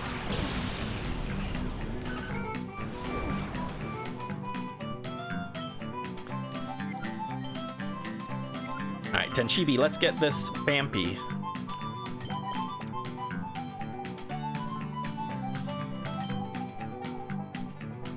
Yeah, and if I do Lugia this way, that means I can set up the shiny hunt for next stream on my own time instead of setting it up on stream, so we can just jump right into it. Whereas if I try and do Lugia next stream, then I will have to set up the shiny hunt on stream as well.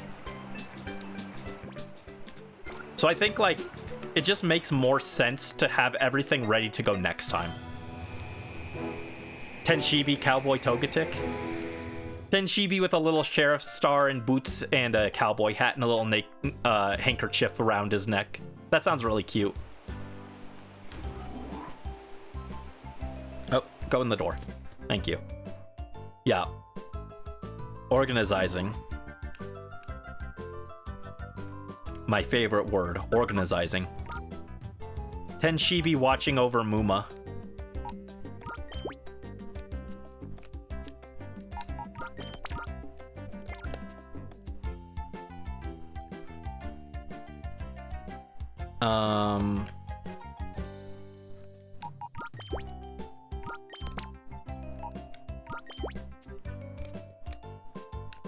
There we go. Cool. So yeah, everything is ready except for these ones in the Purify Chamber. Who else is missing? Alright, the last ones are almost done. This one is almost done. It's like halfway. Poliwrath is less than halfway. Electabuzz is less than halfway. And Pidgeotto is not ready, but almost ready. It's like one step away. Alright, this does have max tempo. Okay, all the ones with max tempo are ready. So yeah, in the story canon, the shiny hunt will take place before Lugia gets purified, but for the sake of the video, to be able to just start editing footage whenever I'm ready, Lugia will go after, or will go before. Yeah, we got to get the max tempo. I'll get that after this is all done. All right, Pidgeotto is ready, so we're just waiting on those last three, and then we'll get it.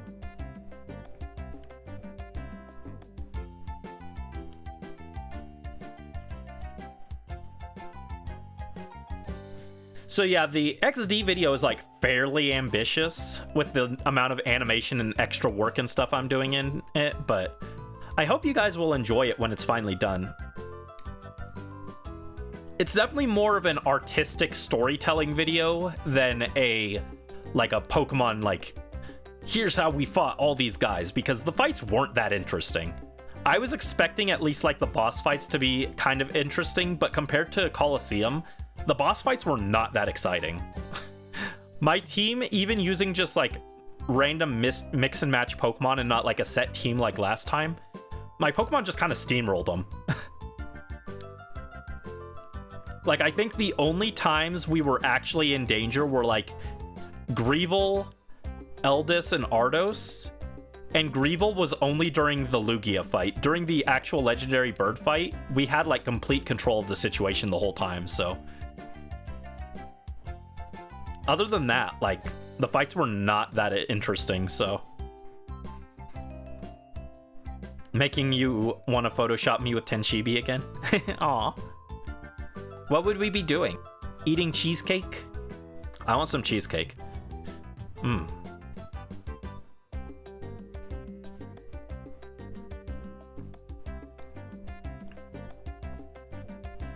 You've always struggled with him?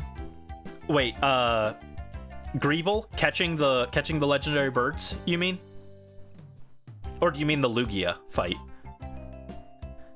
Lugia would have been really easy if I used the Master Ball, which is definitely what you're supposed to do. You're supposed to just Master Ball him, but...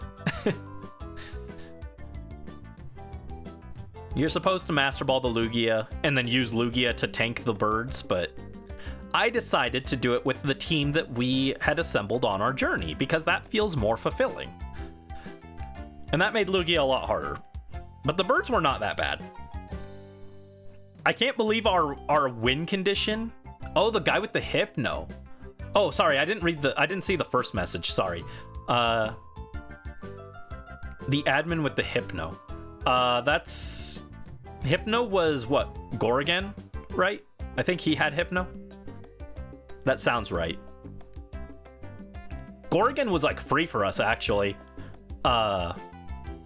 Because his AI is so predictable, because he just goes protect, earthquake. The first half of that fight was really easy for us to just snipe the guy who was using earthquake while the other guy protected. And then it did get a little harder when he ran out of earthquake users, but we caught them pretty quickly. Gorgon is a pain normally. Yeah, I think I just happened to be like pretty well prepared with my team layout for that one. But if you're using Pokemon that are like super weak to earthquake, he can definitely mess you up. Similar to Dakeem in Colosseum. But my team was like really well suited to be able to tank one earthquake and pick off the guy while the other guy protected. So it was basically a 2v1. It's all the Nuzlocke strategy videos I've been watching. I've been watching so many like hardcore doubles, Emerald Kaizo Nuzlocks that I'm like, oh yeah, I understand how double fights can be cheesed now. Very silly stuff. Pokespot again, okay. I don't know how many wild Pokemon I need. I'm probably about done with it, but I am still technically missing like a few. So I might as well grab them while I'm still running around. What if this is a shiny right here? Imagine. What's my favorite cheesecake? I like any of them.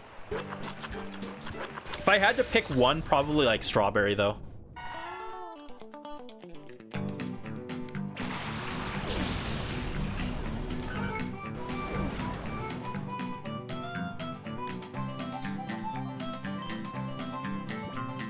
Sketch is done for the reunion, but it's hard to see, so you're gonna give line art. Oh, I'd love to see though.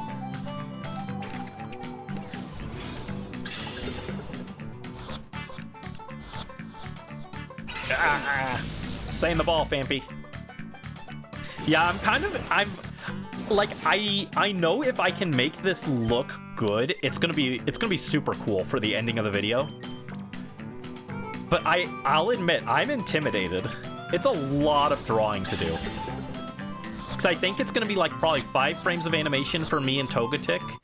Another like 4 or 5 frames of animation for Munchlax. And I'm going to do that on a different layer. So that I don't have to like... Oh,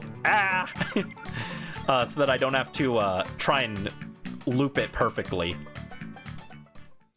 But Munchlax will be a different layer. And then I've got to draw all of you guys and your Pokemon, and all of the random Pokemon. And that's part of why I am going to do that. That's part of why I want to do it like you guys reuniting with your Pokemon is it'll give it more like heart, I think.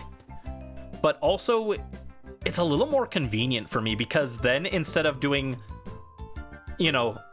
6 full-size portraits of the Pokemon, I can do like one portrait that's like the 6 Pokemon, but they're like lined up together, so like I don't have to draw their full body. Like, part of it'll be cut off by the frame. Some of it will be you guys like, some of the Pokemon will be like partially obscured by each other.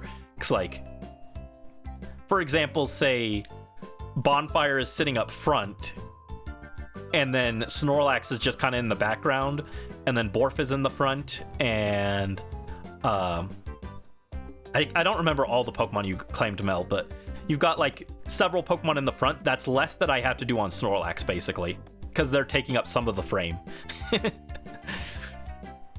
That's the hope, anyway, is that'll technically save me a little bit of work. And again, I'm not going to color this. It's going to be like black and white. Maybe a little gray for like certain Pokemon that don't look good in just black and white, but the plan is to make it like kind of Kind of not too bad. Oh, right, yeah, you got Seal, Carvana, which evolved into Sharpedo, and then Hitmonlee. Yeah, Hitmonleg.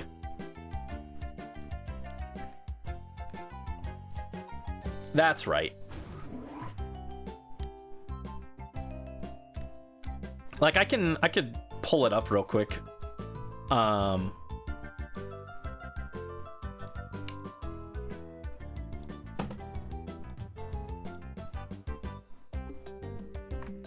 Let me delete this. And yeah, I'll probably ask in the Discord server for you guys to send your references when it's time for me to draw that. I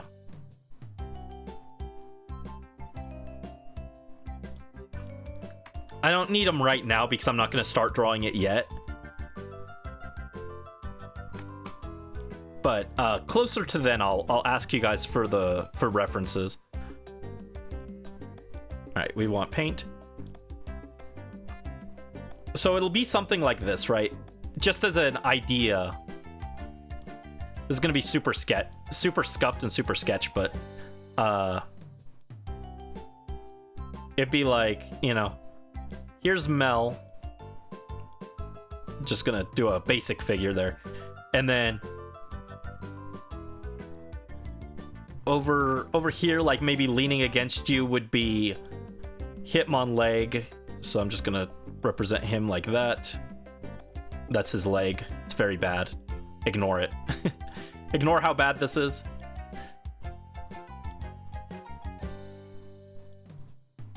And then maybe in your arms is Growlithe. So there's Growlithe. Give him his little ears. He'll be like making a Borf face. Borf, he looks more like a cat, but that's okay. Back here, we'll have Snorlax. He's hungry, so he's like, oh, I'm hungry. And then up front here, we'd have Houndoom as like kind of the determined leader. It's like staring. It's like, why did I give him a bird face? That doesn't work. And there's his other horn.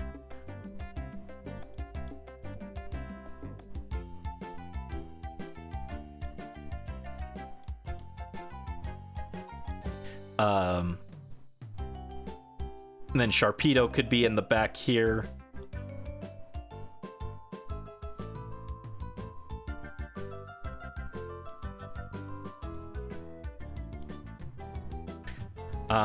And then who is the last one? 1, 2, 3, 4, 5.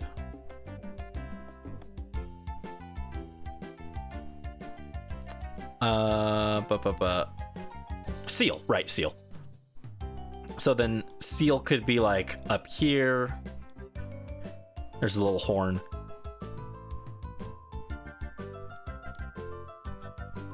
He could be making a little tonguey face there. So, you know, I wouldn't... That way, like with this, I wouldn't have to draw the whole Pokemon. I can just kind of do like part of it. But like that gives you an idea of what they would kind of look like. And then I would grab this and we'll go resize. Cancel. Put this like here. And then I'll draw like a little border around it. So it'll be like I don't know. Maybe it'll be a box. Maybe it'll be like just kind of an artistic-y border. Maybe something like this, maybe. I might change the size of the border based off of like how many Pokemon that you got. Maybe I have Snorlax kind of popping off the border. Same with Sharpedo. So it'd be like that. And then credits over here.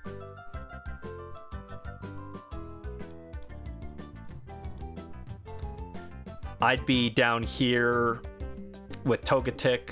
So I'm down here, that's me. Togetic here.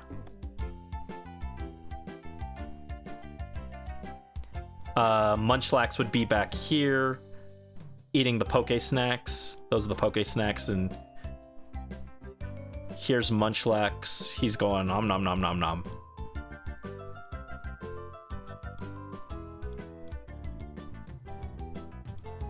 Little crumbs flying everywhere. And then in the background, you'd be able to see the palm trees for the Oasis Poke Spot. And then it would say something like, reunited with Sharpedo, Hitmon, Snorlax, and I'd use the nicknames you gave me, but I just can't remember them all off the top of my head. Seal, Growlithe, and Bonfire. Yeah, I remember Bonfire because we actually used it, but the rest of them I don't remember off the top of my head, but there you go. So it looks something like this. That's what the full credits would look like.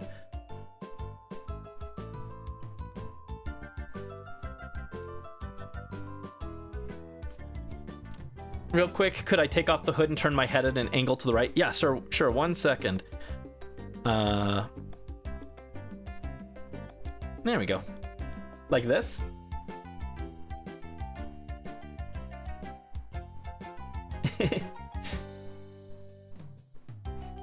But yeah, so that just gives you an idea of what it'll roughly look like. Also, it's a little off. That's fine.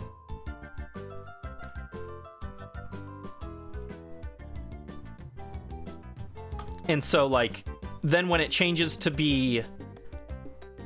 Oh, I didn't mean to do that. Oops.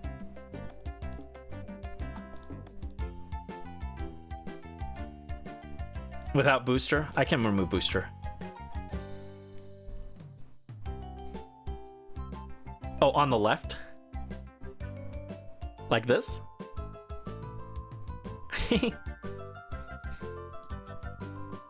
So then, when it changes to the next person on the credits, it would just, you know, cut this, and then it would say, oh, these ones are just wild Pokemon, so it would show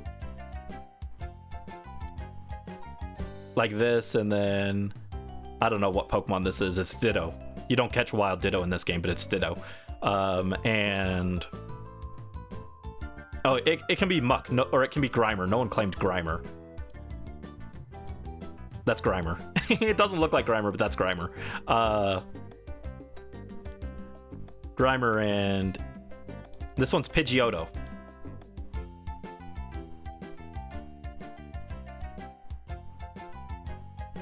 He's like kind of coming off the frame, right? He's just sitting there, and it would say like Pidgeotto and Grimer were returned to the wild.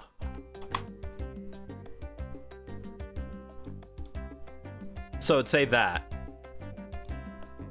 And then next it would be like, it would show Brisk, and it would be like, oh, here we go. It'd show a new box with, here's just Brisk. And it would show Brisk's Pokemon. I'm just gonna be super fast with this.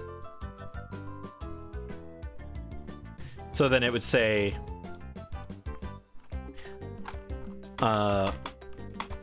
Pokemon 1 through 6. So I would just list all the Pokemon. Reunited with Brisk Deer. So that's what it'll look like, with the little text and everything. But like basically me, Togetic, the Munchlax, and the background with the palm trees will not change. The credits on the side will change, and then the images of the Pokemon will change. So that gives you an idea of what I'm going for. Anyway, sorry that took so long. I kind of got distracted, but I wanted to lay out the thoughts of how it'll look for you guys. And I'm looking forward to it. It's just going to be a lot of work to draw all this. And that's why I decided to go with a black and white sketchy art style, to save at least a little bit of my sanity. Because I've got other things I need to animate this year as well. I'm gonna be in the animation mines forever. Explanations are appreciated, yeah. So, oh, I guess I could, oh. Let me bring that back, actually. Oop, it went crazy there.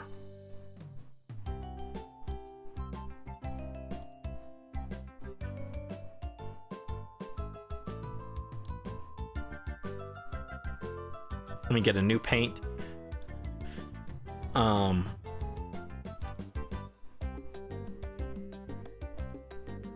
So then, if you don't give me a image, what it would look like, I wanted to show this as well.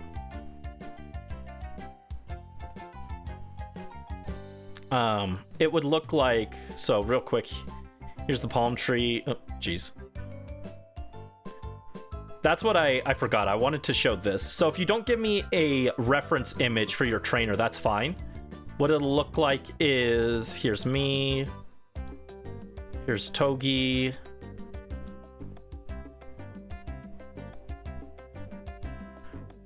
Here's the credits.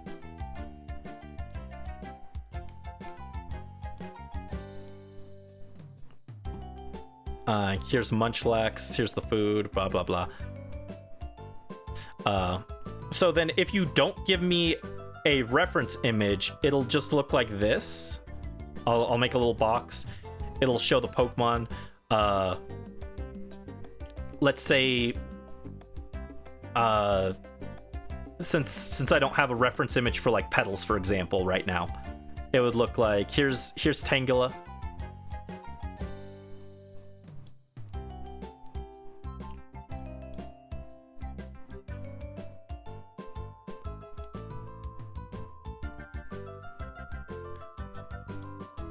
And Tangela's looking up at the trainer. I can't really draw that well, but pretend those eyes are looking up this way. And then here is, you know,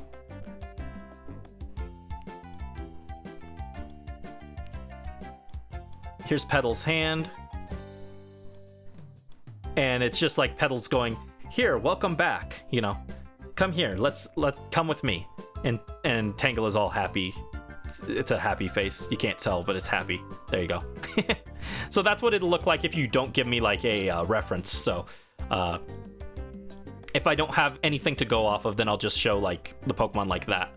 Like, oh, the Pokemon's being welcomed back home, you know, something like that. Tangela's so cute. Yeah, Tangela's a little guy.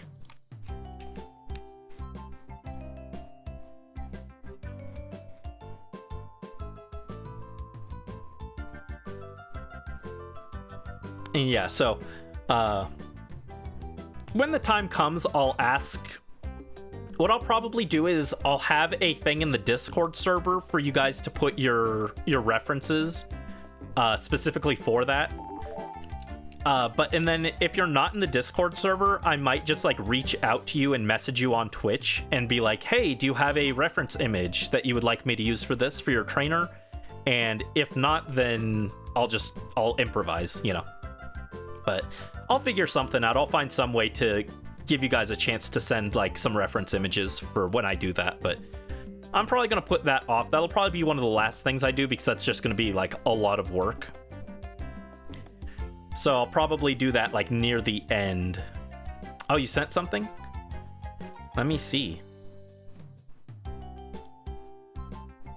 Oh my goodness, that's so cute. Do you want me to share that on stream? Little guy. And it looks like Mel also sent something. Let me check. Oh, that's super cute, Mel. Oh, good job. Dang, your messy sketch that you do in like 5 seconds is like so much better than mine.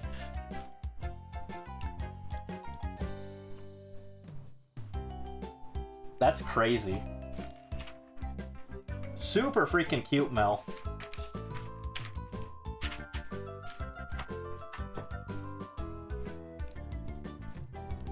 Don't put myself down.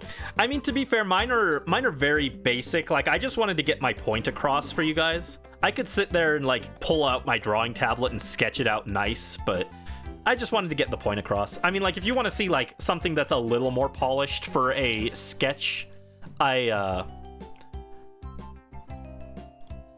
I did this one. This is like a slightly more polished sketch. This is the thumbnail for the fossil video.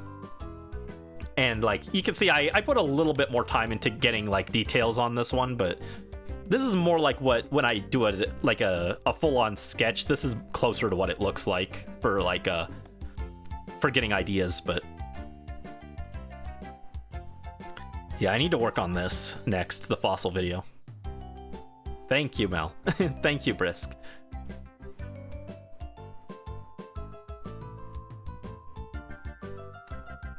Also, here's the thing that Brisk sent me of the cheesecake. Oh, I've still got Prisoner of War Kong on here. Why do I have that saved? Yeah.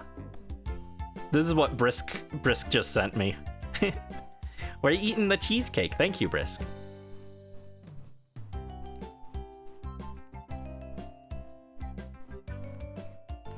I love cheesecake.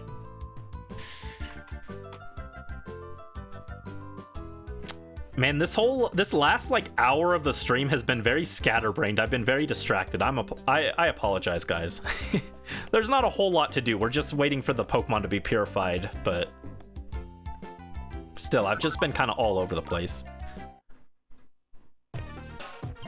Okay, so this one is almost done. Mr. Mime is almost ready, and Poliwrath is almost ready. And then we'll purify everything, get Lugia in, and then we'll call it for tonight. Editing skills have helped with photoshopping. Mostly photoshopped Brandy and edited VODs. Yeah, thank you. I appreciate it. I love seeing the little things you come up with. You did so good on the Brandy Girl edit. That one was phenomenal. I like all your edits, but that one might be my new favorite.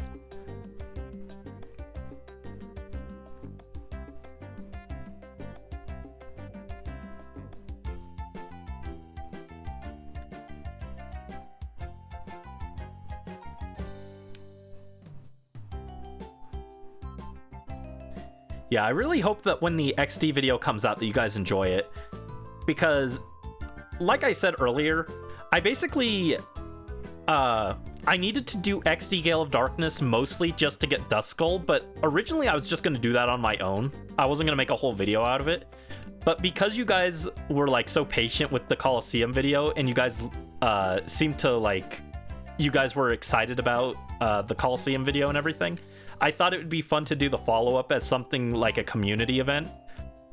So basically, I came up with the idea of having you guys be able to claim Pokemon, and it was kind of like just a... I did XD more for you guys than for me, basically.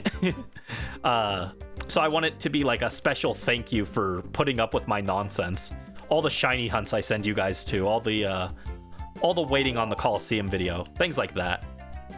I wanted to say thank you to the community. Everyone who's been here, old and new. I appreciate all of you. And so I wanted to make this this fun little project before we get into the multi-year long Togekiss adventure. What I think I'm gonna do with Togekiss is I'm gonna spread it out a bit because there's a decent chunk to do. Basically, my idea is with Togetic, or Togetic Togekiss. I'm thinking I'll probably basically more or less roughly edit each section as we do it before moving on to the next one, so that when it's time to put everything together, I can just kind of slap everything down and be like, okay, everything is in place now. I just have to go through and make sure everything is smooth and everything. I think that'll be a bit better long term.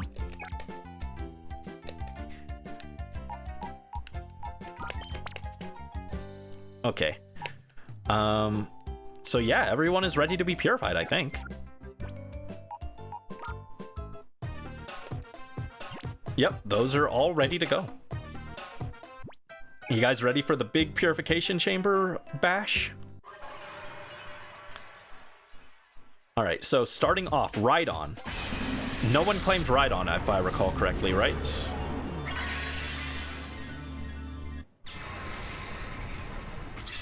And so yeah, if you want to claim anyone else, now's a good time, and I think you can claim them...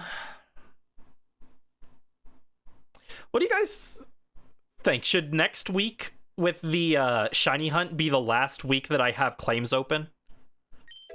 I know Mel and Brisk have already claimed out their 6, but for anyone else, do you think I should have one more day of claims available?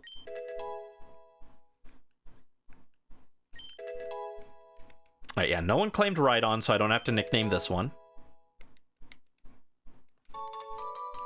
Bum ba da bum ba ba bum.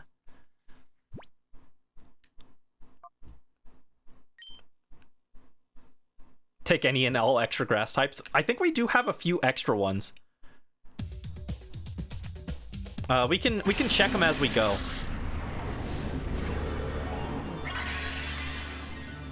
Alright, no one claimed Mr. Mime, if I recall.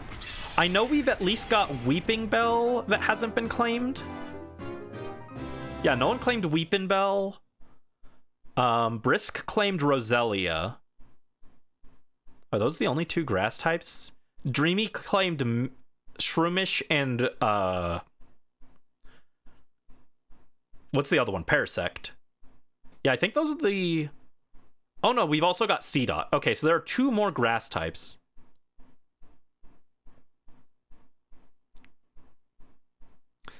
Yeah, and I was gonna say it later, but I guess I'll just say it now. I went ahead and I claimed 1 Pokemon for Lucas. I hope you guys don't mind. I claimed an Executor for Lucas.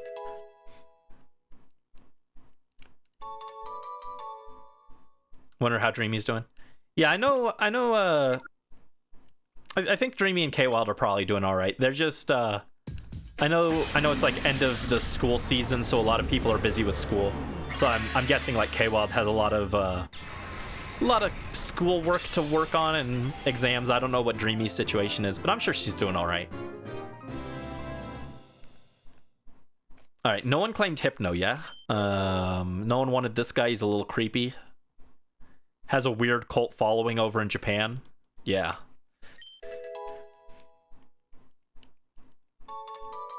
Baton Pass. Oh, didn't want a nickname. Thank you. Our Hypno with the big ol' nose. Swellow. Did anyone claim Swellow? I don't think so. Yeah, no one claimed Swellow. You almost claimed Hypno. Yeah, I know you mentioned that you thought about claiming Hypno. Hypno you dislike a lot. I don't dislike Hypno, but I don't love it either. I like Drowsy more. Drowsy's kind of funny because he looks like a chocolate dipped banana, but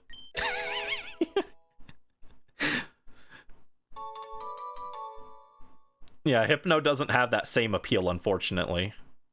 Get it? Appeal, because he's a chocolate dipped banana, and bananas have peels.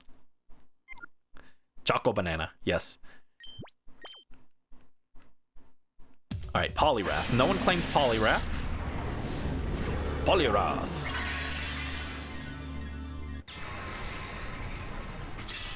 Ah. It's time to duel. Is that sound clip for the time to duel really low for you guys? If so, I'll raise it next time. I wasn't sure how loud to make it. I can make that a little louder.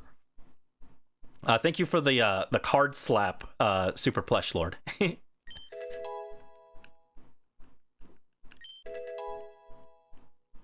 Pretty low on your end. Okay, I'll raise it next time. I'll make a note of that right now, actually. Cool.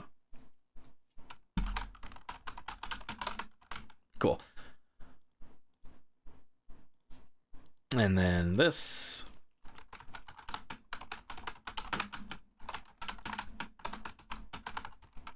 There we go. You'd clip it and put the Yeet theme song over it, but you'll save that for another time. Fair. Oh, was that everyone on that batch? No, I just pressed the wrong button. Okay. Toros. No one claimed the hamburger. Well, now that I say that, I'm kind of tempted to claim that for Lucas as well. Maybe if no one else claims Tauros, I'll get this one for Lucas as well. He can have hamburger. Hamburger.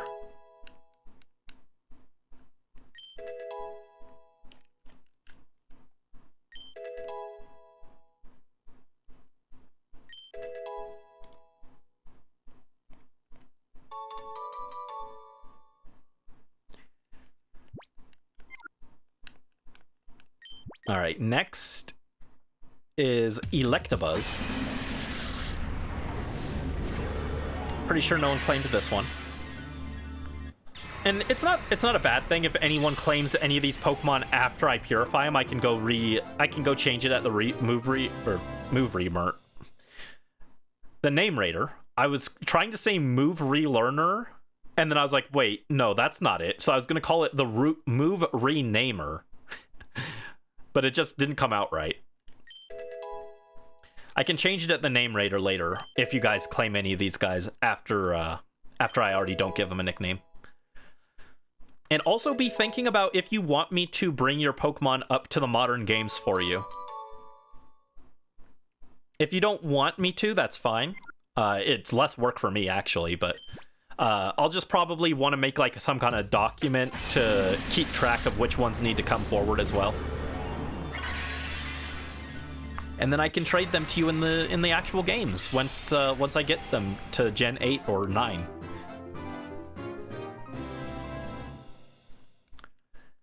All right, Manectric. You don't know about the others. You can choose all of them, basically, technically.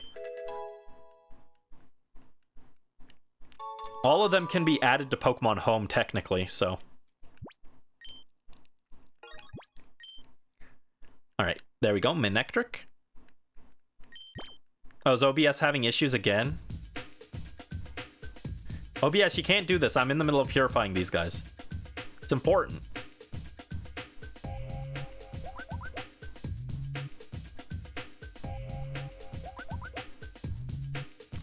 Alright, here comes Pidgeotto.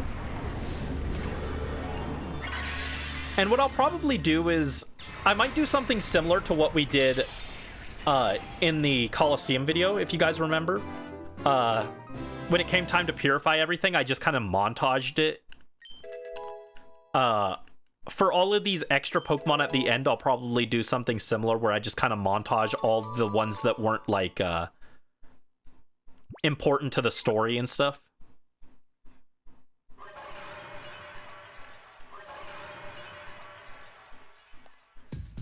Alright, so now we gotta go...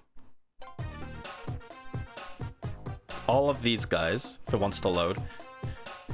It does not want to load, but that's okay. OBS is being a brat. You're not missing anything, though. I'm just moving more Pokemon into the boxes. And these ones are all ready to go, so nothing doing with this. Got Doug Trio. Here's Lucas's coconuts. Love Lucas's coconuts. Here's Snorlax. Funny enough, if Mel hadn't claimed Snorlax, I was gonna give Snorlax to Lucas, actually. That was my first pick for a Lucas Pokemon, but since Snorlax is, like, fairly popular, I was like, I'll let people have a chance to claim that one first.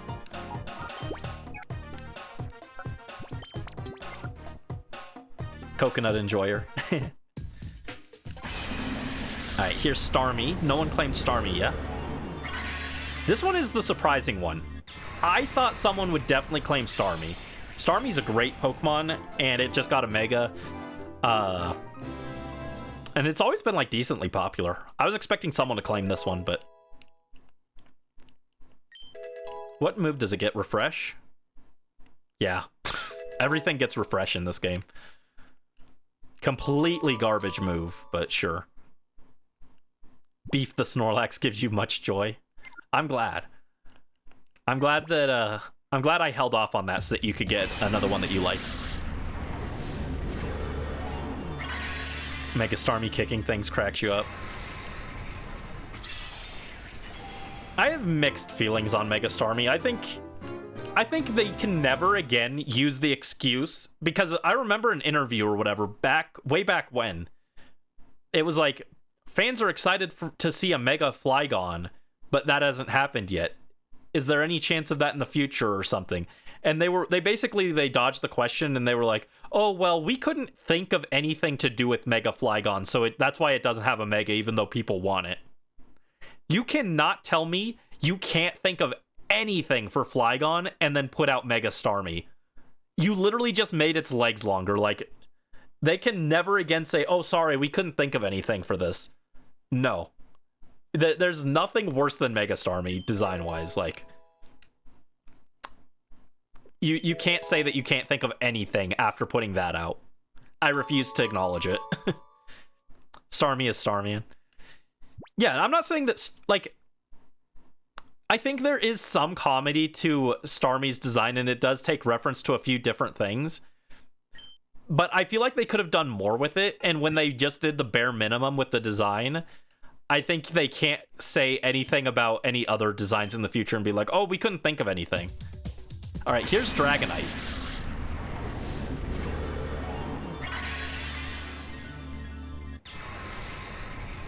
This is the Dragonite that you guys will be able to have a chance to win with your prize tickets.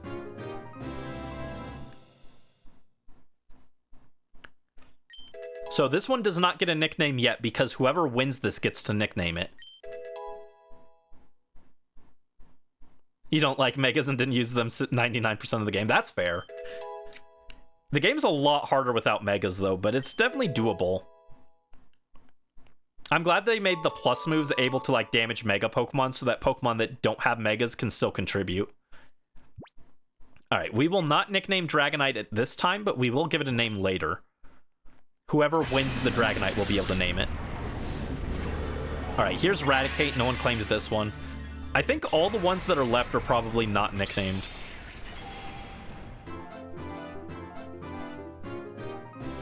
Oh wait, was Snorlax in here as well? Actually, I do need to nickname the Snorlax.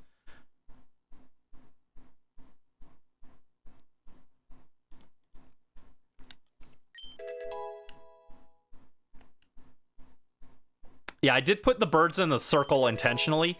That Purification Chamber 5 right in the middle is the one that Lugia is going to be in. So for the story, Lugia is going to be with the birds. The birds are going to be like the main ones that help purify Lugia directly. In fact, actually, hold up. Oh man, it's not going to work. Maybe I need to change the birds. I should put Togekiss. Togetic should be in the chamber that purifies Lugia, actually. But I don't think there's a way to set it up so that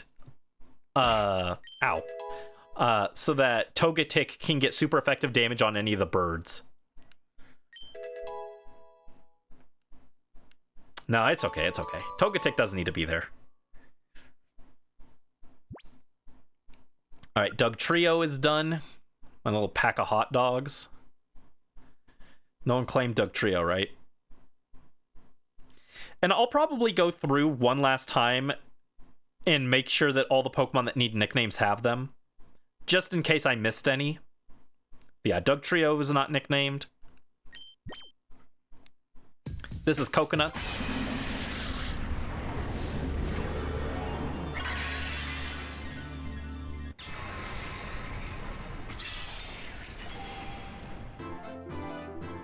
Can Willow go with Dullahan? Sure. Like I said, you can pick multiple, like, it's fine. I won't be able to get ribbons on all of the Pokemon if you pick like 6 Pokemon and ask for a bunch of ribbons and stuff, but I can bring them forward.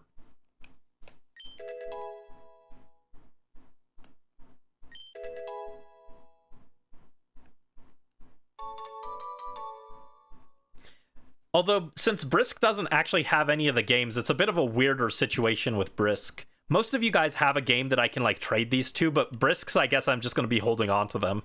But I can still bring them forward. Because the idea was that I would trade these, I would bring them to the modern games and then give them back to you guys. But since Brisk doesn't have any games, they'll just kind of be sitting there, but that's fine. I don't mind. Yes, Executor needs a name. This is Coconuts.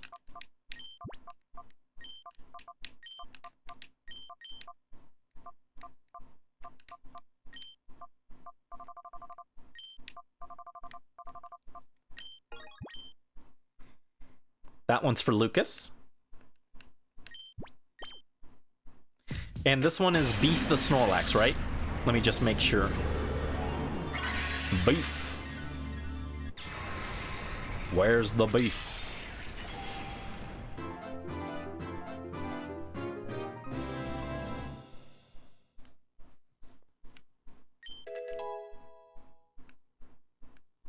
Oh, he has fissure. Weird. Yeah, if Mel hadn't claimed this, I was gonna give this to Lucas, and he was gonna get he was gonna learn how to self-destruct. It was gonna be funny. Let me see. Beef. Is this right? Or did you want it like no caps or anything like that? Is this cool? You like how he's laying down? He's just an EP guy, okay? Don't worry about it.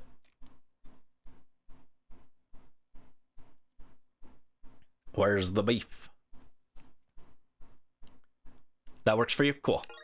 All right, I think that's everyone nicknamed. The beef was transferred. Thank you. Thank you for transferring the beef. Take another screenshot? Sure. What angle do you need? All right, so now we just need to edit the purify chambers to... Nope, I pressed the wrong thing. Right this time, like this?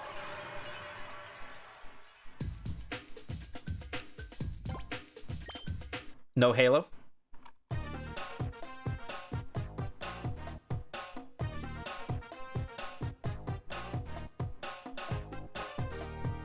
Like that?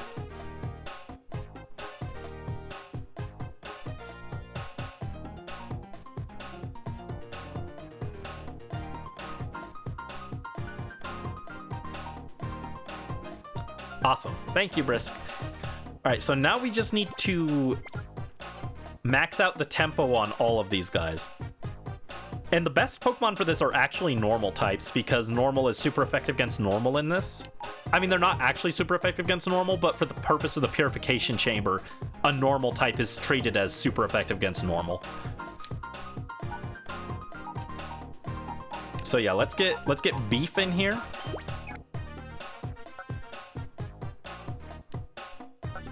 Well, actually, do I want to bring beef in? This one is mostly okay. Fire. Ooh, actually, hold on. All right, let's grab Dullahan. Dullahan will move here. And that maxes out that one. So we put Chabak back in here. All right, anything that we can do to raise this one? If I put coconuts here over Curlia, that doesn't actually change it. Really? Why doesn't that change it? Bug beats grass. Psychic beats poison. Oh, bug doesn't beat dark. Okay. If I do this, that also doesn't work.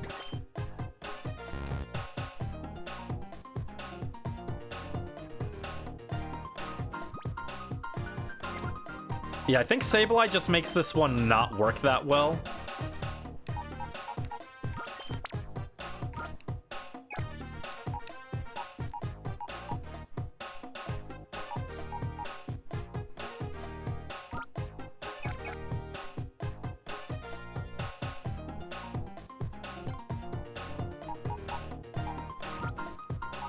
Can Mekon help?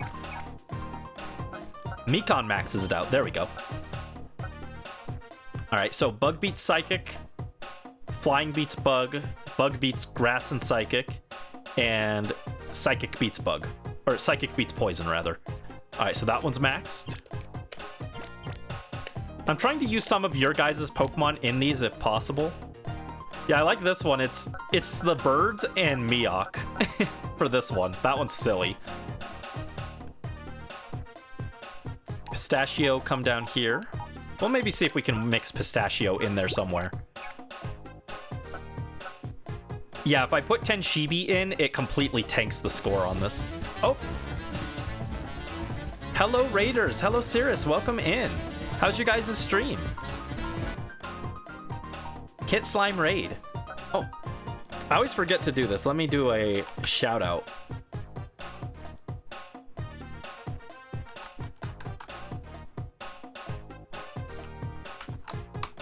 There we go. Thank you so much, Cirrus. Welcome in, everyone. we are we're actually getting ready to wrap up. We're not going too much longer, but we're trying to purify Shadow Lugia. This is Pokemon XD Gale of Darkness for the GameCube. And it's got this cool special Shadow Lugia that has its heart closed. And to purify it, we need to max out the purification chamber. So we're basically doing a little type matching puzzle right now to max it out. Let me see. So yeah, so far we've got these ones all maxed out. It's based off of which types are super effective. So flying and bug beat grass, grass beats water, water beats fire and rock rock beat bug. So we're basically just doing that for all of the chambers. And so far we've got 1, 2, 3, 4, 5 all complete. So now we're on 6. And we're just going through and trying to clear this out. But yeah, how was your stream? I hope it was a good one.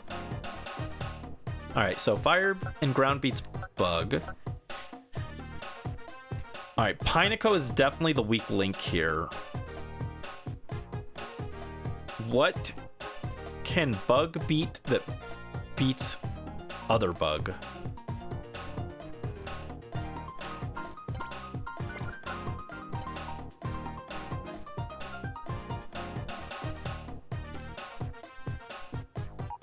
This one's tricky.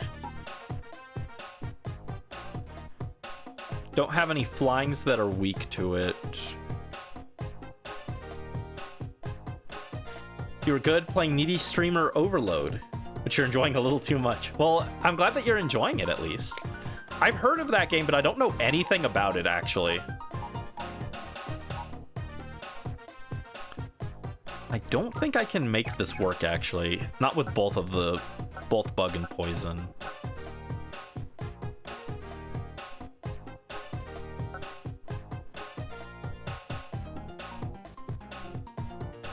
I think I need a water and ice here. If I move Miyok over, does that actually solve this?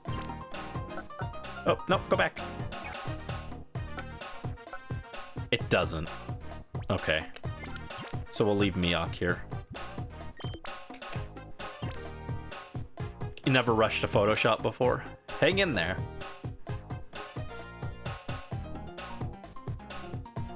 Wait, what? Oh, fire beats ice. Okay.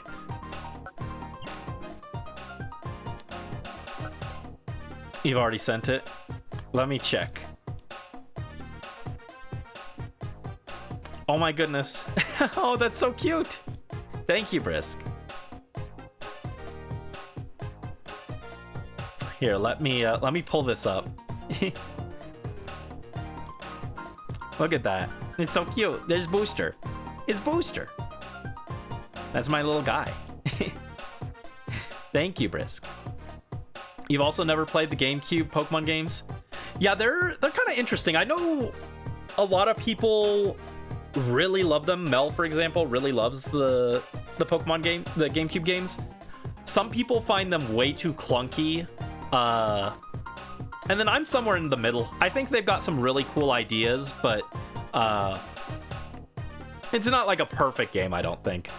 But I do think they're kind of enjoyable, and they have some novel features with having like the Pokemon that you can use be really restrictive, and you have to catch the Pokemon from other trainers, which is cool.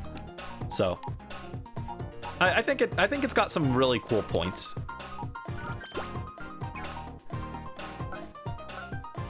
Oh, hold up. If I put you there, there we go. I figured it out. Thank you, Rhydon.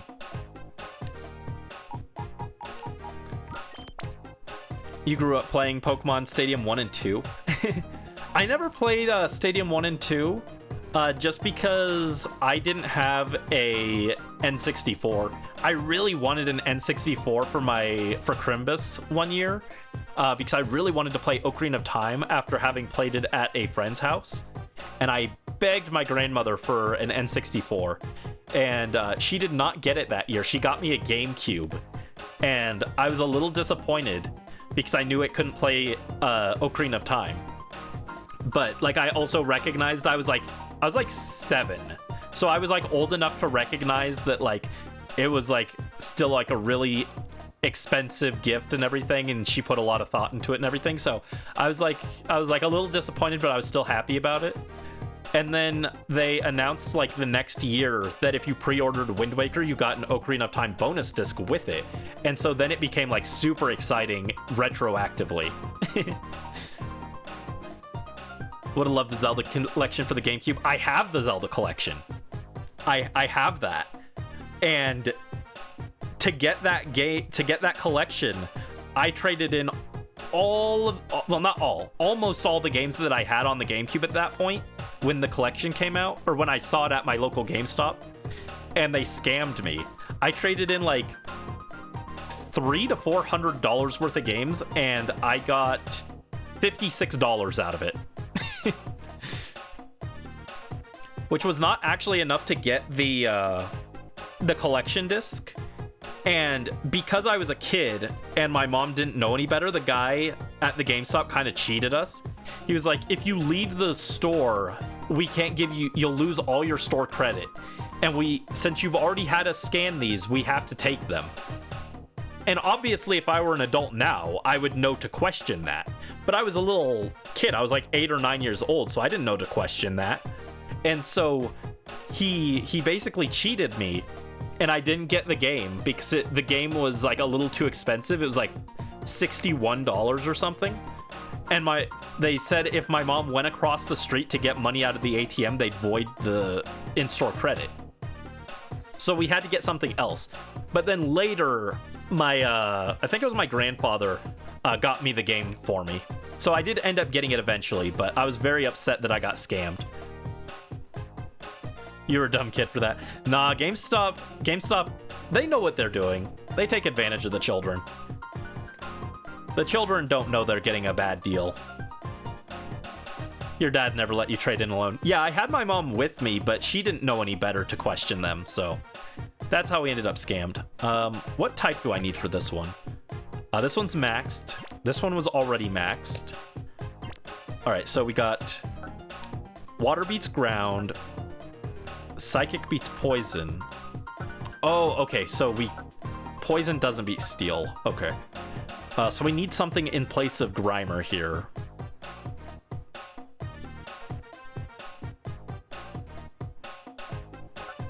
Or we put you there, and then in place of Grimer, we put...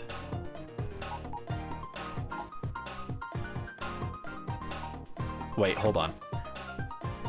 I always think that Shelter is water and ice, but it's not.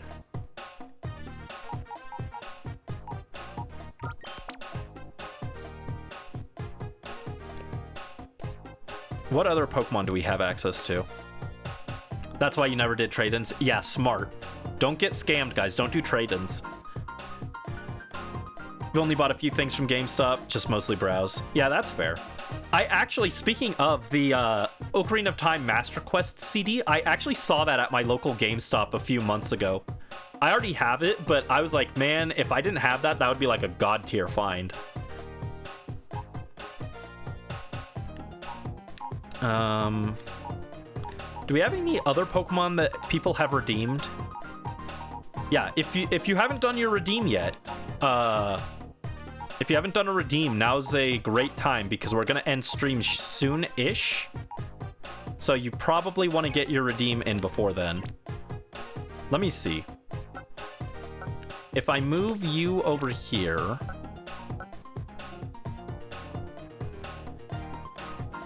That doesn't help us.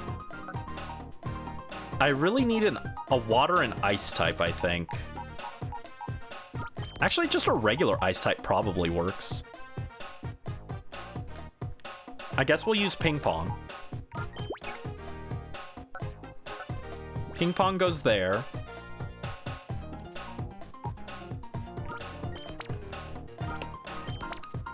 I'll put Shelter up here. And I think Mitch can do this. Yeah, Mitch and Ping Pong, the dream team, take care of this. And then in this last square, because I think it's very funny that normal works for this, I think I want to do all normals.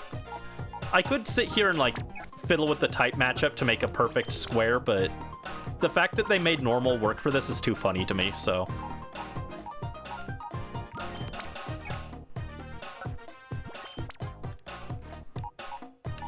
I'm pretty sure what I read was that normal works, yeah. So there you go. See, even though normal is not actually super effective against normal, for the purpose of this minigame, normal counts as super effective. You traded in once and he got so mad because a box of Wii games was 11 in store credit. Made them give you back, so you regrifted. Yeah, my mom, if my mom had known better, she would have made them give it back and she would have just not accepted the trade. But she didn't know any better, and it's not her fault. And I was only 9, so I didn't know any better, but... Alright, so now all that's left is to purify Lugia, and then we'll call it for tonight. I feel bad because we just got a raid, but there's nothing else to do after this, except set up the shiny hunt, which I'm going to do on my own time, so... Something's different about Lugia. Maybe? There's a Pokemon that is ready to open its heart. What are you redeeming? You got distracted. Oh, and there's Togetic. Thank you for the Togetic redeem, Super Flesh Lord. Alright, here we go. Shadow Lugia. Purified.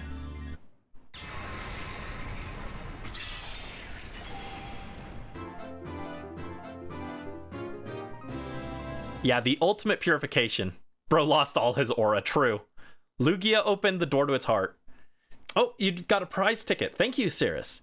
Let me add that down for you. So, I will explain that for you as well. Cirrus Lily, 1 ticket. I'll explain that in a second. Hold on. Before I forget. Yeah, Lugia just lost all his aura. He went from being actually important to back to having no lore relevance. Isn't that sad? He lost his aura and his lore relevance. I'm telling you, Lugia was made for this game, and they just happened to put it in Gold and Silver a few years earlier. But this thing was made for this game specifically. He did have a good movie. True. I haven't seen the movie 2 in a long time, but I remember movie 2 was a pretty good one. And we're gonna name this one ZDOS. I think that's how I spelled it in my notes. Oh no, it was Z-Deuce. It was supposed to be 2 O's. Oh yeah, 2 O's for 001. That's why. Maybe it should be Z-Dois with an I at the end in place of the 1. Oh well, I'll fix it. So, the ZDOS will be transferred to the PC storage system. Yeah, I will explain real quick. The prize ticket, I haven't decided when yet, but on one of these streams, and you guys don't have to be here, if you win the prize and you're not here for the stream, I'll just go ahead and DM you and let you know. But for the prize tickets, there will be a drawing, and the winner will get to nickname and claim the Dragonite, rather. And so you get to pick the nickname for the Dragonite, and it'll be like, because the gimmick for this playthrough was that these were your Pokemon that I'm rescuing from the bad guys and naming them. So you will be able to nickname the Dragonite, and so it'll have been your original Pokemon that I rescued. And then that's if you take first place. If you take second or third, you'll be able to claim a Johto starter instead and nickname that. And then eventually I will be able to transfer those to the modern games and give it to you. And then we've also got these discount Pokemon off to the side. These ones haven't been claimed yet, so if you want to claim one of these, you can go ahead and claim that. That also technically gives you an extra ticket. But yeah, so that was the gimmick for this playthrough, was that you guys had your Pokemon stolen from you and made into Shadow Pokemon, and I fought the evil guys and I got them back. So I purified all the Pokemon now, so they've been purified, and then in the story of the video that I'm gonna make out of this, at the end credits, it'll show like this Pokemon belonged to this person and was returned to them, and it'll do a little cameo of you. So that's what this is for. And then if you want, I can also trade these up to the modern games and eventually trade them back to you in the modern games. So that'll take a while, but that's the that was the gimmick of this playthrough. No one claimed anything today, right? So this list is still up to date? Yeah. Oh, wait, no. Oh, I almost forgot. Natu was claimed. Someone claimed Natu, and I just forgot to take it off the list. Let me double check. Is there anyone else who has been claimed? Oh, Radicate the Goat. Thank you, Cirrus. Do you have a nickname in mind for it that you would like me to nickname it? And let me see, is there anything else I have to add? Yeah, I think all the rest of these were claimed properly, so. Yeah, I've got this big Google Doc with all of the Pokemon in it.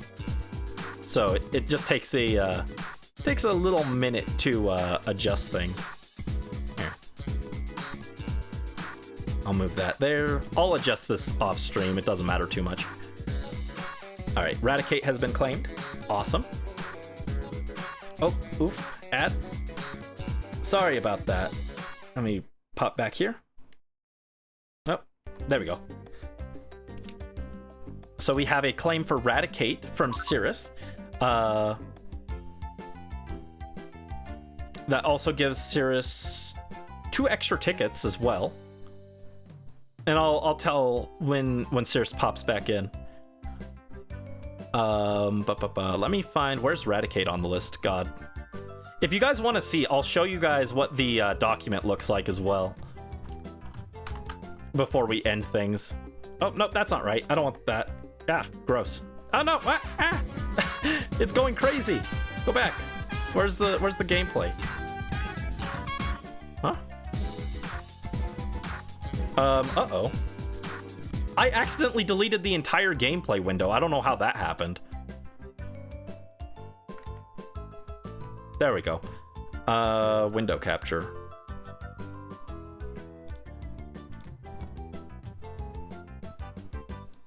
Yeah, so this is what the document that I've been going off of looks like.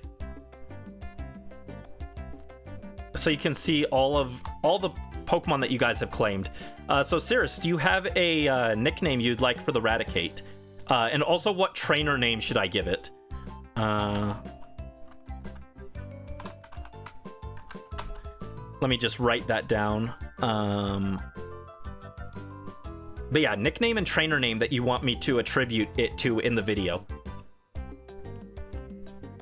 And I'll also double check. I think you got 2 extra prize tickets from that redeem.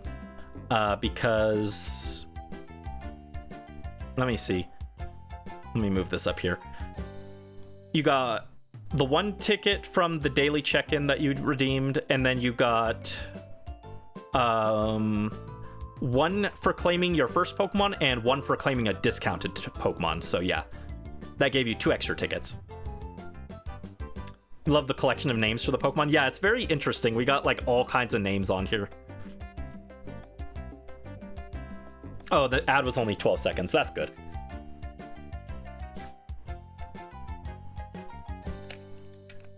Yeah, anyone else also, go ahead and do your redeems now while you got the chance. And let me see, where's our friendly neighborhood rat? Oh, I think he's in the box, that's why. Oh, I'll organize the purification chamber off stream. I'll take everyone out of there and take care of it. But let's get Radicate. Chuck E, Trainer Cirrus. Got it. Chuck E. Chuck E. I'll go and nickname it right now real quick, actually. But yeah, here's the whole thing I can show you. Like, look, this document is like pretty beefy. It also has info on like how the claims and everything worked. That doesn't matter too much now, but here's all the different Pokemon that you guys claimed. Lots of Pokemon. So it's a bit of stuff to organize. I'll definitely go back through after stream and I'll double check that everyone's claims are properly accounted for. I'm pretty sure I've kept it up to date, but just in case I forgot to nickname some random Pokemon, I'll take care of that. And next stream, I think will be... Yeah, I think what we're going to do is next stream we'll start... Or not next stream, but the next... Next week we'll do the start of the shiny hunt. And then the week after that, we'll do the prize redeem drawing. And you guys will we'll pick who gets what. And like the top 4 will get Dragonite and then the Johto starters. And then like after that I'll probably keep drawing tickets. And if you can pick either a Pokemon from the Pokespot, or you can pick a one of the unclaimed Pokemon. I am lost, by the way. I got lost. Where am I? Charles Entertainment Cheese. That do be his full legal name.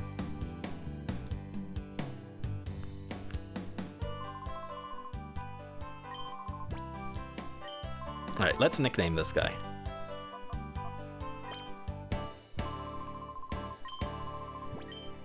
All right, just Chuck E. Cool.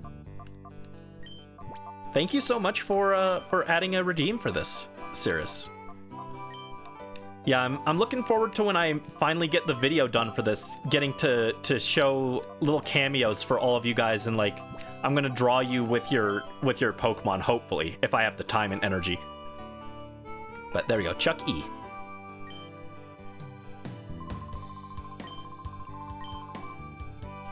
Awesome.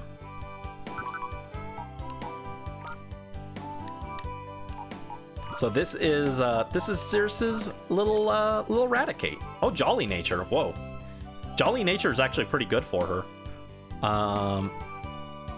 I don't know her other stats off the top of her head. Oh, also, that's the other thing about this game is each of the Pokemon that you purify gets like some bonus moves that they can't normally learn in the older games. So the Raticate learned the move Refresh, which unfortunately a lot of the Pokemon get that as their special move, and it's not a super good one on most of them, but it is an interesting little tidbit that these Pokemon technically have unique moves. In fact, the whole reason we played this in the first place was to get this Dusclops down here, which I needed for my future video projects. And this Dusclops is the only way to get a Dusclops with Helping Hand prior to Gen 8. So, that's why I needed Reap Savoir with that. And actually, I think all 3 of the ghost types in this got Helping Hand, which is a really useful move. Yeah, Carloghost's Guljost got Helping Hand. And where's the other one? Oh, the other one might be in the... Oh no, he's over here. Plushtasma also got Helping Hand. So any of those ghosts would have worked for what I want them for, but Dusclops was my top pick, so I claimed that one myself. Have you ever been to Chuck E. Cheese? I've been a few times, yeah. One time I got enough tickets to get a gumball machine. That was cool. It was a little desktop gumball machine. I don't have it anymore, though. But anyway, yeah, there we go. I think we'll call it there for tonight. Is there anyone else live that we want to raid into? Let me check. Because I feel bad that you raided me and then we're ending like right afterwards. So let me see if there's anyone that we can raid into. If not, if you have someone in mind, we could raid into them.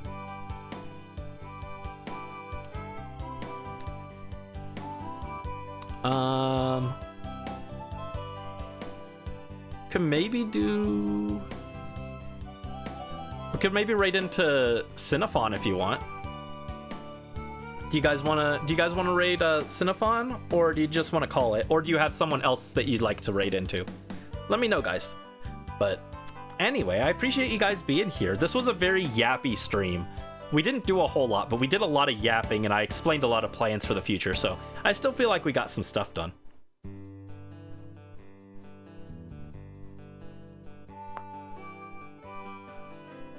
Yeah, we can raid if you guys want.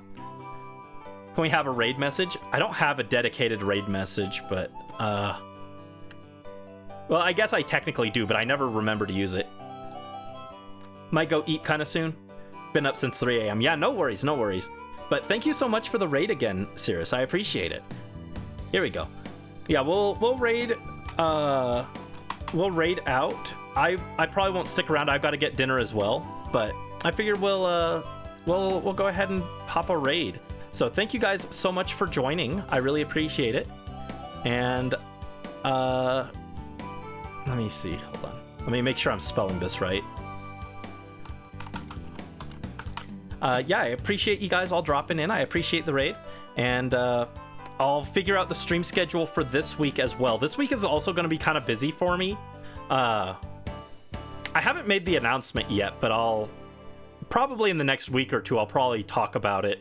But things are about to be busy on my end, but we'll figure out a schedule for this week. So look forward to that. And hoodieing their brandy. Oh no. Yeah. Thank you guys so much. Have a wonderful rest of your evening, and thanks for watching. Have a good night. Oh, wait. I forgot. I'm supposed to do the raid first. Okay. All right. Have a good night, guys. Bye-bye.